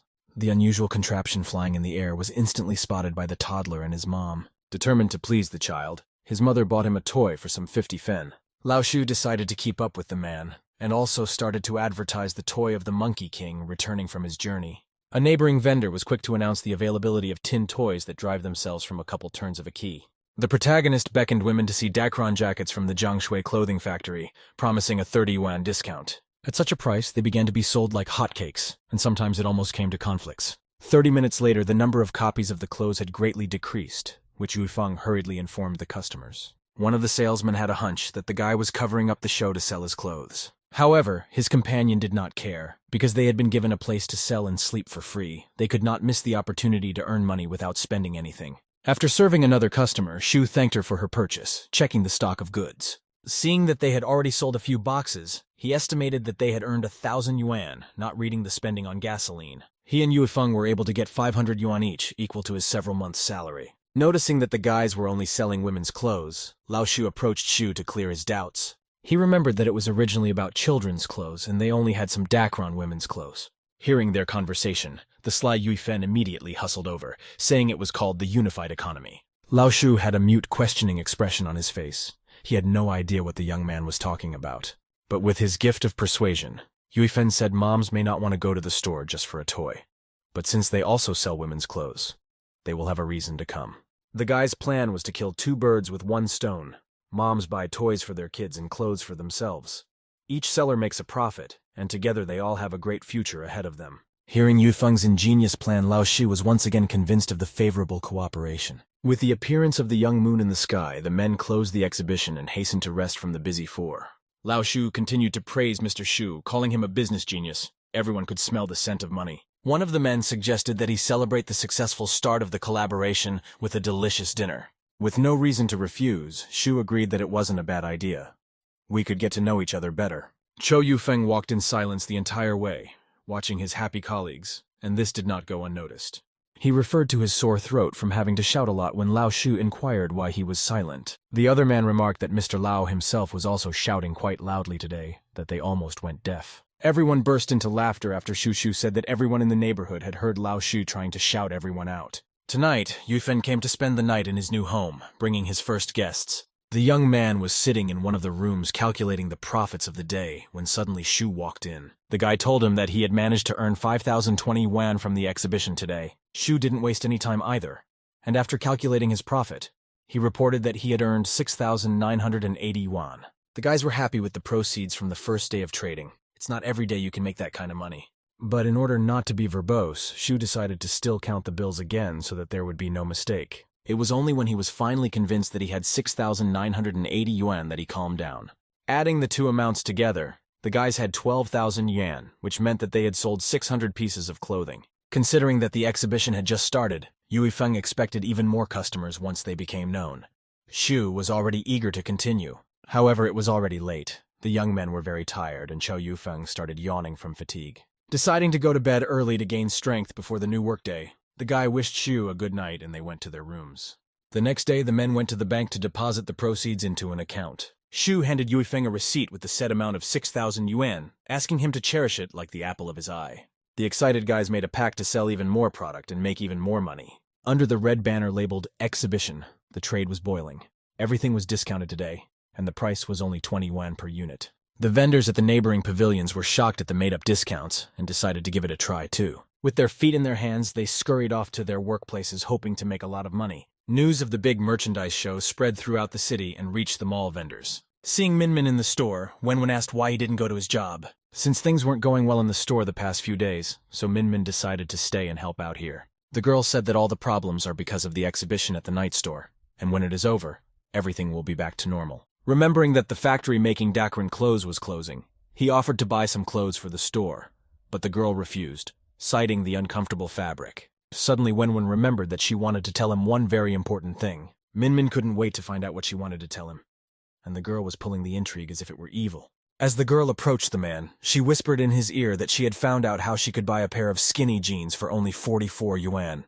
Meanwhile, at the Zhihai library, workers began to converge, putting the shelves of books in order. While Xiaodo was busy working, another girl colleague ran up to her and told her that there was an exhibition with free admission not far from here. This was the first time Xiaodo had heard of her. The girl was busy with work and family problems, so she had fallen out of reality a bit. Her colleague told her that rumor had it that the factory that made the Dakron jackets had closed down, and was now selling everything at the fair for 20 yuan instead of 50. Xiaodo was surprised at such a low price and decided to go with the girl for company as she wanted to buy herself a jacket for winter. There was a rush at the exhibition. Everyone wanted to be able to buy a jacket for 20 yuan on the last day of the sale. When the girls arrived, there was a big line up to the counter, so they had to stand at the very end. A coworker informed Xiaodo that, "This is the last batch for sale, so you should definitely be able to buy today." When it was their turn, the girl asked for a small-sized jacket, wondering if there was a brighter color. Having many different options, Xu suggested the pink-colored jacket to the girl. He then asked what Xiaodo standing next to her would like. The girl also ordered a pink jacket in a small size. Cho Yufen stood with his back to the customers next to the boxes of merchandise and collected orders. Preparing 2 pink-colored jackets, he turned around to hand them to the girls. Seeing that one of the customers happened to be Xiaodo, the lovers stared at each other in a daze without saying a word. After thanking her, Xiaodo's colleague took her jacket from Yufeng's hands. The young man was the first to break the silence, pretending not to know the girl and politely handing her the purchase. Xiaodo didn't expect to meet him again. She awkwardly took her pink jacket and followed her coworker. While one girl was rejoicing over a bargain purchase, the other looked sadly at her lover, moving farther and farther away from him. The evening came, and the exhibition closed its doors for buyers until the next working day. The only people left in the market were the sellers putting the rest of the goods in boxes. Lao Shi walked over to the guys and asked Xu for a snack of noodles tomorrow, instead of the annoying cornflakes. Xu didn't mind, especially since business was booming, so he promised to get eggs for everyone. However, he said he didn't earn that much, only 2 fines profit from each jacket sold. However, Mr. Lao asked him not to lie, for he clearly earns much more than 2 fing. Lao Shi was already not the first year in this business, and it was hard to fool him about this matter, so he didn't fall for Xu's words. He said there would be no point in coming to Zhihai without earning at least 5 yuan for each sale. After these words, both Xu and Cho Yufeng, who had heard the conversation, realized that they had been figured out, but Xu quickly oriented himself. He asked Mr. Lao not to tell anyone about it and promised him 2 whole eggs tomorrow instead of 1, along with noodles. After finishing packing, everyone went home to Cho Yufeng's house to rest and regain their strength. Just like yesterday, Yufeng and Xu sat at the table, calculating the total earnings for the day. They managed to earn 24,200 yuan. The protagonist said they sold 1,210 copies during the day, and if you add yesterday's sales, you get 1,810 copies. Xu was beyond happy that after 2 days they had managed to earn so much money he wanted to earn even more. Yufeng didn't delay him any longer and let him go to sleep, for the guy still had to make noodles for everyone in the morning. Early in the morning, everyone in the house woke up to the aroma of delicious noodles with the promise of eggs for breakfast. Once assembled, everyone went to the show to entice potential buyers with a final sale at very low prices. Everyone was trying to lure more customers to them. Yuifen enticing everyone with fancy Dakron jackets at 20 yuan apiece. Lao Shi was offering a colorful toy Monkey King from overseas. Meanwhile, a seller of various riding toys was luring boys to his place with unusual cars. Tonight was no different from the previous nights. Yufeng and Xu were sitting in a room and calculating profits. Their profits were increasing day by day. Today, the young men counted 31,100 yuan. They still had about 1,700 pieces of clothing left.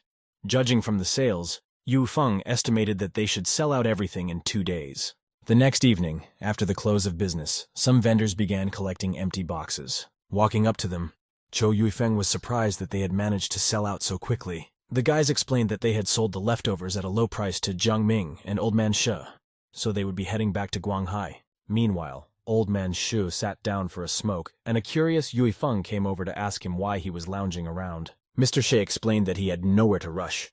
Although he had some goods left, he would be able to get rid of them quickly. He suggested that Brother Shu give the leftover unsold goods to the factory so that he wouldn't have to deal with them anymore. Just at that moment, potential clients appeared on the horizon and the man's attention turned to them. Shu asked the men to chat without him for the time being and went off to earn some money himself.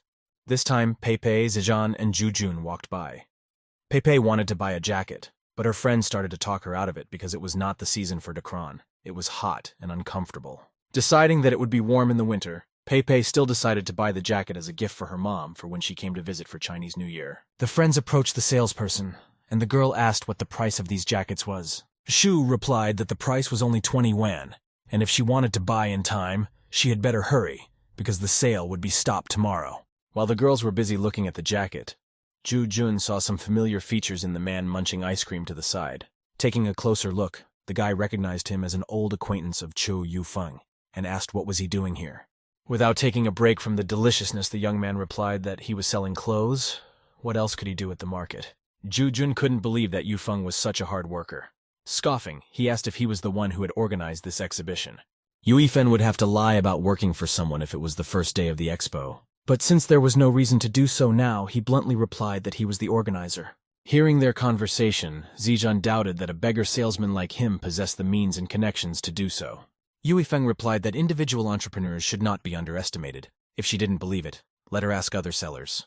In that second, the men decided to play along with Yufen and started calling him boss, asking him to let them know the next time he was going to organize an exhibition. Ju-Jun was speechless at the fact that some lowlife from the village was called Boss Cho. Zijan got angry, saying that no one wears Dekran these days, and threw the jacket back to Shu. As she left, the girl asked Jia Pei-Pei to never take her to such squalid places again.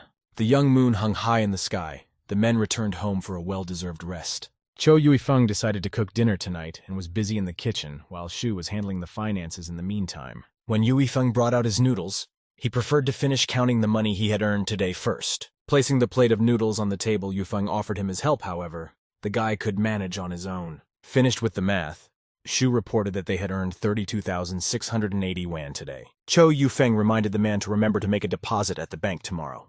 Shu jumped up out of the blue and tapped his hand on the table, puzzling the young man across from him.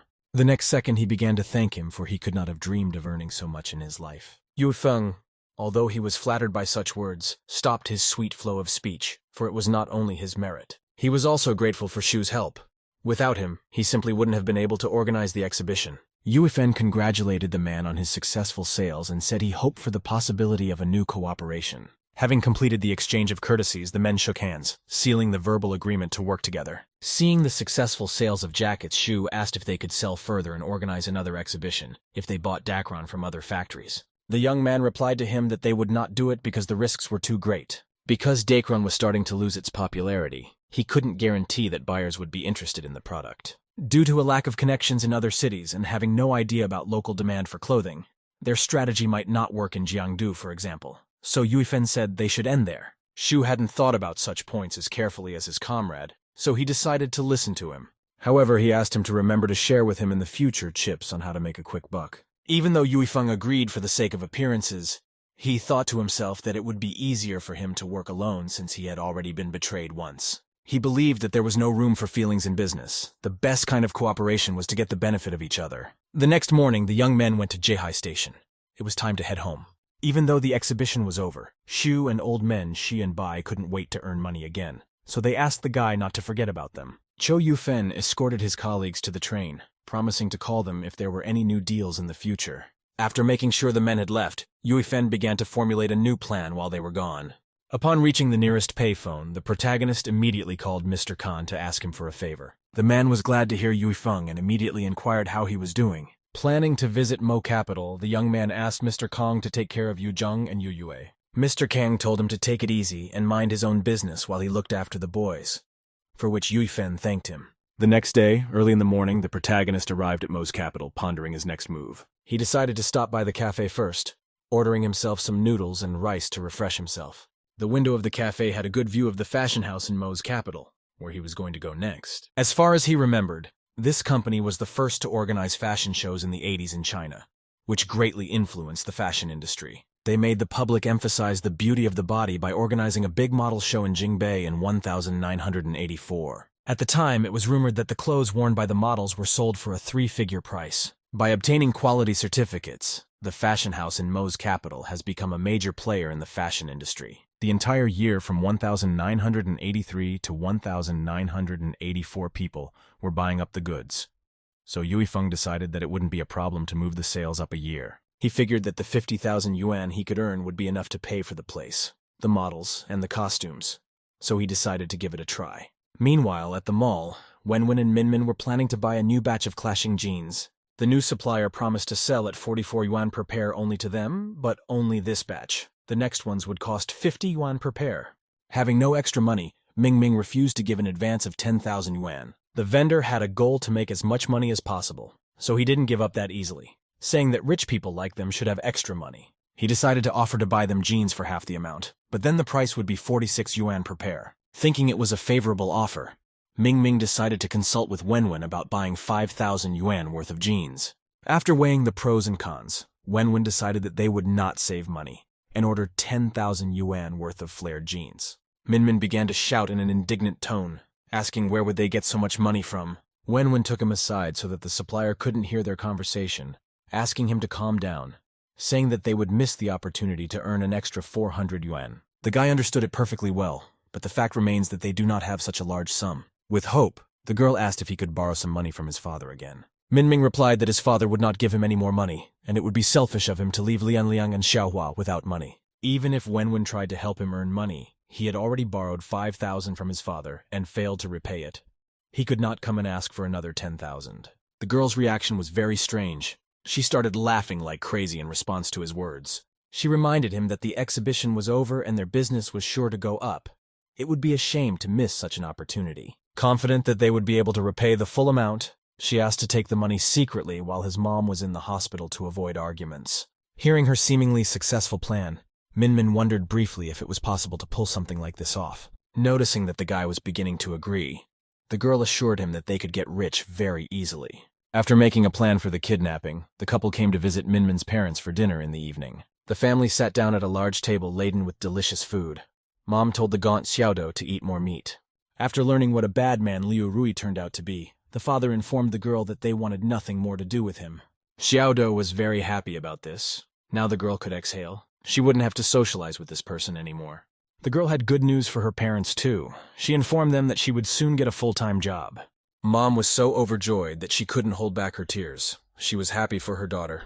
Deciding it was time to put the plan into action, Wenwen suggested Xiaodo take a walk with her parents in honor of the reconciliation. After promising to clear the table and wash the dishes, she hurried out of the house. After making sure everyone was gone, the girl called Minmin over and started cleaning up herself. Setting off to find the money, he instructed her to stand guard to make sure no one suddenly walked in. After entering his parents' room, Minmin started going through his things looking for the cherished book. Soon he found what he came for. His father had 9,000 yuan in his account. Promising himself to pay it all back, he stole the book. Deciding that he needed to find a place to stay for the night, the protagonist went in search of a hotel. After choosing one, he went to the front desk, however.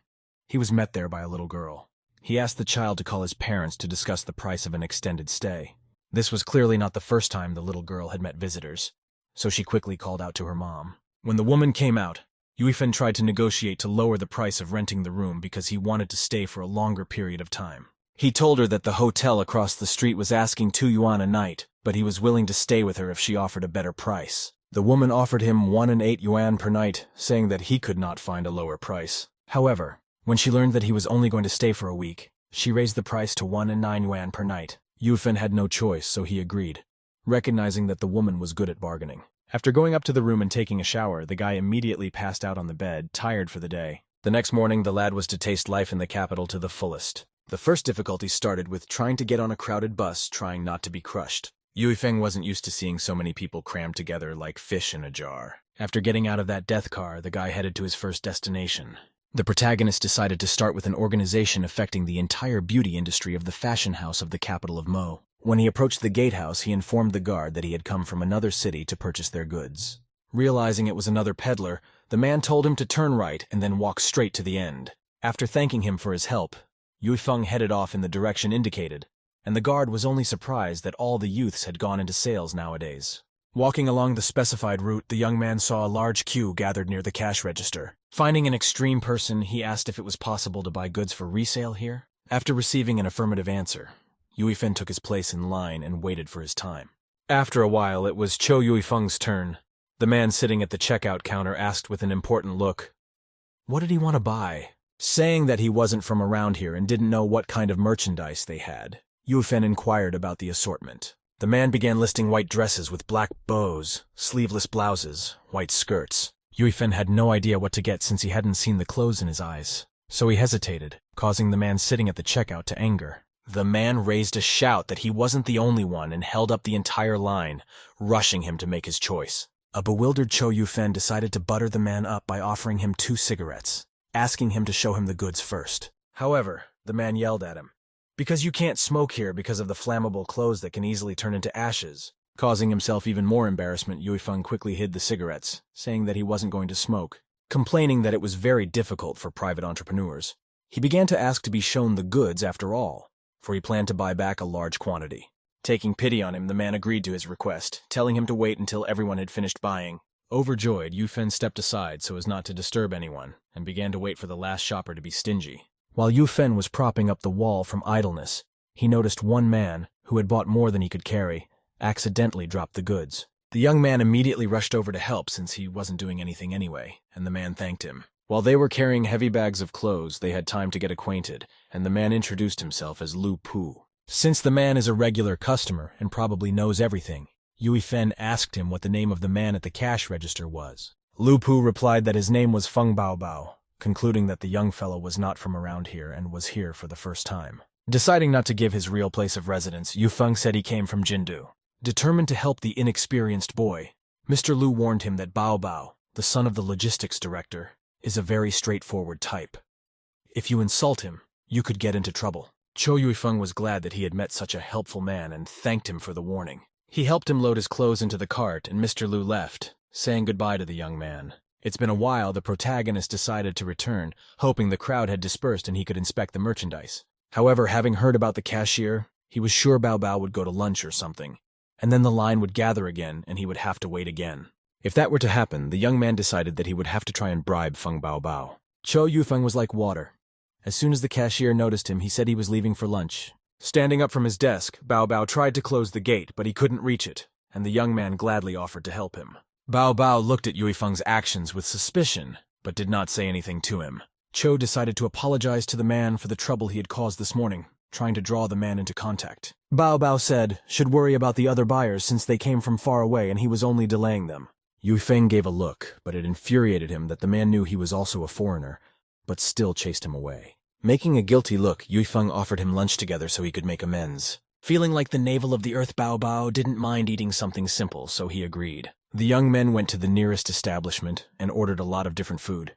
Yufeng again tried to get the man to show him the goods. Baobao asked him a counter question, wondering how many goods he planned to buy from him. The young man replied that he planned to spend about 40,000 yuan on clothes. Cashier Feng didn't expect this guy to be such a rich customer, since the purchase would be wholesale, and for a large amount, Yufeng decided to ask for a price reduction, and the man agreed. But after that, he clarified that he would lower the price by a couple yuan on some things, and only a couple fing yuan on others.